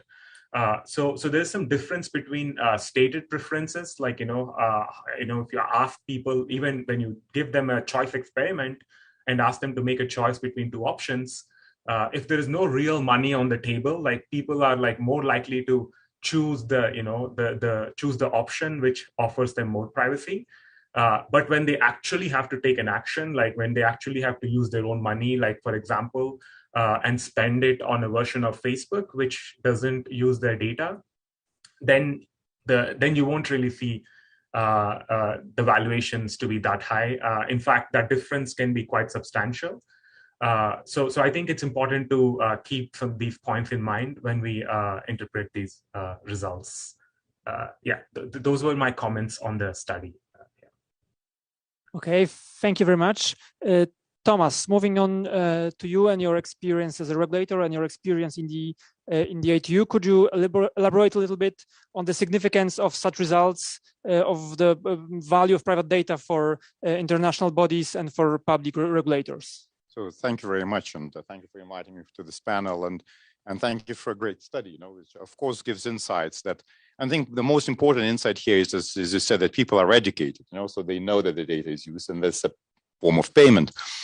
However, is also just picking up on the last point is actually your study, I think, confirms that a lot of people say, yes, they have too much data. We would be prepared to pay, but when you actually ask them, do you think the services should be free or should be paid for? Still, majority of people say no, they still should be free. So I think there's a lot about sentiment versus real action question here as well, which would be interesting to explore.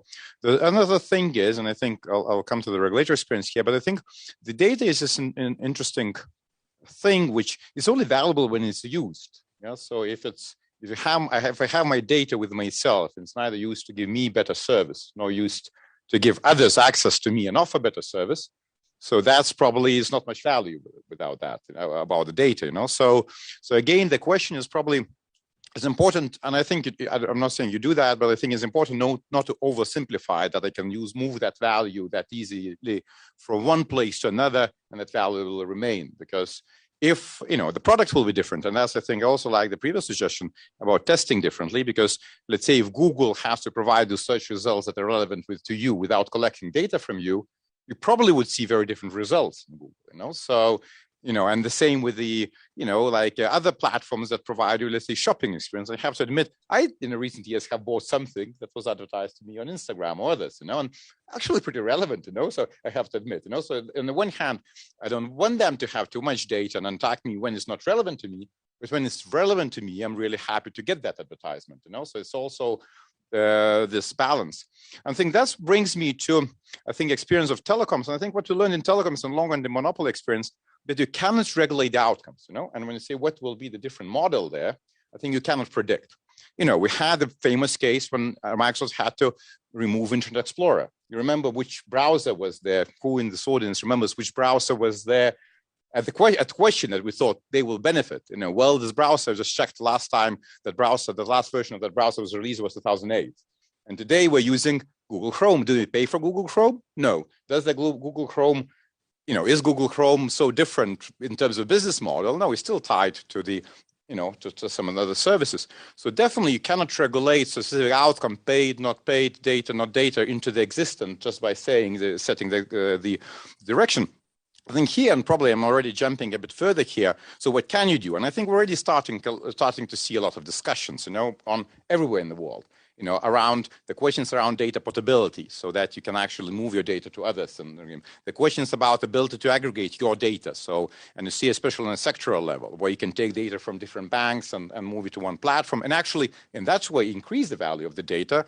But then you also need to have someone who can use that, and the questions about how much power can be combined in one platform, or different platforms. And you see the landmark decision, I think just a few days ago in UK, by actually, mandating or trying to mandate some sort of coming back, some sort of mergers which happen to go back. So I think that's where we'll explore, what can you do? But I think for me, my conclusion is, yes, data is valuable.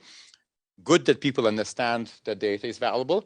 But I think the final outcome, what does it mean, the final design of the product, it's not that clear yet. Thank you. Thank you very much. Marcin, I would like now to turn to you and add some business perspective to our discussion. What's the importance and meaning of measuring the value of private data for business? Thank you. So great research. Thanks for sharing. Maybe first a few comments on the research itself. I think you guys are a bit underestimating the potential of this business. It is a far greater business than what the research shows.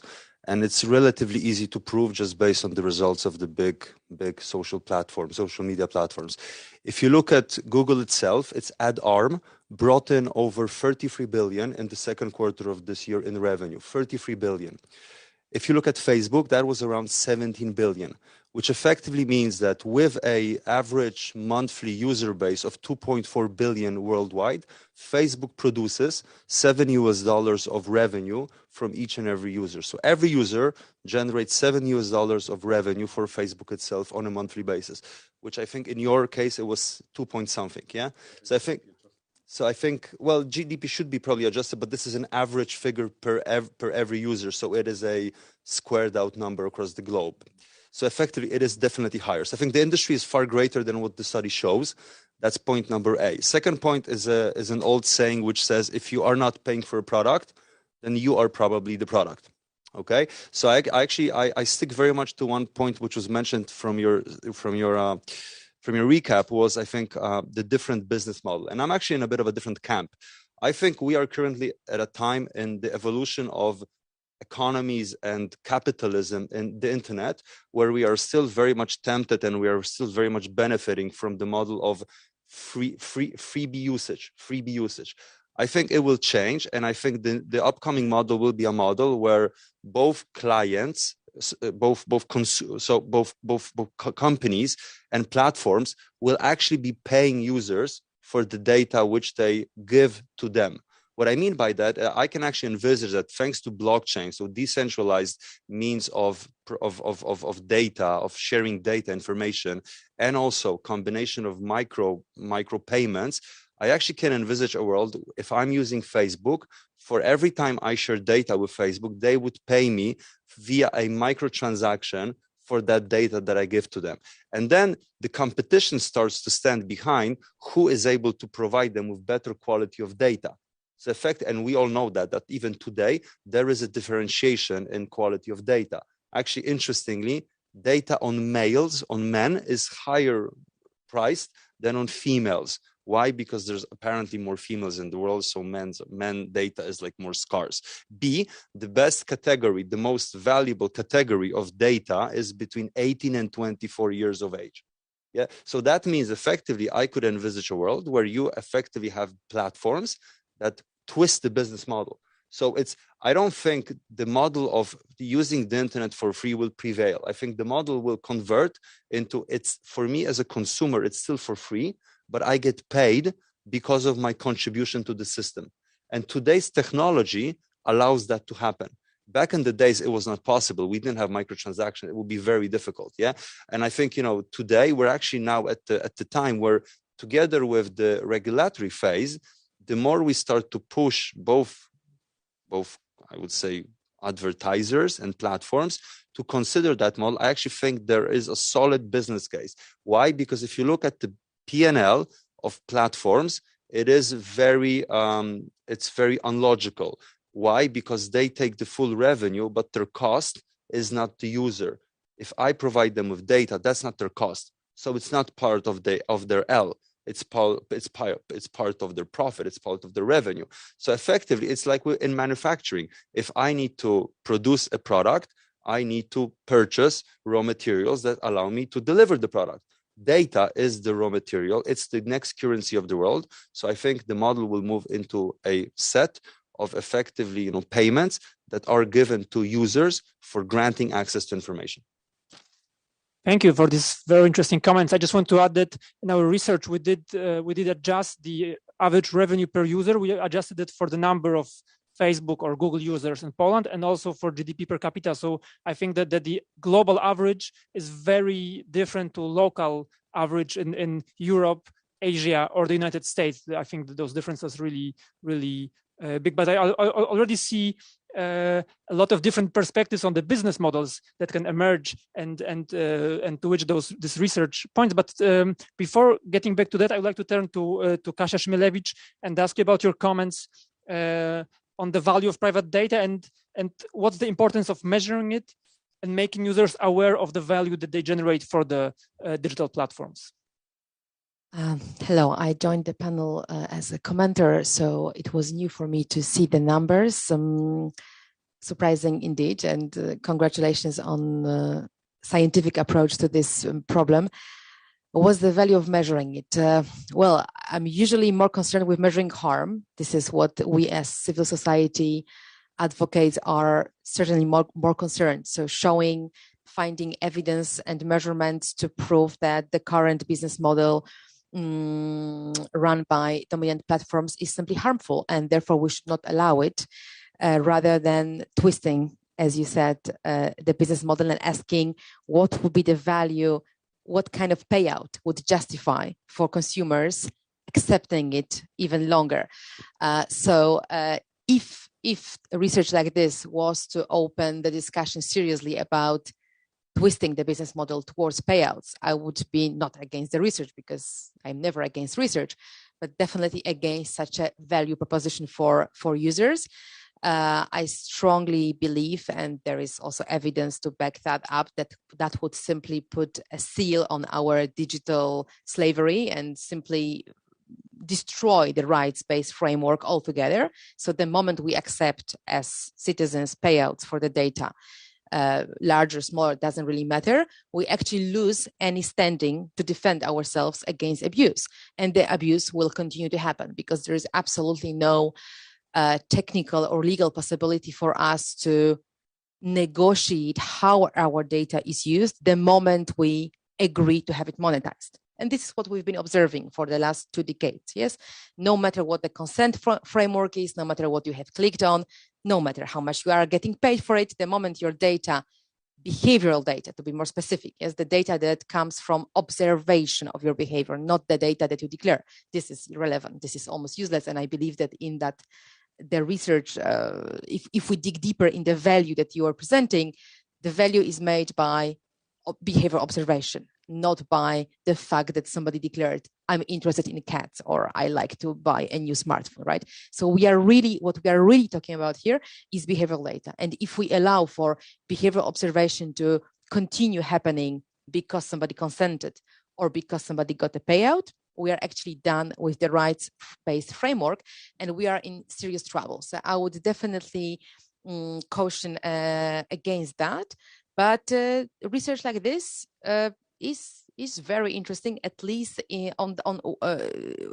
with regards to proving the point that we've been making for a longer time, that this data obviously creates economic value, and we should not be fooled by arguments coming from big data companies that they are still too poor to be regulated. I think it's high time to ask for a tax on that data power that has been created there, and just numbers like this should give even more confidence to regulator to say, okay, this is a taxation time. Like, we have already taxed banks on their power and impose quite serious regulations on them. Clearly, the next year is the time where we have to do the same with big tech. If EU fails this time, I'm not sure when the next opportunity comes. So maybe the data like this can be also used to back up calls for simply more strict regulation of that value. Thank you. I just want to ask you one more thing, because you said you're against the model where we are being paid for our data. But do you see the chance, or would you accept the transformation towards the model where we subscribe to those services, which are right now we have some services which are paid by subscription, and you have some services which are paid by our data, like Google and Facebook that we were researching on. Do you see the possibility of a transition to a subscription-based social network and subscription-based package of other internet services? Certainly, and the numbers you presented also prove that point. People are more and more willing to pay for these services with real money, because they are more and more aware. That's one of the purposes, I believe. The awareness of the value of the data they generate increases also their willingness to use real money instead of using data. But that model would certainly clean up the situation.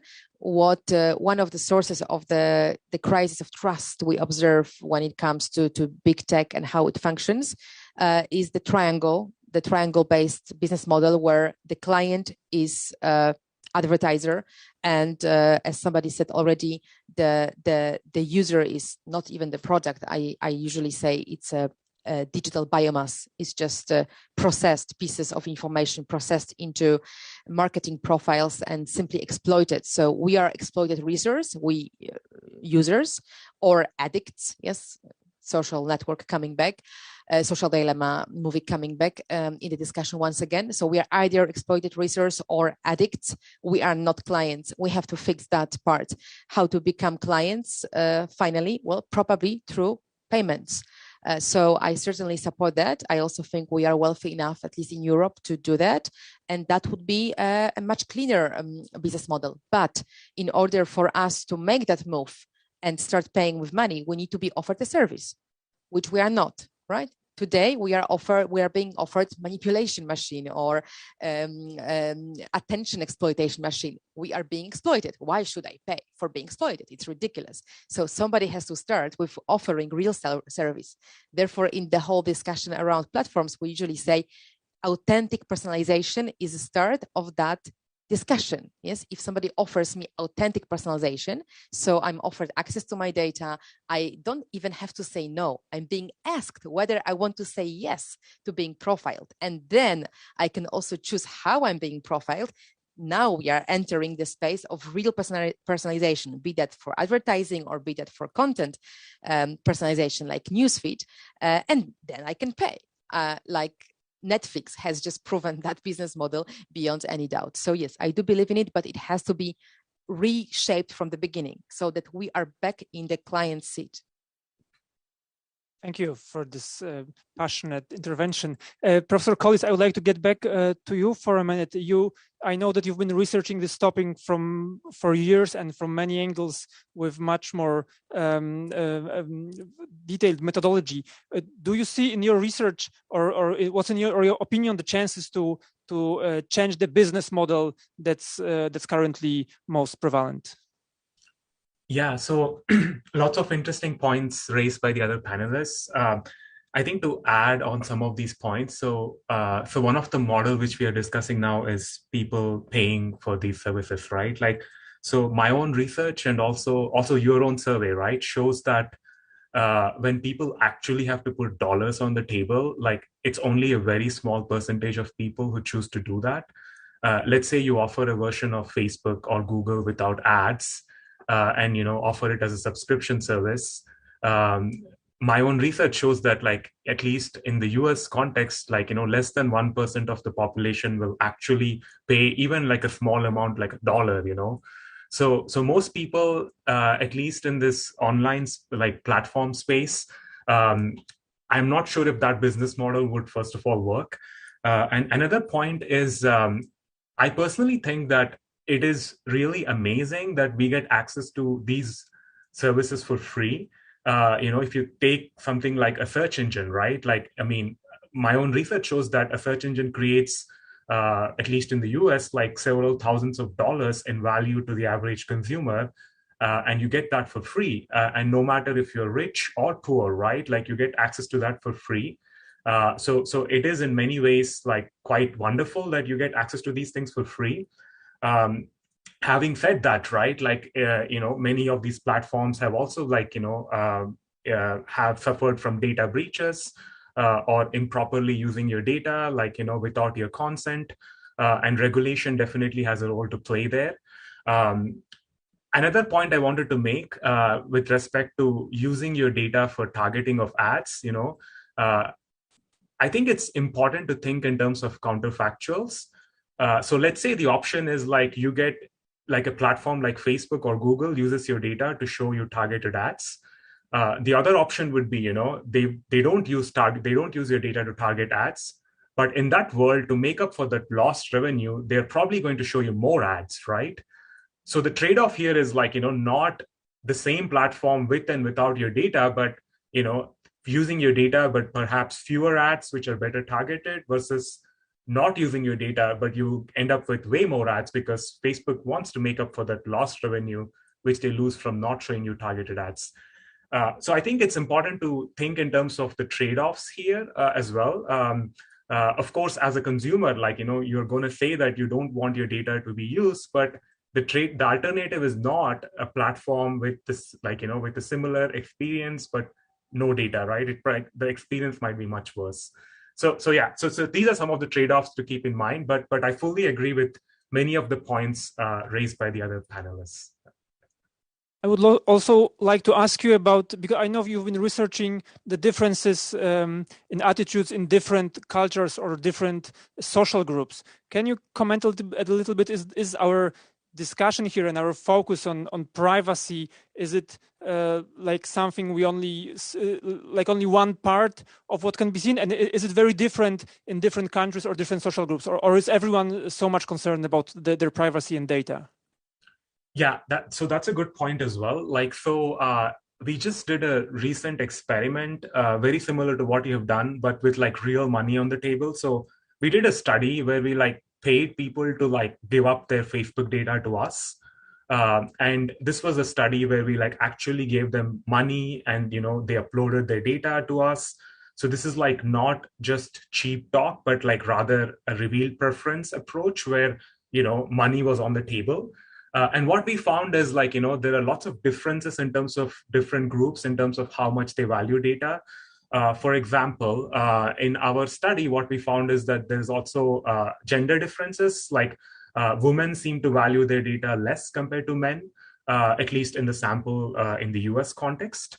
There's also differences based on income levels, like richer people seem to value their data more and required way more payments compared to like lower income individuals. In the context of US, there were also like differences in terms of like ethnicities, like, between like Black and white and Asian individuals. So like we found, for example, that Black individuals in the US like valued their data less compared to like white individuals. So there are lots of differences in terms of how much people value their data. And this can also be seen in terms of we can also think of these valuations as how much they value their privacy because they had to give up their data to us. So the takeaway is like, there are lots of differences between different demographics. And if, let's say, we move towards a business model where the platform or the regulator forces the platform to pay people for their data, this might lead to like also income inequalities. Like, for example, what we found is that lower income people and also women and Black individuals, like who are traditionally discriminated in the labor market, actually would get less payments in a world where people get paid for their data. So it's important to keep these differences in mind as well. Thank you. It's really very interesting to hear those very different detailed perspectives. Thomas, I would like to turn now to you. You have a lot of international experience in your previous roles. Can you say a little bit about what's the approach towards the topics we're discussing here, the platforms, the privacy issues in different places around the world? You can also see that in ITU, I'm sure that the approaches are very different. So thank you for that. And I would like to pick up on some of the other points that we discussed. But starting from that, I think it's very pertinent that we shouldn't overestimate that everyone thinks like us. I think that's always very important in these discussions and we don't need to go far, like in this part of Europe, just a bit north, and here, single ID to get good access to government services is okay. It's a normal thing, yeah?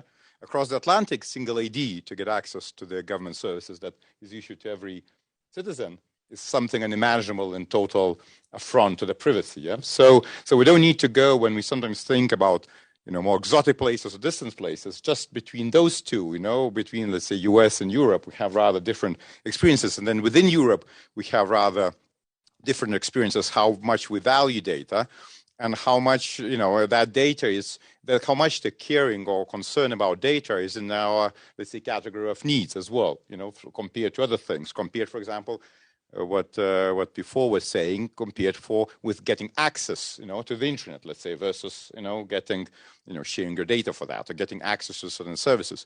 So I think there's definitely differs. So a few other things is, but then of course it's important for me, and that's kind of again coming from the discussions about taxation in telecoms, and that's why I wanted to pick on your point about taxation. I'm probably, taxation is an important topic for many reasons, to get allocated the tax rights to different economies, right? And as you know, OECD just agreed a digital tax deal, and this is happening.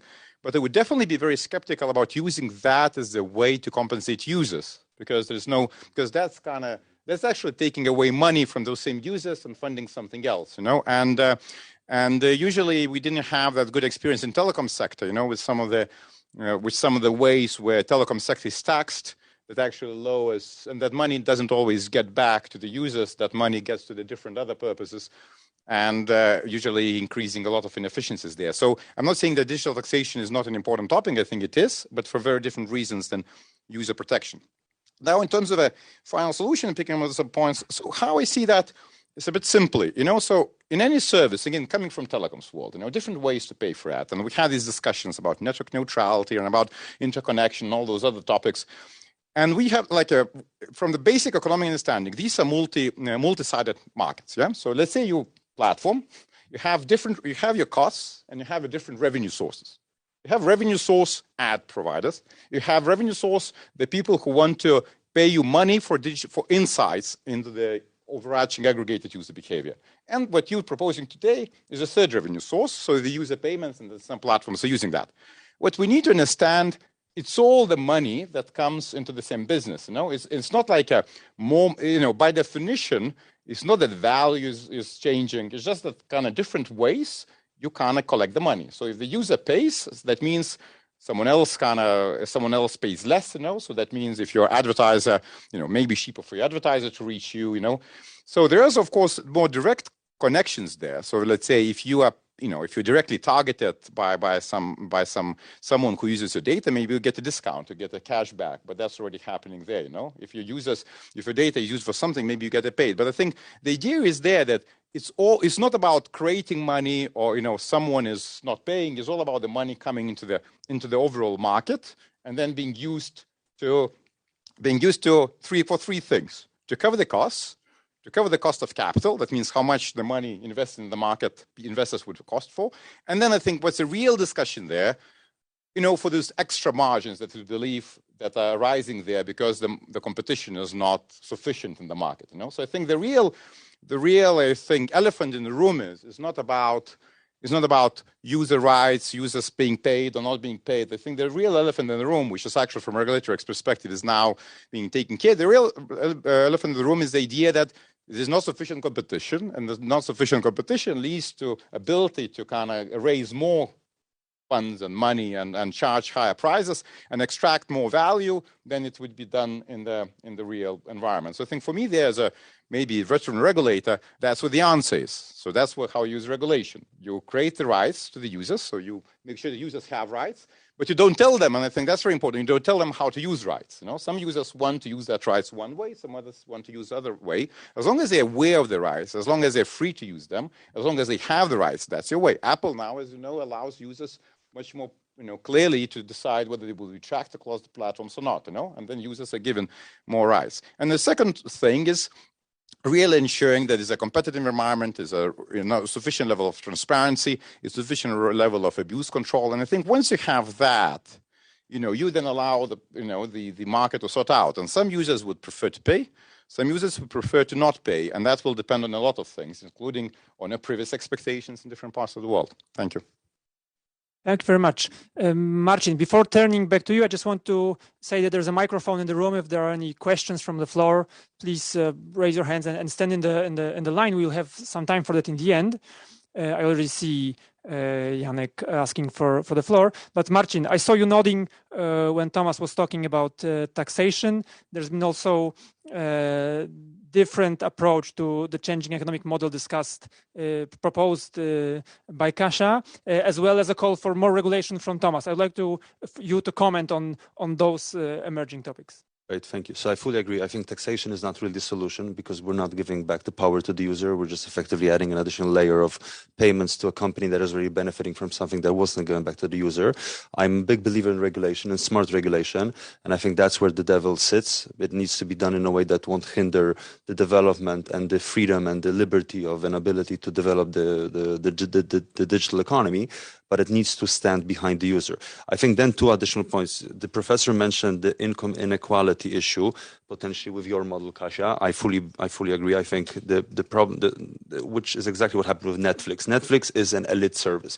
It's a service only for few, and you have a lot of people that are excluded from it, and that will always happen in a pay-per-view model, sadly. Therefore, I think also if you think about what has the internet given us, the internet has given us democratization. It has democratized things that were scarce to effectively everyone. So if we use this model, it is completely against democratization. Hence, the model of paying the user is a very democratic model. And I fully agree that it will mean that some users will be paid more, some users will be paid less. But if you think about it, that actually creates competition and actually incentivizes the users to improve so that their data is worth more by education, by effectively improving their living conditions. No, it's a very, that's how the free market is used. When you empower people to make a difference by valuing the data that they give, you motivate them to make a difference in life.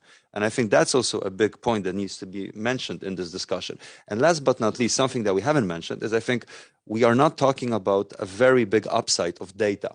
Like if you think about where we are today in terms of the world, having this huge issue of environmental risks, data can be used to a huge benefit to, for example, decarbonize the world. Yeah, if you look at how much data we can extract around movement, around transport, around industry of things, and I think this also needs to be added into the equation that this data is not only used to benefit big companies, but it can also be used for the benefit of the society as a whole. And I think this discussion is a bit missing here because we're focusing on the social media platforms. We're forgetting about, smart metering as an example. The more smart metering we use, the better we are at assessing how we use energy, how do we add green energy into the mix, and we effectively improve the world. So I think that's also an additional component of the discussion where data can really add an additional layer of value, which I think needs to be added. And that's, again, why some of it needs to be paid for, because we're actually, we're giving it back to society on a bigger level. Thank you. Kasia, I see you want to comment, so I will ask for your short comment, and then I will give the floor to Janek Zygmuntowski, who has prepared some questions. Right now, since you asked me to comment, I really want to do it now. It's a huge topic and it has many aspects. So I wouldn't even open today seriously the discussion about reuse for societal objectives of the data we generate. I'm all for this, but I just wouldn't conflate it here because it's yet another discussion. One comment, one new concept maybe for the ending to open something new. The comment is we cannot forget how complex is the motivation on the side of user. I mean, how different are these human stories behind decision to continue using abusive service. Some people will not have choice, some because they are not educated, some will not have choice because they don't have the money to pay. Some of them will choose Apple, a very expensive service, privacy protective, where you pay for the hardware even much more than Netflix, right? So I wouldn't just generalize on the side of the motivation. Some people will continue using abusive services because they're addicted to these services or because they have been manipulated. So I think we cannot just treat like liberal economists sometimes do. I'm not saying anybody here is one, that there is this rational consumer sitting there and calculated. It's not that simple. So that's another complexity that I think we are missing here.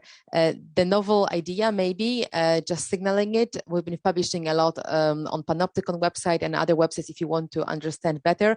Unbundling of the online platforms seems to be the approach that offers space for all these innovations. So if we unbundle something like Facebook, make that platform open for alternative algorithms and alternative services to operate on the top of the social network, then you can do what you mentioned, competition of business models without betting on one. So then you are not, you don't have to choose really which one will be the best for consumers. You let them choose different business model depending on their motivation. One will go for subscription, the other might go for the payout, and the third will go for something I like a lot, which is publicly funded, something like BBC for data model, running on Facebook, or non-profits offering protective services, right? So we could really open a whole array of business models in the space where there's only now one data exploitation machine. Thanks. Thank you. I saw all the panelists, at least here in the room, nodding on your comments about regulation. So this is obviously we are going towards a consensus. But I give the floor to Janek Zygmuntowski and his question or comment. Please be brief. We have 10 minutes left for the session. Hi, so Jan Zygmuntowski, Koźmiński University. I wanted to ask you, because I feel this is maybe missing from this conversation, although it's been super specific and super interesting. Do you think that maybe we should not only look at the regulatory side and on the consents and on the rights, but also look at institutions? So design a totally novel data institutions. There's a lot of talk about data trusts, data commons. There's successful experiments in data co-ops. We know that probably, and there's studies of it, that if we just allow people to take decisions, they might not take the best ones. Just look at cookie banners. People accept because, you know, it's too much to process these days in the infodemic. What do you think about these data institutions? And could they be like BBC, like public data commons, so to speak? Thank you. I'm not sure if any of the panelists who wants to answer first. Professor Collis, I don't see you at the moment. I'm not sure if you want to answer or you want to leave this to the panelists in the room. I will let the other panelists answer. Okay.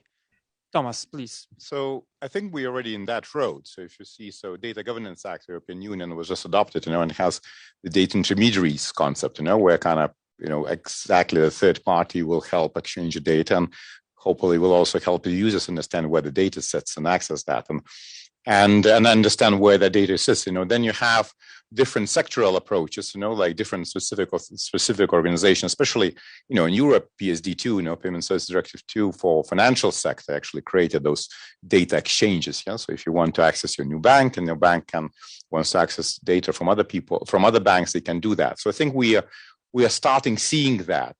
I think it's just too early to say which is to kind of have a final design of that. So I think we are now in the process of experimentation, and definitely will be some ideas emerging like that. Thank you. Yeah, I'm also a big fan of experimenting with institutions. I trust more institutions than human beings on their own to make the right choices. So it's interesting direction, but we cannot ignore the power play within institutions and the problem with creating access in the first place for the institutions that would be entitled to protect consumers. So an example, if we discuss data trust and if we imagine wealthy consumers sitting in Silicon Valley with their own blood pressure measuring devices and this type of people dealing with their data that they knowingly collect and manage themselves and making some deals with private hospitals, this is a very different story from a Facebook or Google story where we have digital biomass processed for advertising profiles without any awareness whatsoever. If you want to introduce an institution here, you need to break the dominance first. You have to either unbundle platforms or enforce data portability real time, or do a revolution in terms of who has control over data. And that's the biggest issue, right? So first, I think we need to reimagine how the data is collected and stored, data pods or something like that, something in between, for these institutions to even come into a game. So whenever I hear data trust, I usually think like, oh, a very liberal kind of concept coming from another universe where people are aware of their data, able to manage their data, have time and money to do that. It's very abstract. This is niche, this is elite. So in order to make that response more democratic, we need to stop the data dominance on the side of big platforms in the first place. I would only add that I think the issue of institutions is and will be how to assure objectivity, very difficult manner, and you will end up having different type of politics driving institutions. So I think objectivity, and second is empowerment. How do you really empower institutions to make a difference? There's so many institutions out there that have zero empowerment. And again, I think that's where we should more look at the regulator, sadly or sadly not. I think that's where the regulator, then supported by institutions which are objective, can really make a difference. Okay, thank you very much. I want to, if there are no more questions from the floor, which I don't see at the moment, I will have one more question to the panelists, because in our research, apart from the value of data, we also asked about the views and the perception that people have on how the platform economy works, and we see a number of, let's say, paradoxes there. For example, people generally agree that the big tech platforms know too much about them, but on the other hand, they don't believe that paid versions would serve them better. So I would say there is some kind of, on the one hand, the discourse which promotes more regulation is already trickling down to people, and people start to see that there is a problem. On the other hand, how I read the results is that they are quite confused on what the direction should be and what are the possible solutions. In your view, maybe starting with Thomas, is it possible to have a general consciousness of the changes that need to be done and on the new business model, or does it have to be forced by the regulation or institutions on all the internet users? So first of all, I think that your research very clearly shows that the sentiment is not sufficient. So that you actually, and I liked really our remote panelists' approach, that you have to kind of really test that sentiment with the real money, and people are interested to pay. And is it like because they get the value, or is it because in psychology learn helplessness? When like whatever, they have my data, what will they do? Probably a little bit of both. But I think so. I think that's general sentiment is, of course, that's now channeled in the political discussions. Real that people want to have to feel a bit of a control of their own data, of their own information, their own lives. Is important, but that doesn't necessarily translate in direct changes in the product design. It can change in the general more policy discussions and regulatory discussions. And I think just as a concluding remark here, I think what's most important here is to really ensure that people have rights and those rights can be exercised. And I think and then allow them to exercise those rights. And then in that context, I will include then questions, that was mentioned here. Do they understand it? For what reasons they are? So that, of course, those rights should be meaningful. But I think for me, that would be the main focus before we would talk.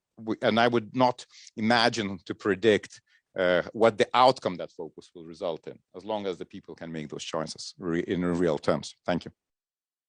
Marcin, I would like to ask you for your summary comments on whether we can count on people understanding more and changing their behavior, or we need to have some pressure or nudging from the side of regulation. Well, I think it's a mix. I like your concept of a hybrid approach. I think it actually makes a lot of sense, giving people an option to choose. And some people are going down that way. If you look at LinkedIn gives an opportunity to use it for free and gives an opportunity to pay for premium access. So in a way, I think that's probably the solution. I would mix it with education. I think there's a lot we need to do in terms of educating people to understand how much their data is worth and how can they use it to their own benefit, and to make sure that they don't use it against themselves. And B, I would stress this point of, I think we still do not realize how much power data can bring in order to improve some conditions of the world as we know it today.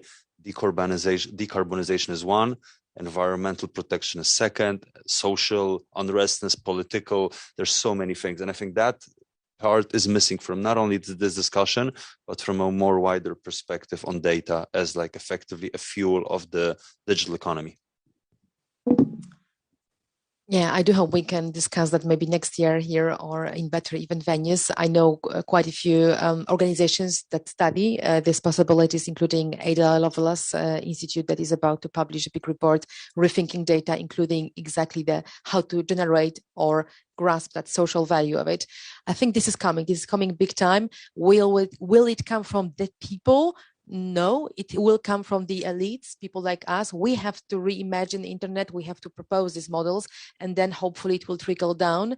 Maybe visionaries like Apple in the past will help. Maybe the really innovative startups. I just hate that term because it's been so worn out by just big tech, telling us innovation when they do exploitation. But I still think that maybe innovation can be reclaimed for something truly beneficial.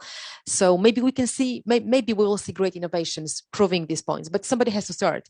The people who are now the digital biomass completely passive and exploited, they will not reinvent the internet. This is clear. So it has to come from other places, that revolution.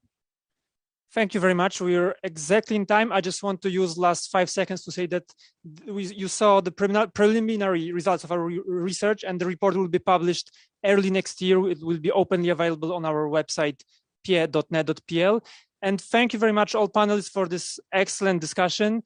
Professor Collis, thank you for your remote participation and comments on our research. And have a good time at the IGF. Thank you very much.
Good afternoon. Welcome everybody who watches us here in Katowice and those who watch us online. My name is Małgorzata Bonikowska. I represent the Center for International Relations from Warsaw, Poland. And one of the topics of this panel is relevant to our work. We fight disinformation. It has been a while we deal with this subject, and it will be one of the topics covered today. But actually, the topic is larger. We will be focusing on new technologies generally, especially these newest technologies like AI, big data, all the solutions based on these phenomena. And we would like to think about how we can use it smartly, how we can use it in order to, from one side, use them well and benefit of having them actually. And then in the same time, not to be harmed by using the new technologies. And the guests to this panel are, I hope, the people who help us to really understand where is the balance between the two. Because of course, one thing is certain, we will implement new technologies, we will use new technologies. It's just a question is where this line lies in order not to be taken by new technologies, not to be dominated by new technologies, but dominate them. So let me introduce our speakers today. Let me start with our guest from Lithuania, Dalia Bankauskaitė. Hello, Dalia. It's nice to have you here in Katowice, in Poland. Dalia is dealing with the disinformation phenomenon, has been a while, some years. She does it in practice, but also she teaches at university how to fight disinformation at Vilnius University, but she's also involved with Swedish Defense University. And she works for several think tanks for us in Warsaw, but also for Center for European Policy Analysis in Washington. Of course, our main topic is pro-Kremlin propaganda and the information war we seem to live in already. Thank you, Dalia, for being with us. And then let me introduce, starting from my right side is Dobromir Ciach. Dzień dobry. Dzień dobry. Hello, Dobromir is our guest from Poland. He comes from the business sector. He represents the technology company Edge, who has really tools, algorithms who can be used very smartly in order to fight disinformation, and not only all the narratives who can lead us or mislead us. Then we have with us Jarosław Pacewicz. Dzień dobry. Dzień dobry. Very good morning. Very good day. Very good day. Jarosław represents Siemens company. I don't need to introduce Siemens to you. One of really the oldest technological companies in industry. And Jarosław is responsible for, let me quote, digitalization and product and solution security. That's his domain. So I hope you will help us to understand what such huge companies like Siemens can do to, from one side, give the clients what they want, the public sector clients, and from the other side, protect them as well. And finally, Edward Strasser. Hello, Edward. Edward came to us from Vienna, from Austria, despite the tough, rigid measures taken in Vienna against traveling. So we are happy that you made it. He escaped just to Poland. Edward is a CEO and co-founder of the Innovation in Politics Institute in Vienna. So he represents this political angle. He's personally interested in political scene, but also as an institute, they try to develop so-called DemTech solutions, which is actually technology implemented in service of democracy. And the topic of the panel is exactly about that. It's not only about new solutions like AI or big tech in public sector, but it's also about, if this is a challenge, if this is really a challenge, how to respond to this challenge, especially during time like pandemic. That's what we want to discuss first of all, because that's the time we are still in, and it makes us reflect on many many things, also on new technologies. So let me start with Dalia, maybe, because that's the topic of the panel. We use this phrase, this notion, disinformation, as one of the challenges we think are really the most important. If so, Dalia, can you help us to understand what is really disinformation? It's an old thing, and at the same time as information. First of all, what is information? Information is everything, and it's extremely useful thing, but at the same time, extremely dangerous thing or very sharp thing if it is mishandled, misused. So when we talk about misinformation, it's just mistakes. You make a mistake because you didn't know, you were in a hurry, and you correct that mistake.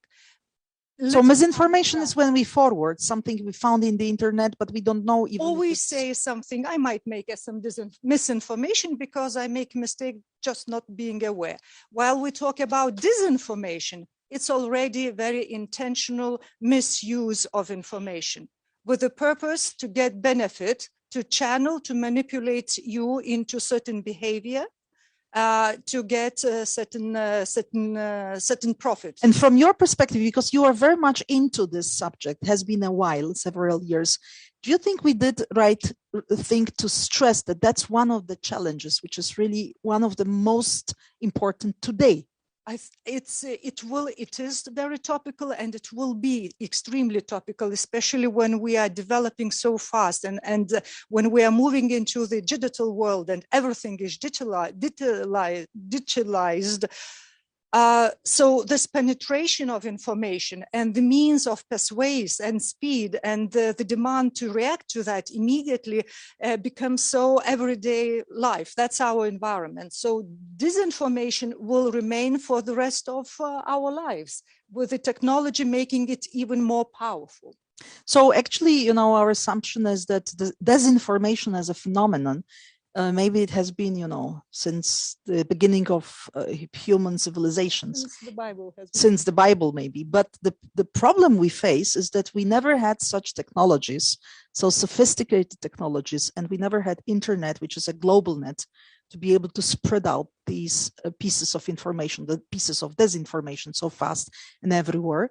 And I would like to ask Jarosław now, if you can, from the technological point of view, also help us to understand how we should see the speed of the technology itself, and let's take Siemens. Siemens is one of the oldest companies. It's, if I am not wrong, 150 years old. Yes, almost. So it's an old company, which itself had to go through a lot of changes internally, but you observe this phenomenon of the speed of technology that pushes also you to change, and you have to also think about how to protect yourself and how to protect your clients. How would you describe this phenomenon, the phenomenon of the technology growing?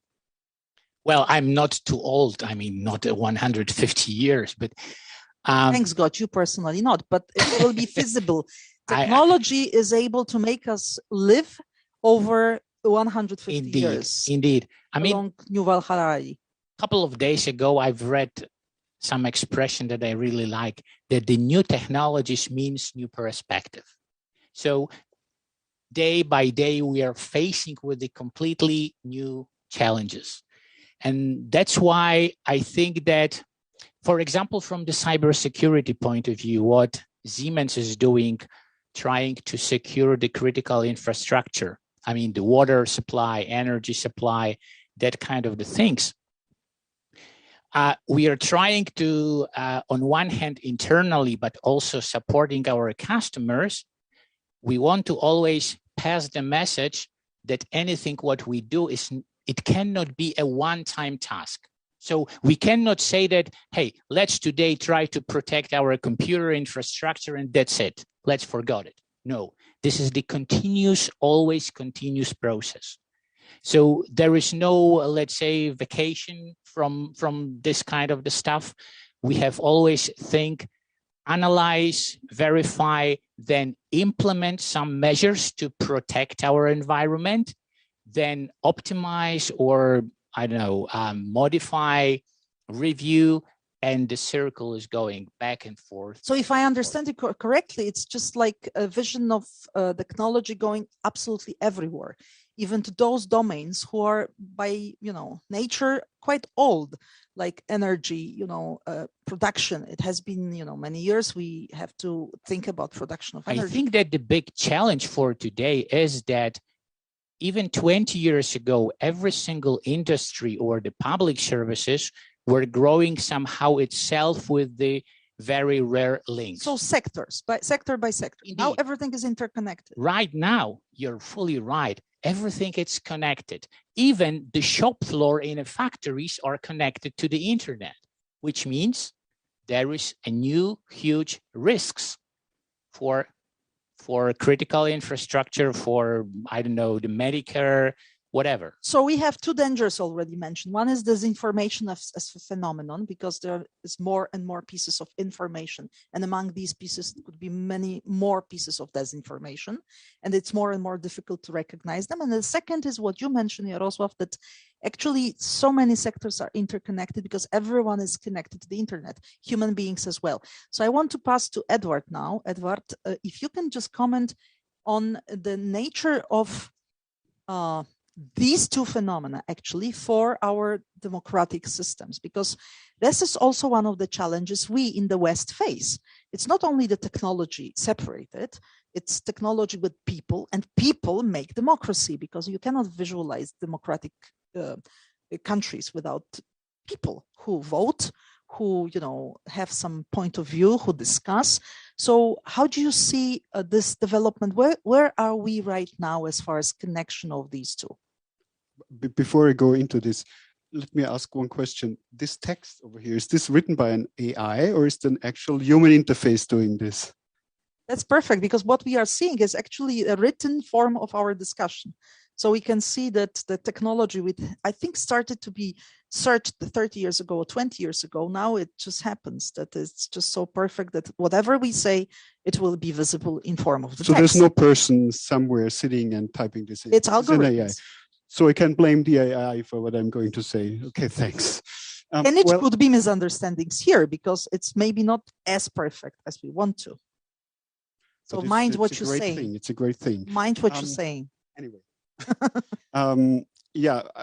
Just to give you an example, what's happening, especially during the last 2 years in the pandemic. Before that, it was strange for many people in the political world, for instance, to use technologies to bring citizens into the decision-making processes. I mean, a couple of years ago, Axel Lemaire in France introduced this initiative to co-write a bill with all citizens of France, and 23,000 citizens wrote together a bill in some kind of online Wikipedia page. That was 5 years ago. And today, after the pandemic, when people had to stay at home and politicians try to bring more citizens into democratic processes, these democracy technologies have become kind of mainstream. Cities are doing participatory budgeting online.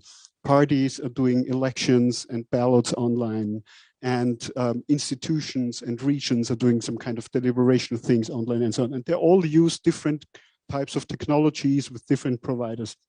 And well, that's basically a good thing, because democracy is getting stronger with that.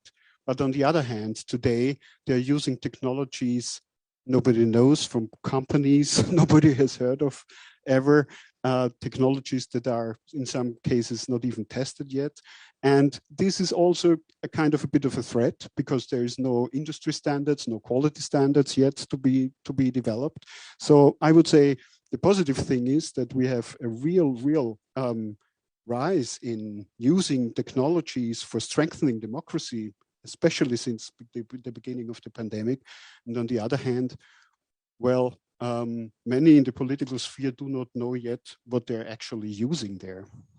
And maybe one more challenge is that, if the technology is used by political parties, by the politicians, especially in the democratic system, there is an extra danger, because it could be manipulation.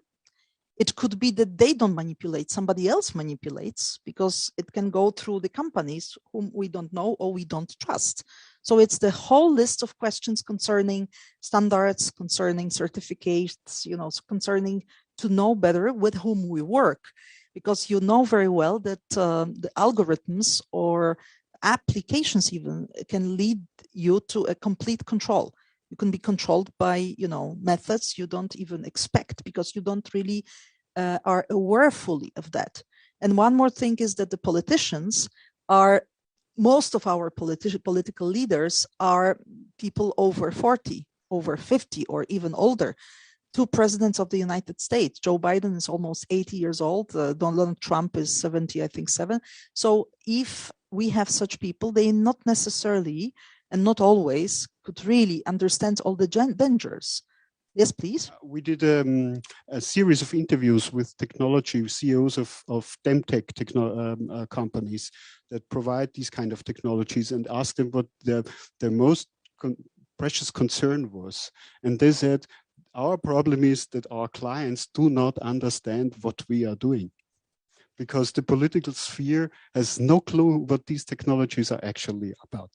Yes, and also we've seen it. Everybody remembers when Mark Zuckerberg was invited by Congress, and he was explaining to the congressmen and congresswomen the nature of Facebook, and there were so many misunderstandings, and also it was visible that some of the politicians were not really aware fully.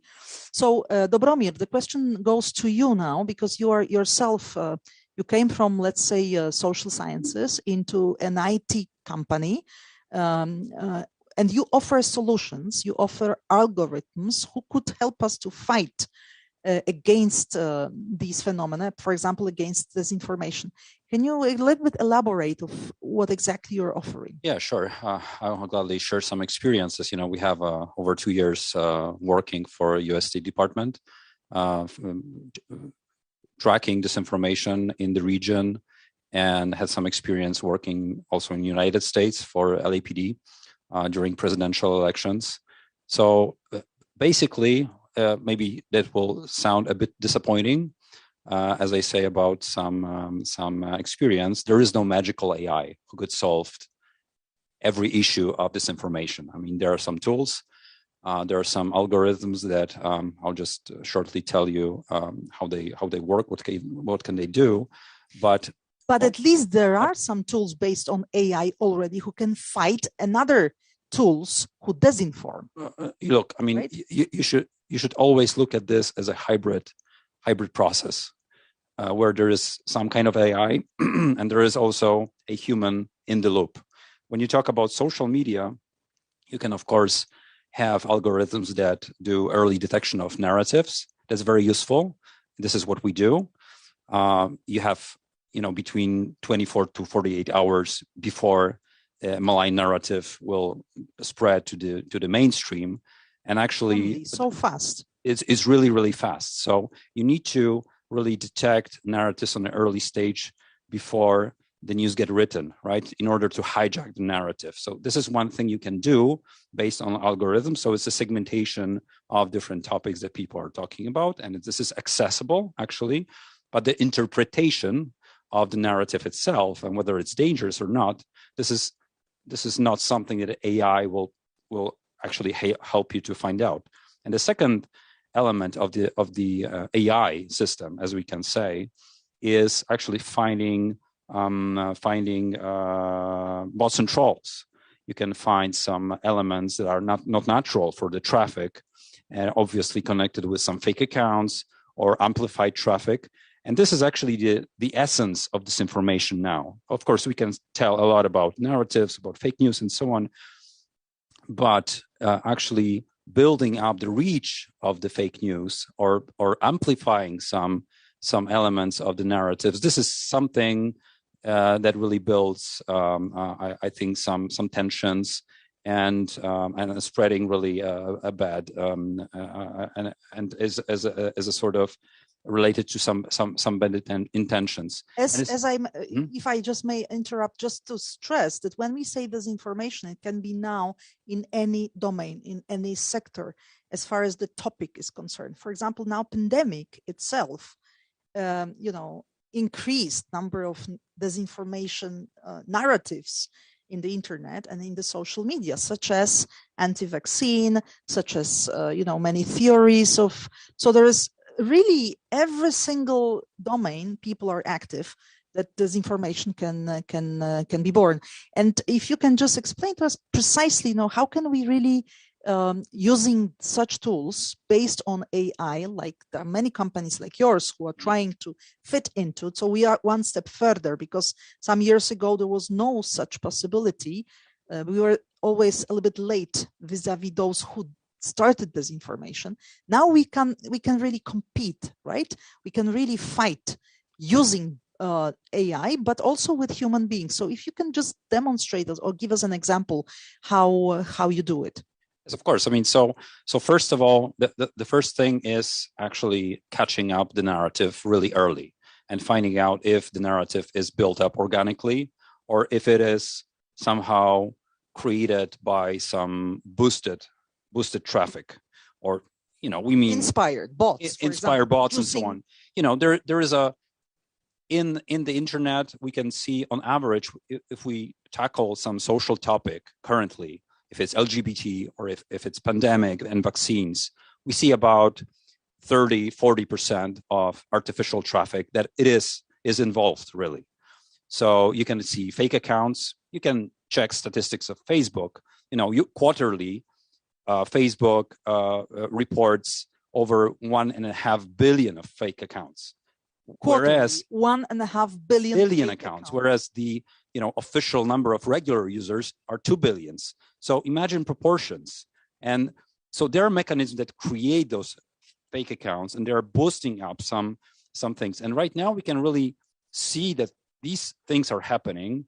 And before they go to the level of the mass media reach, we can actually hijack this. So when you're talking about anti-disinformation systems, there is a sort of a technology that creates or serves as a radar, early detection radar. This is what we do, but you need to have a processes that really allow you to really fast implement some sort of anti-disinformation strategy, and it's really based on a cooperation of NGOs, think tanks, and so on.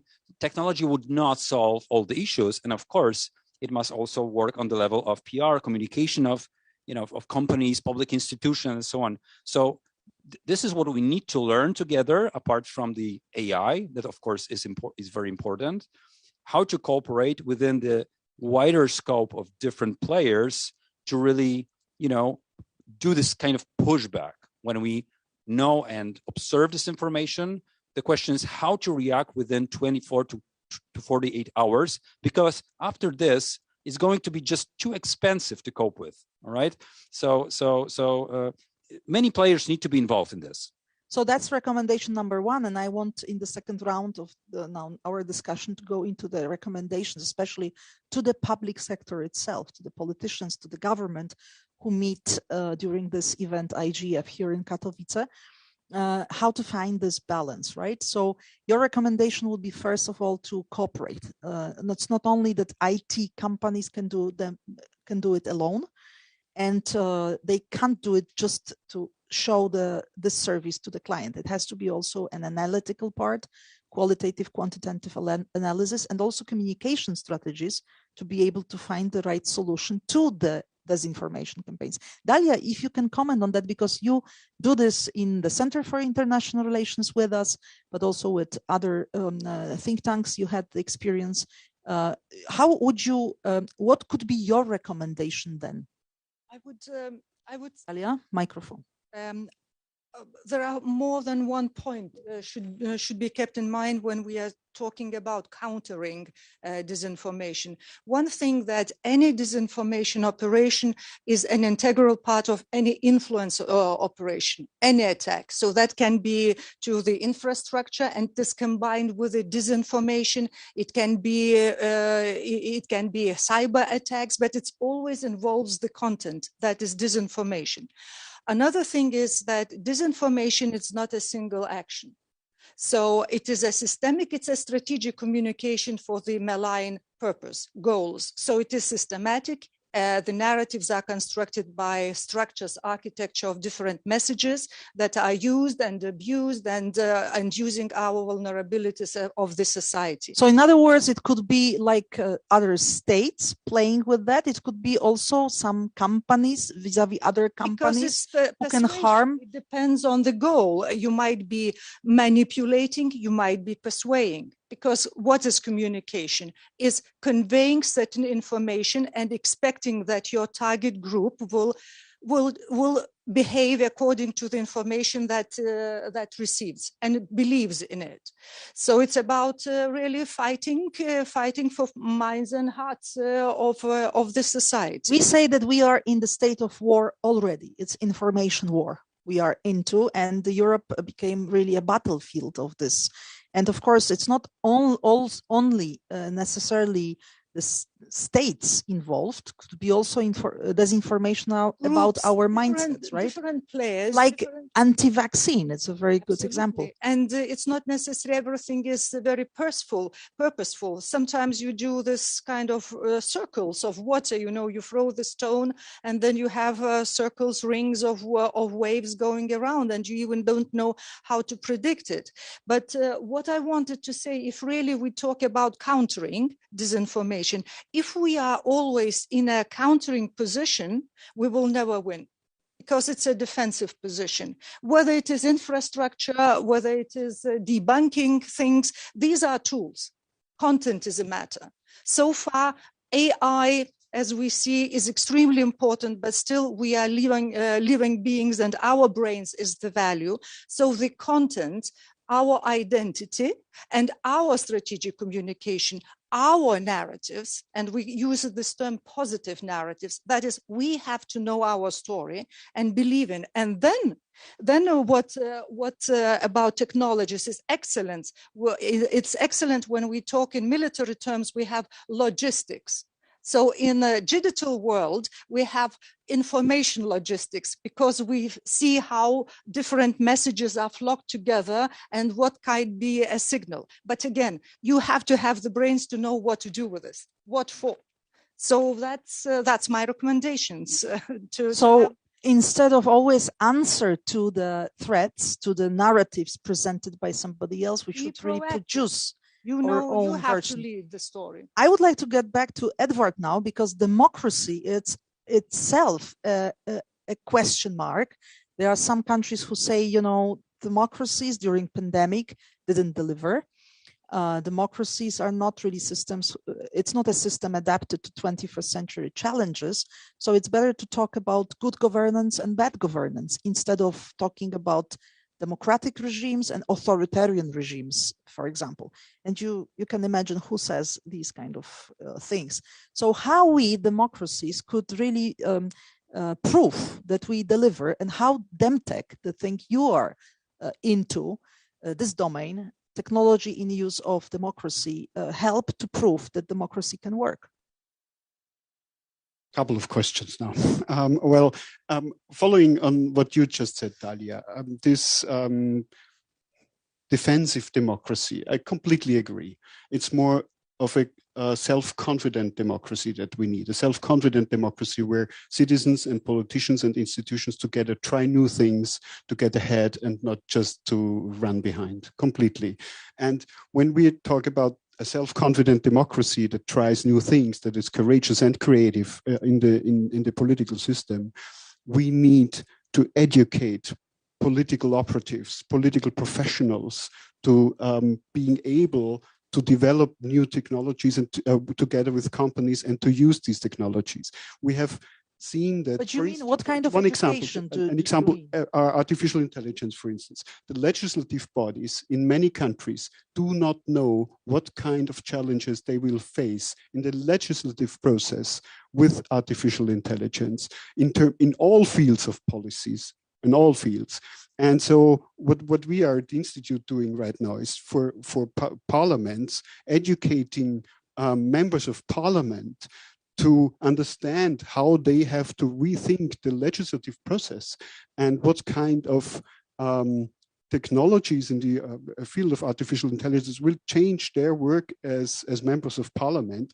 And this is what we are doing. Are they willing to countries. really be educated? Are they willing to Yes, study they are. this? Yes, they are. open? Because there are many politicians who already understand that they are lagging behind with their knowledge and their know-how, and they desperately need and also accept the offer if given in the right way.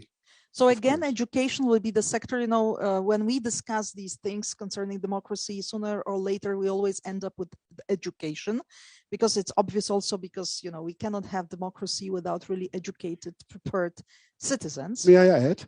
There is a gap in the political field because in the ministries and in the executive branch of government, there's already a huge know-how assembled. There are really experts there working in these kinds of fields. But in the legislative body, plus on the regional and local level, most of these people elected by the citizens have certainly the need to get more information about how these technologies to use. So there's already two fields, a field that is very well educated and knowing what to do in the executive branch of governments, and the rest in the political field. Okay, that will be the answer of somebody who deals with DemTech, meaning spreading out technology into the democratic processes. We politicians, I am political scientists, so political scientists and politicians try to change also a little bit democracy itself, because we feel that democracy has to also be adapted to new times. For example, not only to use in many new ways technology, but maybe also to think about engaging more people.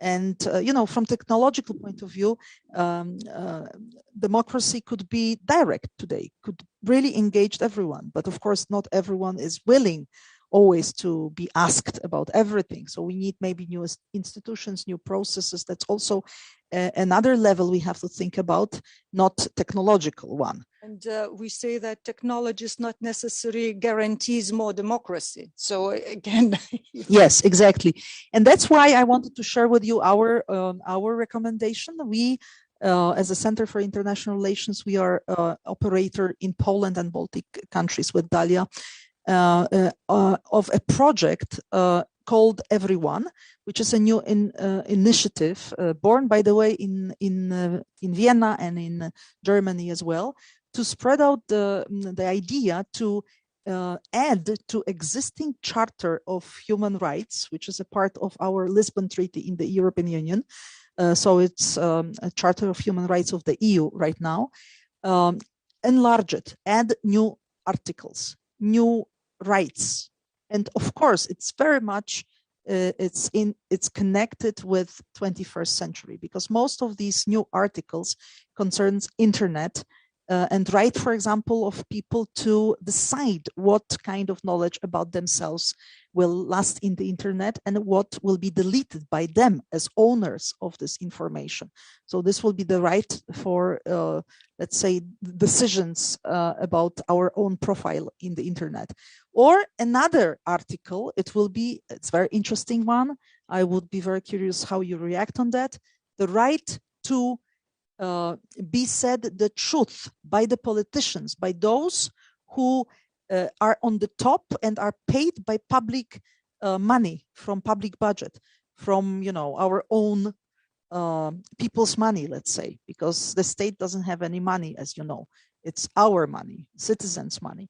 So the right to expect that these people, presidents, prime ministers, ministers, tell us truth.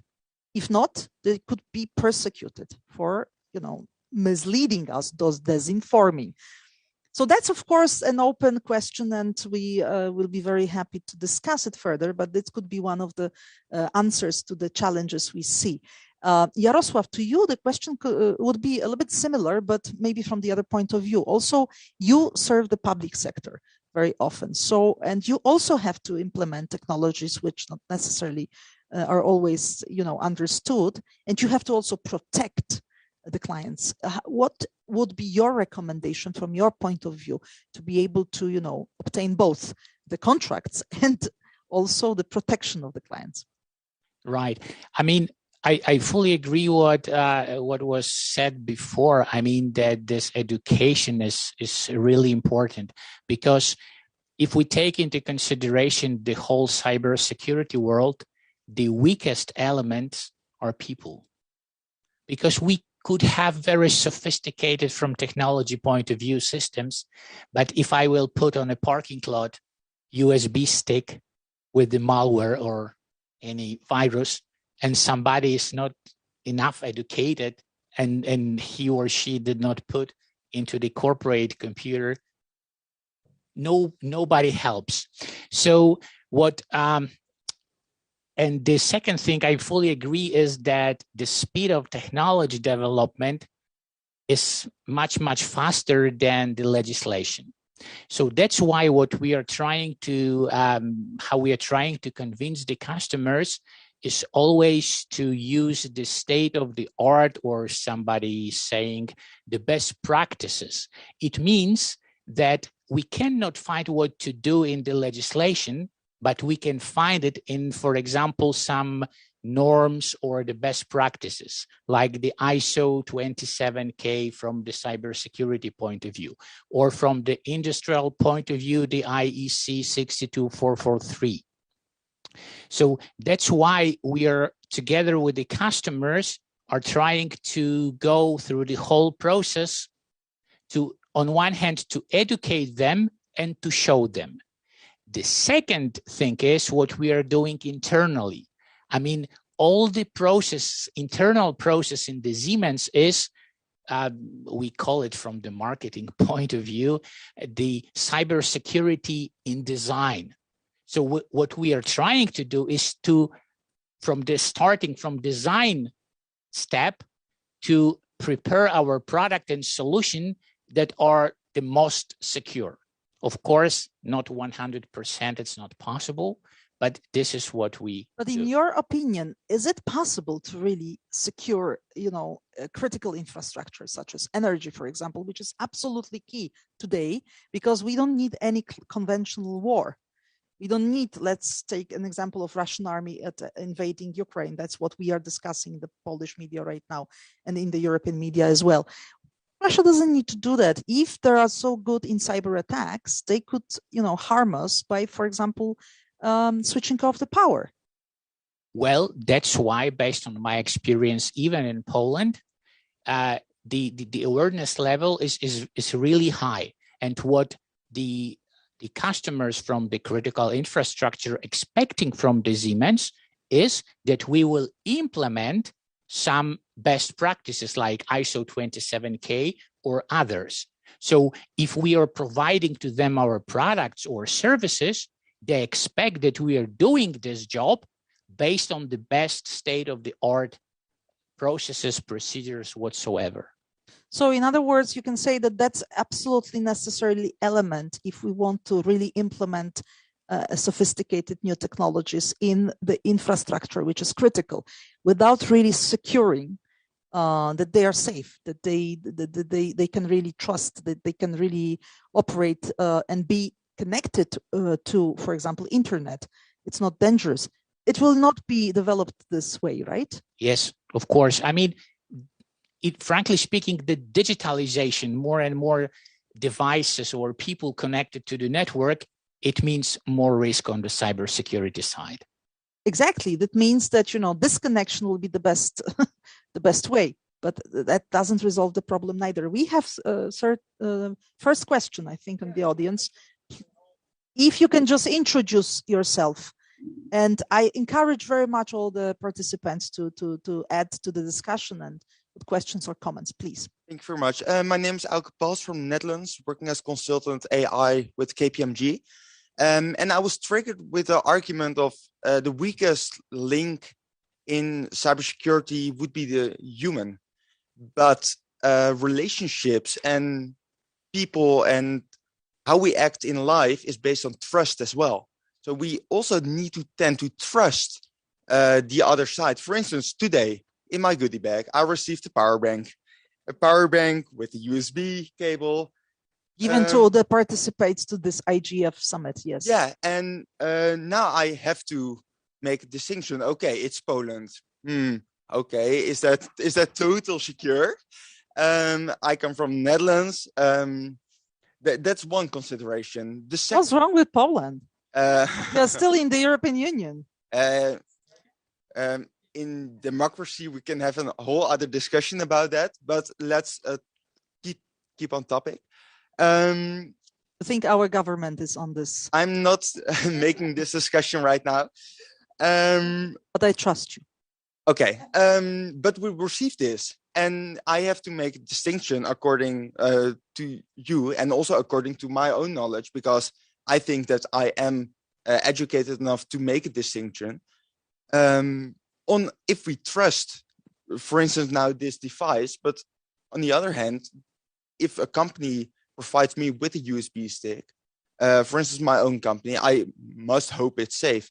But I don't know if at the IT department, or maybe before at the parcel guy or girl who delivered that to the company has already put in some malware or ransomware into the USB stick. It's all about trust in this. But education, I totally agree with that. Education is key in this, but it's a balance. And I just wanted to stress that, and maybe we can start a debate about that as well. But it's about trust. But on the other hand, I worked at another company, and they had a whole folder infrastructure public for all employees. So me as a curious employee of the company, just clicking through all the folders, reading everything. And then on one moment, I were approached, you're not allowed to see this kind of information. But I said, okay, it's public, I can see it, I'm an employee, I hope we trust each other. And that triggered also a conversation within the company. But my point was trust and education. I think it's a balance. Thank you for this comment, because I think it's a very important thing he raised. Actually, first thing what we did, I am Polish, so I have no problem, being here. But I checked who produced this power bank. We checked that, because the producer can also be an issue if we don't trust all the producers of such devices, right? Without naming them. Okay, somebody wants to comment on the comment? Jarosław? Well, I mean, first of all, I fully agree with you that we should trust each other. And I was not talking about, let's say, trusting between the employees. However, you probably know that sometimes it could happen that we have angry employee who is leaving company and he wants to make some damage to this company because he didn't agree that he was fired or something like this. When I was telling about the weakest point of the human being, I was thinking about the criminals who are using, for example, the social engineering to convince us to take the stick and to put to the company computer, rather than your friend from the next desk will give you, hey, I have a new movie, so just check it. Yeah, but I could possibly trust my colleague sitting next to me, but maybe, he's the weakest link in this. Can be. Yeah. So that's why, for example, let's say, even in Siemens, in some departments who are taking care about the cybersecurity, every computer does not have a USB port.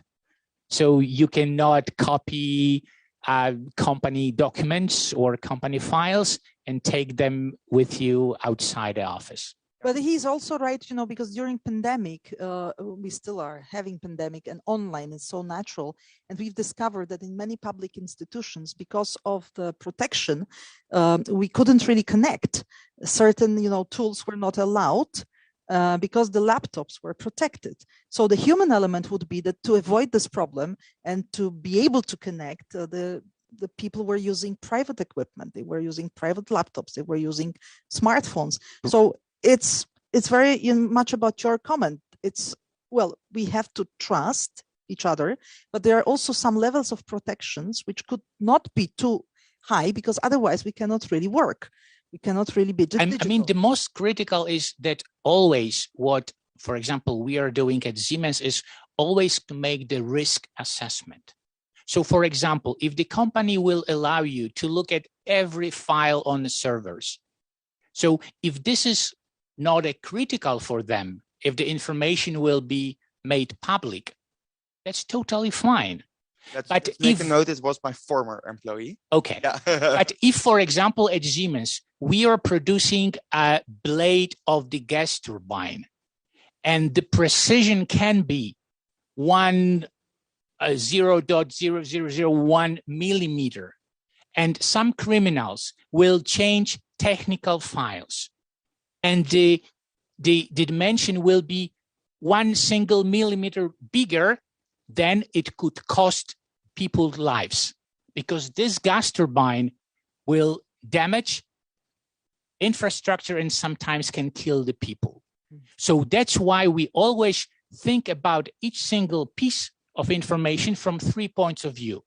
Confidentiality, does it mean if I will release something wrong happen? Integrity, if someone will change something within. And last is availability. If I lose this information, am I still able to continue my business or not? That's also a good recommendation. Dobromir, then, and we have one more question or comment. Yeah. I'd like to comment. I'd like to comment. I love your comment, because you just tackled this idea of trust. And you ask a question, can I trust this country that I'm coming to? Can I trust the company that is producing something? Can I trust my colleagues? And so on and so on. And there's this very wide term of digital trust as a framework. And, I think it's one of the elements that provide a lot of, recommendations to how we should really act right now in this technological reality, because we are very much in love in innovations, and most of the innovations are just acquired and implemented, and not so many, I think, companies do this balance of just balance testing, asking a question, whether it's not only good for the profitability short term, or is it good what's in the long term for the humanity. So this is one thing. And I'm coming to the point where we started talking about this information, but the real problem of this information is actually a business model of the media, because no one is really interested in getting rid of bots and trolls and all that stuff we don't trust, because it works to the profitability of the social media, of the media itself, and so on. You have a situation where the digital advertising market rises every year, double digit, like 20 something percent. And if you look at the inventory that's available to the consumers, it's not possible that it's growing, because the population is stable, number of mobile phones is stable, and so on and so on. And only due to the fact that there is this growth factor that all the players want to be part of, they're interested in keeping all this false traffic to their advantage. And this is where digital trust is sort of have boundaries, right? So we could say we don't really trust these media because their algorithms not serve our public, let's say, interest, but it only serve themselves, as an income process. So it's exactly the same. We can, of course, discuss big corporations. We had a lot of examples from the corporate sector, including, let's say, Volkswagen. They were cheating on emissions, for instance, like for their cars and so on, because they had short-term, interest in providing something that would, result as in a profitable business. But this is something I would use as a very strong recommendation to really implement digital trust framework. So require from every company and from every player on the market to really build a transparent framework for building this balance test. So we know that there is a Facebook. We know that there is this short-term interest in building revenue, but Facebook should provide, for instance, Meta, some or Meta, right? Should provide some information how the algorithm works, and then do some balance testing, or whether it's, of course, it's good for the company, or on the other hand, does it really provide something good for the society, right? Or, let's put the dot here, because otherwise we'll not have time for another comment.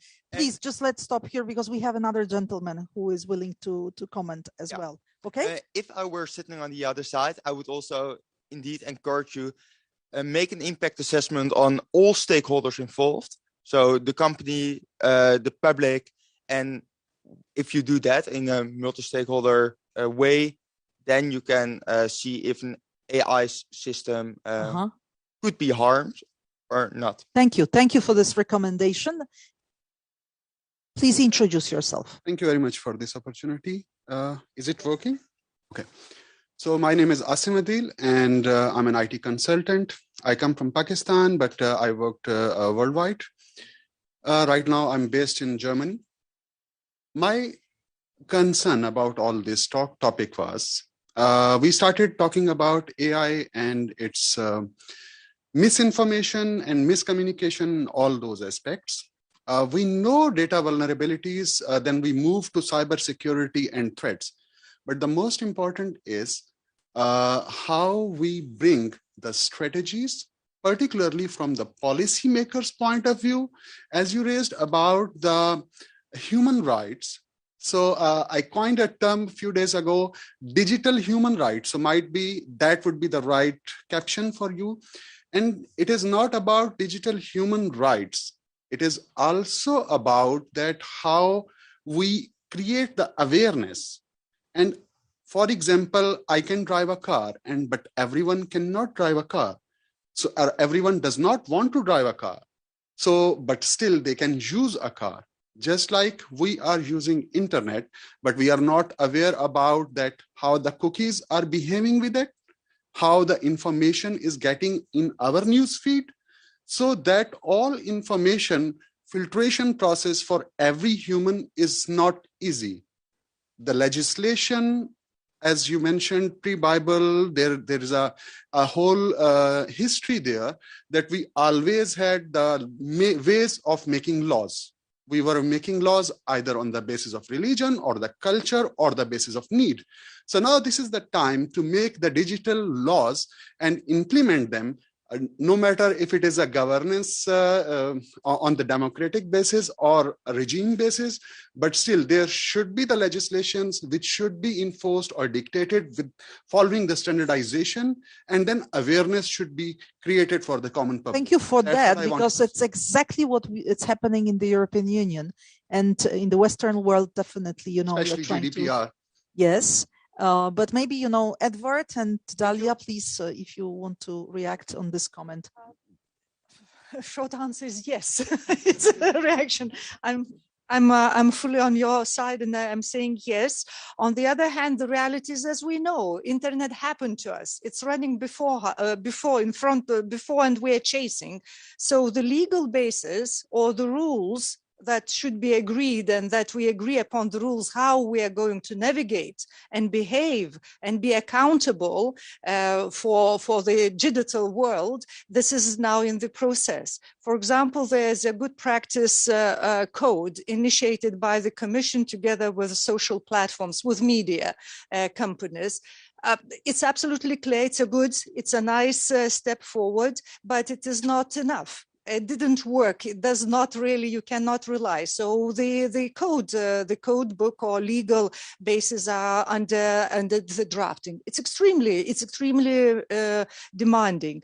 more important, I would say, when I hear about infrastructure, Siemens infrastructure examples, I immediately think about the energy sector infrastructure. And this is, again, trust is extremely important, rules and agreements as well, and agree upon the what world we live. If it is a democratic world, it is based on trust, on the transparency and accountability. That is certain moral values or moral campus. It's not a naive talk. Otherwise, we get lost. So it's important, really, the member states trust to each other. Within the companies, yes, it's extremely important. But at the same time, this is to do a lot with the intelligence, with our national securities that unfortunately even allies do not like to share. But I understand his point was also that even if we trust, certain rules of the games have to be put, like the same way with cars. You gave the example of cars.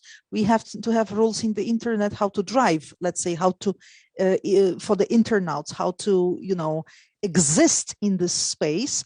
And if you want to know more about that, the Center for International Relations has a project called starttothink.info, and we propose certain code, like the roads, the code of signs for the roads was implemented one day. So now we propose the code for the internet, for the internauts to be able to browse among all these sites in the internet to stress what is really important to remember, right?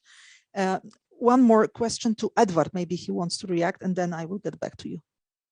You have a concrete question to me? No, it was a reaction. No, I'm responding positively to what you said. I really agree. Thank you very much. I would just like to add a little bit here.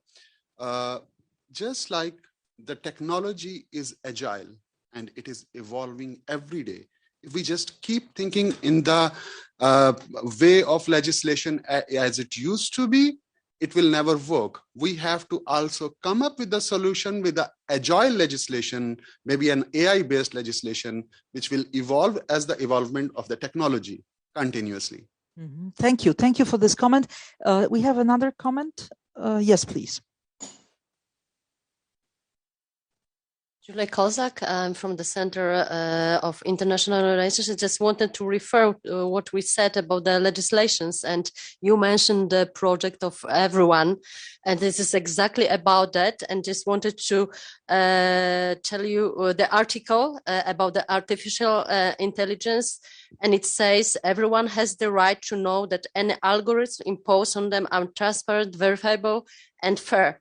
And the major decision must be taken by the human beings. So this is exactly related to the... Yeah, this is very much about, that at the end of the day, even if we use algorithms, even if we use AI, it can't be that the AI decide. The decision has to be given to the humans, and the AI has to be treated as a tool, right? As an instrument in order to, help us, not to, in one day, to take control over us. Dobromir, you disagree? I have a little doubts about the, this capability of humans in terms of making conscious decisions on whether, because, as you look on the perspective of using, let's say, social media say, but listen, you had everything written down in our regulations. You confirms how your data will be processed. And after, a couple of years, people woke up in this strange reality, thinking about how and why this model provided this kind of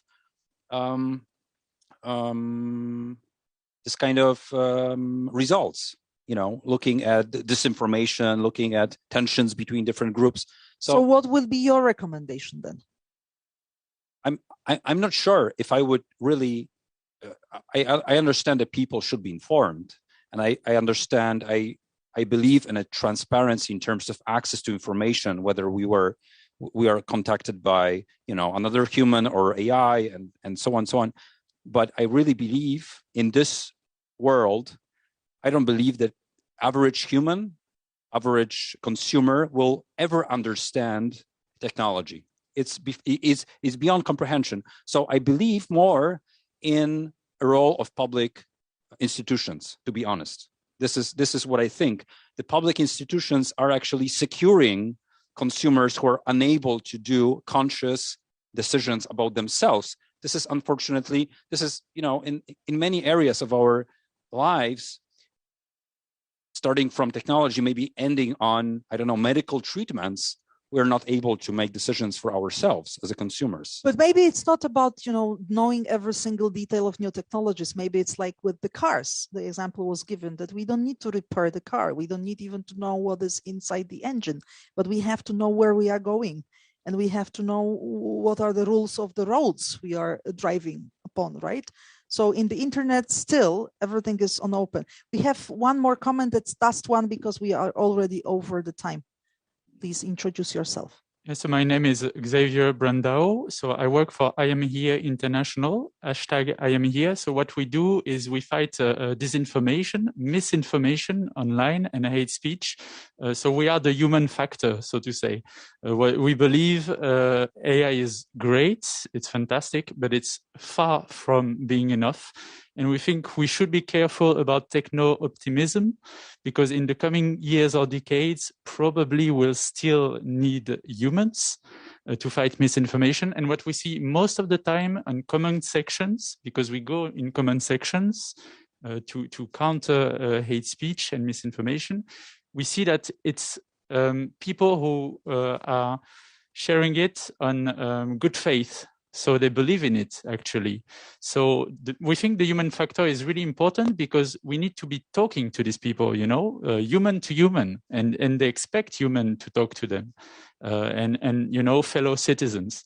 So I wanted to highlight this important aspect. Thank you. It's very important. And then my final comment will be that what we've discussed here, of course, we'll discuss many more times, because we are at the beginning of this process of finding the right approach to new technologies, because I think we are overcoming already this phase that we were super enthusiastic. We are now very realistic, and we want to use new technologies, definitely, because they make our life easier. But in the same time, we have to find the right ways to control them and control maybe ourselves in this world full of new technologies everywhere. Thank you for this discussion. Let me just once again say, Dalia Bankauskaitie, thank you very much. Vilnius, Lithuania. Jarosław Pacewicz, Siemens, Poland. Dobromir Cias, Polska, EDGE. And Edward Strasser, Austria, Vienna Institute, Innovations in Politics Institute. My pleasure. Thank you all for watching.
Ladies and gentlemen, welcome to Global Road to Digital Sovereignty.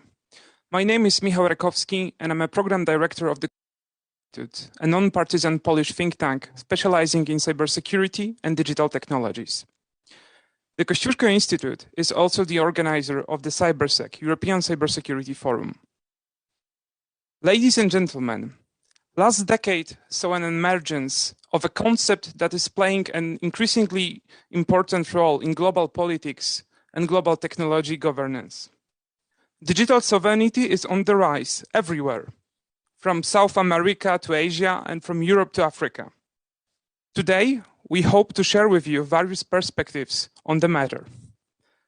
I will have a great pleasure to moderate today's panel discussion, and please let me welcome our distinguished guests.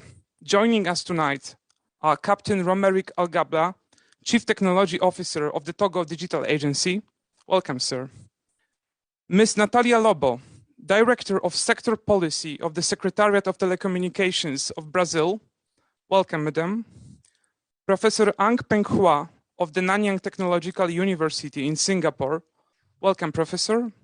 And Professor Paul Timmers, Research Associate at the University of Oxford and Professor of the European University Cyprus. As you can see, we have a panel of tremendous speakers. For years now, there have been a growing feeling that the expansion of the global internet and the advancements in digital technologies present a challenge to states and societies' capacity to master their own fate. In the most common understanding, digital sovereignty denotes states or societies' efforts to reestablish their authority over the internet and ensure that their interests are protected in the accelerating digital revolution. The first 2 decades of the global growth of the internet were accompanied by the underlying belief that the decentralized and open character of digital networks would eventually empower the citizens and bring about democratization to all corners of the world. We could observe tangible examples of how the internet actually challenges sovereign authority in popular uprisings in different parts of the globe. But that feeling seems to fade now as states reestablish themselves. On the other hand, the largest technology companies from both America and Asia have become global actors, shaping daily functioning of individuals and societies with interest in every corner of the world. These corporate actors wield immense power over various strands of social lives, often outpacing states in their influence on crucial issues of national importance, such as the direction of economic development or dynamics of social order. But they also may challenge the principles of democratic self-determination, limiting individuals' autonomy and transforming the sphere of individual privacy. As data becomes increasingly economically important and the commodification of data dominates the direction of economic growth, states start to perceive data loss resulting from transnational data flows as loss of control of sovereign assets. Hence, we can witness the discussions on storing data within national borders. We should not also overlook the deepening digital divide between digitally developed and least developed countries that creates the risk of embedding the latter in a structurally disadvantaged position. Then, in the last few years, internet and digital technologies, in particular digital infrastructure, have been increasingly seen by policymakers as a geopolitical asset, one that can and should be used in the pursuit of nations' prominence. As a consequence, digital sovereignty is on the lips of decision makers and civil society leaders all around the world. But roads that lead to digital sovereignty may differ or lead through differing territories. There is no consensus on how they should be followed. So let's listen to the perspectives of our distinguished speakers. Captain Agbagla, I would like to ask you to take the floor and present your perspective on digital sovereignty. Please.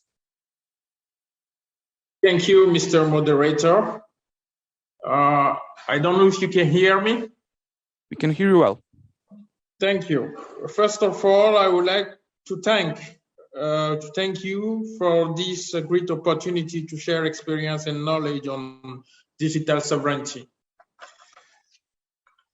To go deeper in the subject, for us, digital sovereignty is the ability to have control over your own digital destiny, both talking about data, software, and hardware. To explain my talk, I will first draw the facts in Africa, because I'm looking from the African perspective. First of all, most of our data is hosted overseas. All of data we are producing is either in the cloud overseas or not used in the country itself. We have also this fact: no major African companies in top 20 of global tech brands. And then we are experiencing a phenomenon of vendor locking and lack of knowledge transfer in all of digital projects we are conducting here in the African continent. What is at stake? This is digital economy, because this is a growing part of our economy. This is an opportunity to create jobs and to have sustainable development.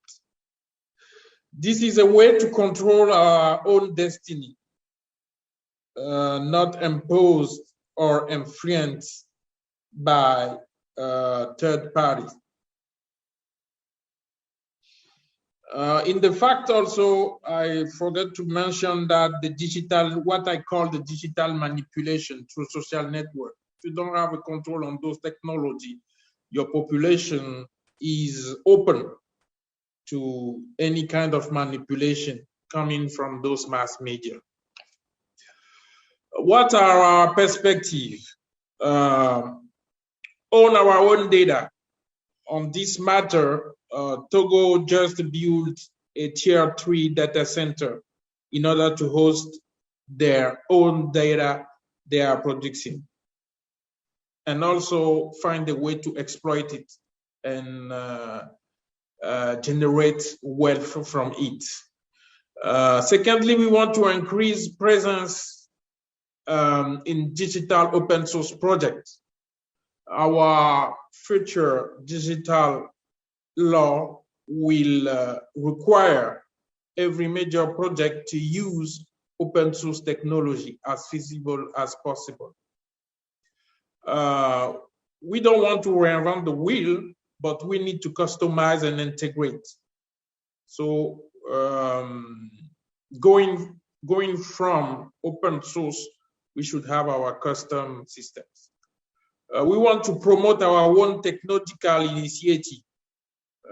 For example, Togo is the first sub-Saharan country joining the EU Digital COVID Certificate Network.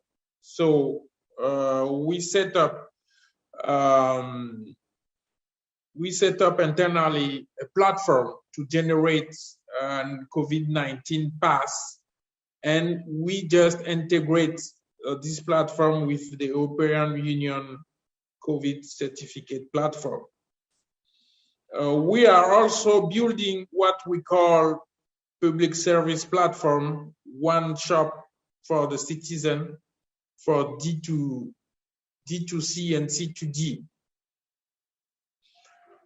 We want also to think regionally, not individually. Togo is part of the West African Unique Identification for Regional Integration and Inclusion Program led by the World Bank. This is about biometric ID. And we also want to secure our internet connection. So we are working on that on two aspects. First aspect is to have to promote our own exchange point, our local exchange point, and to diversify the source of internet. So we are working toward to have a second undersea cable for internet services. This is all I have to say about digital sovereignty. Thank you. Thank you, Captain. Professor Ang, the floor is yours. Okay, thank you. So I'm thank you for the honor of being the first to ask the question, and I'm asking Paul from Oxford. I just came from a session at GigaNet, the academic guys, and I heard your colleague talking about digital sovereignty in Europe, your colleague Dr. Giovanni Di Gregorio. So this is a surprising turn of events for me, because it was not so long ago that the only people talking about digital sovereignty were superpowers, and they basically wanted to flex their offline muscles into the online space. So for Europe, is there a shared framework or set of principles that the European Union looks at for digital sovereignty? Or do members have different notions of digital sovereignty? And do member states need to come together to have a collective approach to digital sovereignty? And if so, if there's such a collective approach, how successful can they be if they're not collective? Thank you, Professor Ang, for the question. And let me take it right away if Michael agrees. Let me do that. And also thank you very much for inviting me to this event, to the IGF, which has a very special place, at least for me, in my thinking about the digital world. Well, one thing that is perhaps good to stress is, a little bit close to what Captain Agbagla just said. Digital sovereignty is actually more the means in the digital world to safeguard your sovereignty. So it's about your knowledge, your capabilities. It's about how much you can do, your capacity, and how much control that you have to safeguard your sovereignty. And sovereignty, so digital sovereignty is perhaps a new term. Sovereignty is actually not so much a new term for the European countries, because they have always been working together to share sovereignty under the European treaties. Even, you might say, that has increased over the years to share and to pool sovereignty at European level. So perhaps not so strange that digital sovereignty, in the sense of let's also safeguard our sovereignty collectively in the digital world, in that sense, has come up quite strongly. Your question, is there then a common approach to that? Depends, I think, very much on how people from the various countries are stepping into this domain of digital sovereignty. If they have very strong national security hat on, then it's quite difficult to get to common ground. If they actually see that national security can be best safeguarded in many cases by working together, things really change. Then something of a common perspective emerges, and I would call that a triple win perspective, a win-win-win perspective. Let me illustrate that very briefly. If, for example, you want to protect your networks against cyber incidents, cyber threats, cyber attacks, then each of the countries in Europe are actually too small. Even the largest ones are too small to do that completely on their own. The networks are very much interconnected. The market is interconnected. Disturbance in one country will spill over into trade in other countries. So there's an interest to protect your national economic security by working together. So actually your national sovereignty will be better protected by working together. Secondly, if you work, that's one win. Secondly, if you work together, then you're also building up new digital assets collectively. And a good example is actually .eu. That's a joint asset. It's owned by everybody. And actually, it's something that, as an asset, is something that belongs to all Europeans. So it's a sovereign asset too. And so you're building up critical infrastructures that span the continent. You're building up new facilities like data spaces or .eu that are shared facilities. The second win. The third win, if you build up stronger, collectively, jointly, stronger digital assets and a stronger position in cybersecurity, you also have more of a voice in the world. Exactly as you mentioned, in between the superpowers, Europe feels that it has to have a place in the world, that it has to have a voice in the world. And you can only do that credibly if you've got also something to fall back upon, if you have your your national or your collective sovereign assets. So it also strengthens the external dimension of sovereignty. So I think you can also talk about it like a triple win. Thank you, Professor Timmers. Now I would like to ask Director Lobo to give your perspective on digital sovereignty. Please, the floor is yours.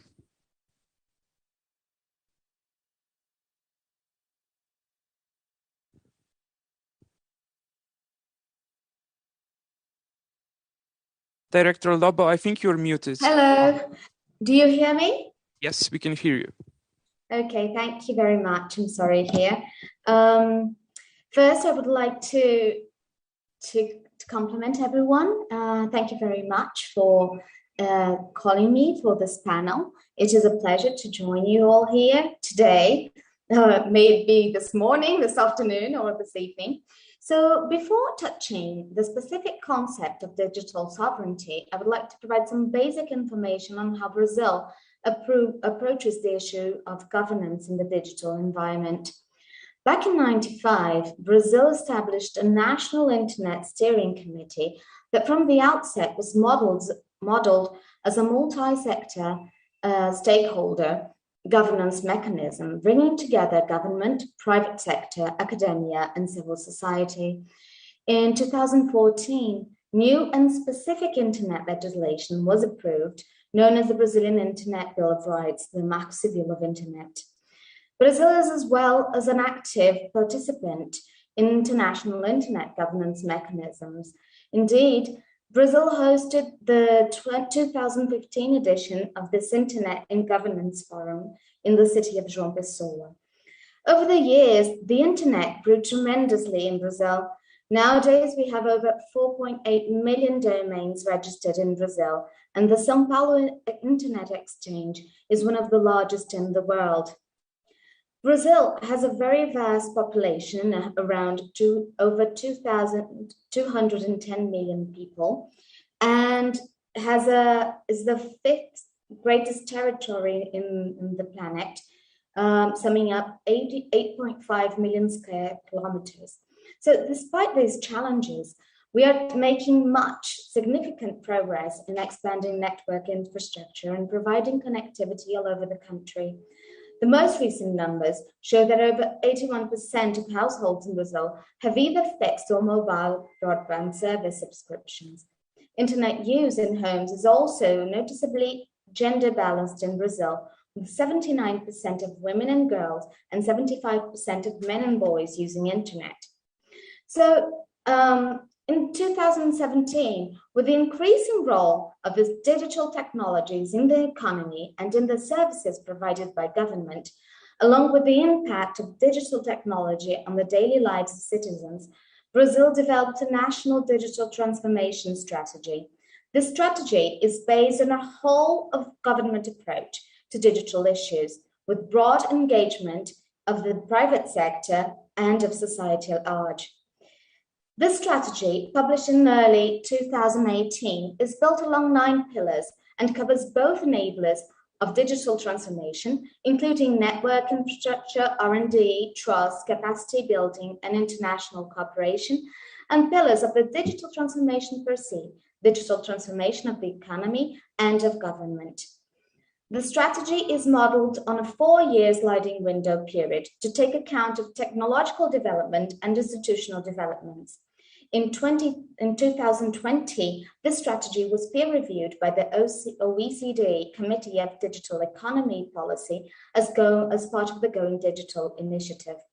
Based on the strategic action set forth in the National Digital Transformation Strategy over the last 4 years, several normative instruments and policy initiatives have matured, including a National Digital Government Strategy, a National Cybersecurity Strategy. Now Brazil ranks 18th globally in the International Telecommunication Union's Global Cybersecurity Index, a National Artificial Intelligence Strategy, referenced in the OECD AI Policy Observatory, and a functioning National Data Protection Authority, along with specific legislation on personal data protection, which shares many concepts of the European framework and GDPR. So in short, I would say that our view of digital sovereignty is based on combining, on the one hand, openness and innovation, and on the other hand, regulation where deemed necessary, always through a national consensus-driven process. Thank you. Thank you, Director. And now I would like to give the floor to Professor Timmers to ask the question. And also, I would like to ask all of you to stress your responses to 2 minutes. So 2 minutes as we are running out of time. Professor Timmers, the floor is yours. A question for Captain Agbagla. Thank you very much for your presentation. I found it also really interesting. Now, one of the things that you might wonder about is if we talk about digital sovereignty, in Europe, for example, you see a regional, you might say, collaboration between the 27 member states. Do you see something similar happening in Africa? And is it then the African Union that kind of provides the common framework for digital sovereignty in Africa? And would that work? Because of course there have been kind of precursors, like for example the collaboration on in the Convention on Cybersecurity and Personal Data Protection, which is there since 2014, but of the 55 countries, it's only 14 that have signed. So how do you see that developing in Africa? Thank you, Professor. And thank you also for your previous insights. Obviously, we are on the same wavelength. If you want to go further, you need to go together. And for me, there is no response, there is no individual response. So we need a regional answer. And we need to do that together. But there is a few key challenges. First of all, this is the leadership. Talking about the Convention of Malabo, the 2014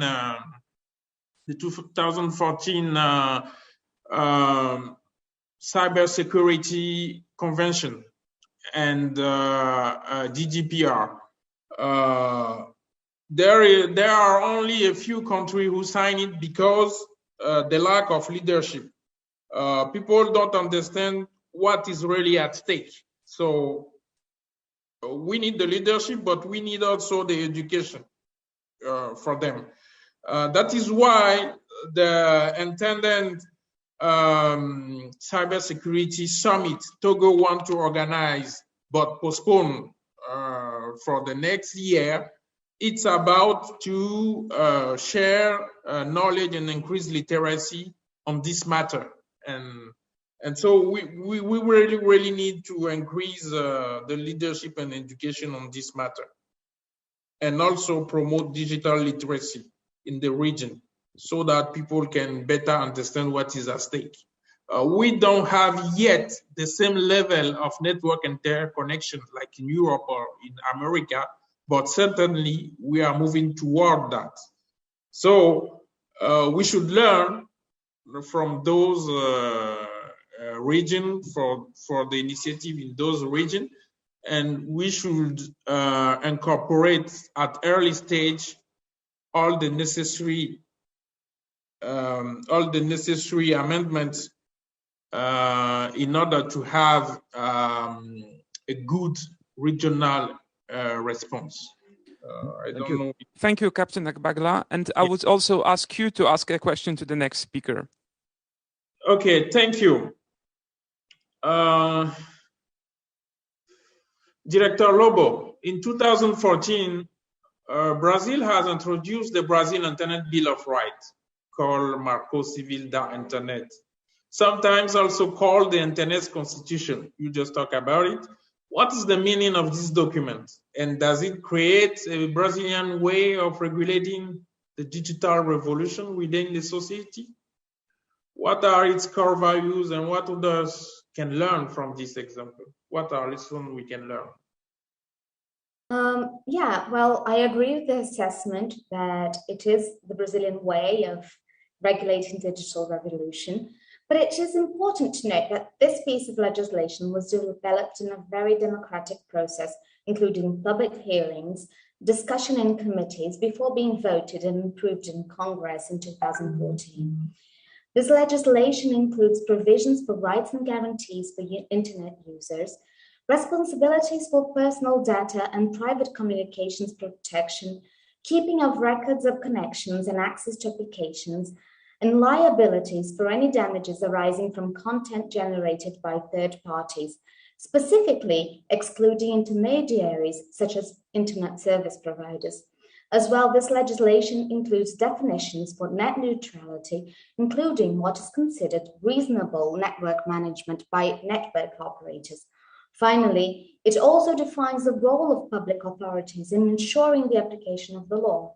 So I believe this legislation was quite advanced for the time, back in 2014, and it remains an important guidance for the regulation of internet in the country. Thank you, Director, and it's also your turn to ask the question. Okay, then.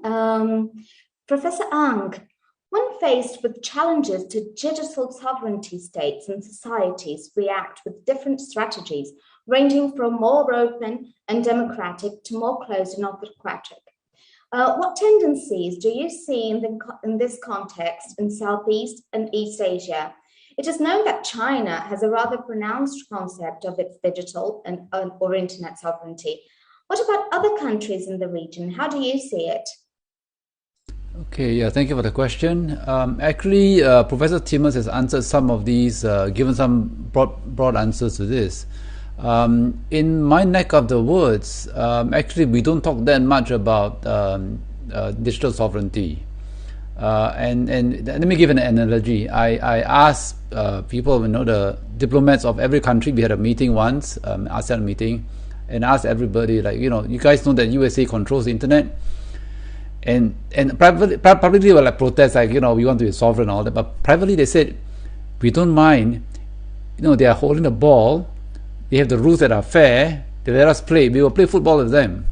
But you got to let us have the ball and have the fair rules. So they don't so much worry much about sovereignty. But because of all this talk about data and so forth, there is a greater awareness now about data, and so there's some concerns now rising about sovereignty. But you don't hear a lot of it. I think part of the reason is that we are in the backyard of China, and then we are kind of in the Pacific part of the USA. So we're trying to balance both interests, keeping this notion of being sovereign, but keeping both countries, both superpowers in mind. Yeah. Thank you, Professor. And it's now your turn to ask the second question. Okay. Hang on, let me ask the question. Yeah. Okay. So I was thinking that people say data is a new oil, and we're seeing a scramble for data and data protection. And I know that Brazil recently passed the Data Protection Law 2018 and created a Data Protection Agency. So what are the considerations that you use to guide the development of these laws? What challenges lie ahead that you see? And I was thinking, should we remind people of the resource curse? Yeah. Okay. Well, I must here again say that the data protection law in Brazil is a piece of legislation developed in a very democratic process and came at a time of increased concern over violation and of legitimate rights of users, of internet users. So it shares many common elements with the European GDPR, and in this sense, it is indeed quite specific regulation placed in law.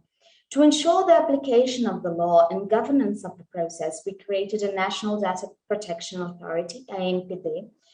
The authority has responsibilities to inspect the application of the law, develop additional norms and guidance for interpretation of the law, provide communication channels to inform the public, and to receive complaints from users about companies not respecting the law, apply sanctions to those who violate the law, and interact with other entities of the same nature in other countries.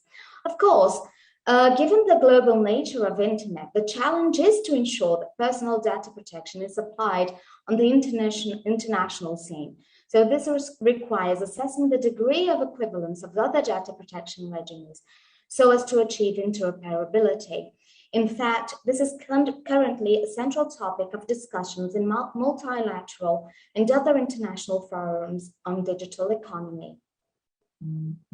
Thank you, Director. So now, is it my turn to ask? Yes, absolutely, it's your turn.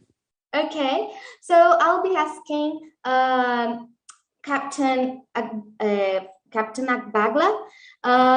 Togo is one of the course of is in the course of implementation of its digital strategy that sees some ambitious targets like the provision of biometrics based on digital ID to its citizens, or building a technology-powered ecosystem that will enable economic innovation.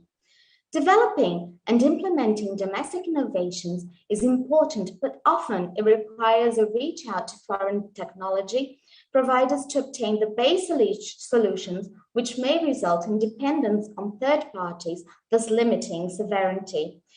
What does Togo do to keep a balance between accelerating its digital development and strengthening its digital sovereignty? Captain Agbagla, you are on mute. Okay, thank you, Director Lobo. I already touched on that, on my perspective, but our core principles are, first of all, promote our own innovation. We need to promote our own system, our own technology. We need to do it in our own way.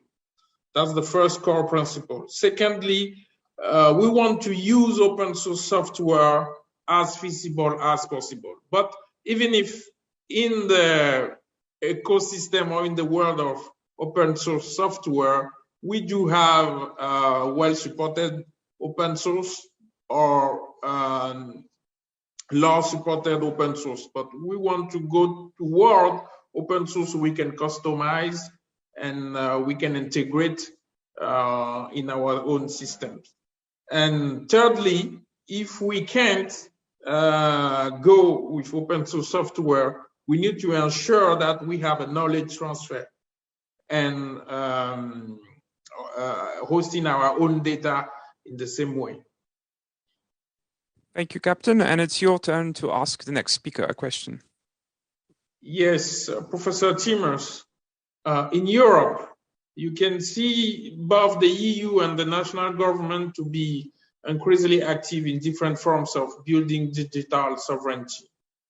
From joint cloud initiative to regulating data laws that aim to tackle numerous problems, from overlines and external technology providers to commodification of users' data in global economy.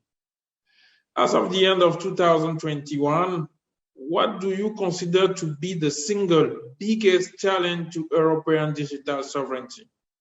What consequences can it have, and what are Europeans doing to address it? Thank you for this question. So I think the word for the single biggest challenge is fragmentation. And that's fragmentation in terms of political views, in terms of leadership. And I like that you also mentioned that. And also in terms of money, that the money is not being pooled sufficiently because this is a big world. And the consequence of that is that this notion and the pursuit of digital sovereignty can be watered down. Well, you may like it or not, but it can also lead to really blatant weaknesses in the critical infrastructures if we don't collaborate because we are so fragmented. Now, what can you do about it? Well, the whole digital sovereignty kind of notion and movement is a response to external pressures, geopolitical tensions, the dominance of digital platforms, that takes away sovereignty from governments and the risks of cyber incidents and the explosive rise of cyber attacks and cyber incidents. So actually external pressure works, you might say, and you see it also in Europe. The behavior of China threatening, the threat of political instability in the United States, conflict with Russia, pandemic, these are all external forces that help that fragmentation becomes less and that people start politically also to work together more. And you see it actually happening right now in Europe. There is much more a common approach emerging, and also decision-making is actually speeding up.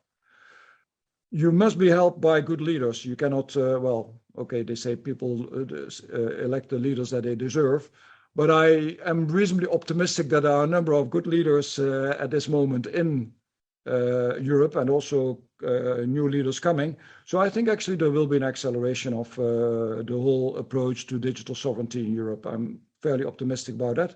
Now, there is one thing that I do want to mention there, and that also relates a little bit to one of the questions that was posed on the chat. I am not at all convinced that digital sovereignty means that you do everything within your own continent and on your own. As a matter of fact, quite often actually you can protect your sovereignty best by working together globally. And internet governance is actually a good example of that. Everybody wins if we do that collectively at global level. Thank you, Professor. And please ask the last question of this discussion. Yeah, so to Professor Ang, I really would like to hear your opinion then about how successful such collective approach to technology governance and internet governance is, of course, what we have in mind, especially how successful they can be. And how different is it if you work together at the global level from when you do this at the regional level? And what does that then actually mean if you work on technology governance at the global level for digital sovereignty? Does it fit with that? And so there it would also be interesting to hear from you, especially for the global level, what are the most important lessons that we can learn when we look at regional efforts, like an ASEAN or like at the European level? Okay, I'll answer in 2 minutes. I will say to look at nuclear weapons as an example of how collective attempts might be to do, technology governance. And my short answer is that I think that the collective attempts would only succeed when the countries involved, the states involved, the governments involved in these attempts at collective governance see a benefit. In the case of nuclear weapons, you can see it was really stupid. You are building, basically creating your nuclear waste, and you're creating dangers for yourself. I recently learned that actually a nuclear bomb actually dropped in North Carolina. And a comedian joked that good thing there are two Carolinas. There's North and the South, right? So you can see the potential dangers there. So I think in this context that I think that social media might be the next thing to regulate. I think we can see harm from that, and there's benefit from regulating this harm. It's not just hate speech, but also even for just the so-called normal use, we are seeing psychological harm from excessive use of social media. So I can expect some collective attempts here. By collective, I don't mean that all working together. I mean, for example, sharing best practices, what works. So in the same way as what Professor Timmers talked about, how you don't have to necessarily have it on your own land to regulate work with others. In the same way, a collective attempts will be with other people, and not necessarily even like together, but learn from each other. I would say that in this context also that probably AI will not have collective governance here. Because right now countries see benefit from not regulating it, and I think the US just withdraw from some talks talking about regulating AI use in warfare, and countries feel that, well, if I regulate, I'm controlling myself, I'm tying my hands, I shouldn't do it. So I would say the big picture here is the issue of benefit. In ASEAN, we are watching. I don't see any collective attempts. I had actually asked some officials to consider a hotline for reporting child pornography. I know there's one in Europe, in fact more than one in Europe. There's none in Asia for child pornography, and you can see some of these places that have child pornography. So I think in the ASEAN region, in Asia, it would be much more challenging to have this kind of collective attempts. Yeah. We have much to learn from Europe here. Thank you, Professor. So we are almost right on time. I think I did sense a bit of optimism from what all of you have mentioned regarding the efforts to pursue digital sovereignty. I take one thing that how it will develop globally will probably be shaped by the superpowers competition and the pressures that states across the world are exposed to. Nevertheless, what is crucial, there are two elements from what I took from you. One is that it makes little sense to pursue digital sovereignty individually. The scale effects encourage states to look for ways to work together. And second, and what I believe would be the most visible effect of those pursuits, is that they are done in a democratic way or through a democratic process that actually looks to various stakeholders to build the sense of what digital sovereignty should be, and also build the means to acquire it. Thank you all so much for sharing your opinions, and thank you for joining this panel. And with that, I would conclude. Thank you. Thank you. Thank you. Yeah, I enjoy myself here. Right. Thank you very much. Thank you. Thank you. Bye. Thank you very much.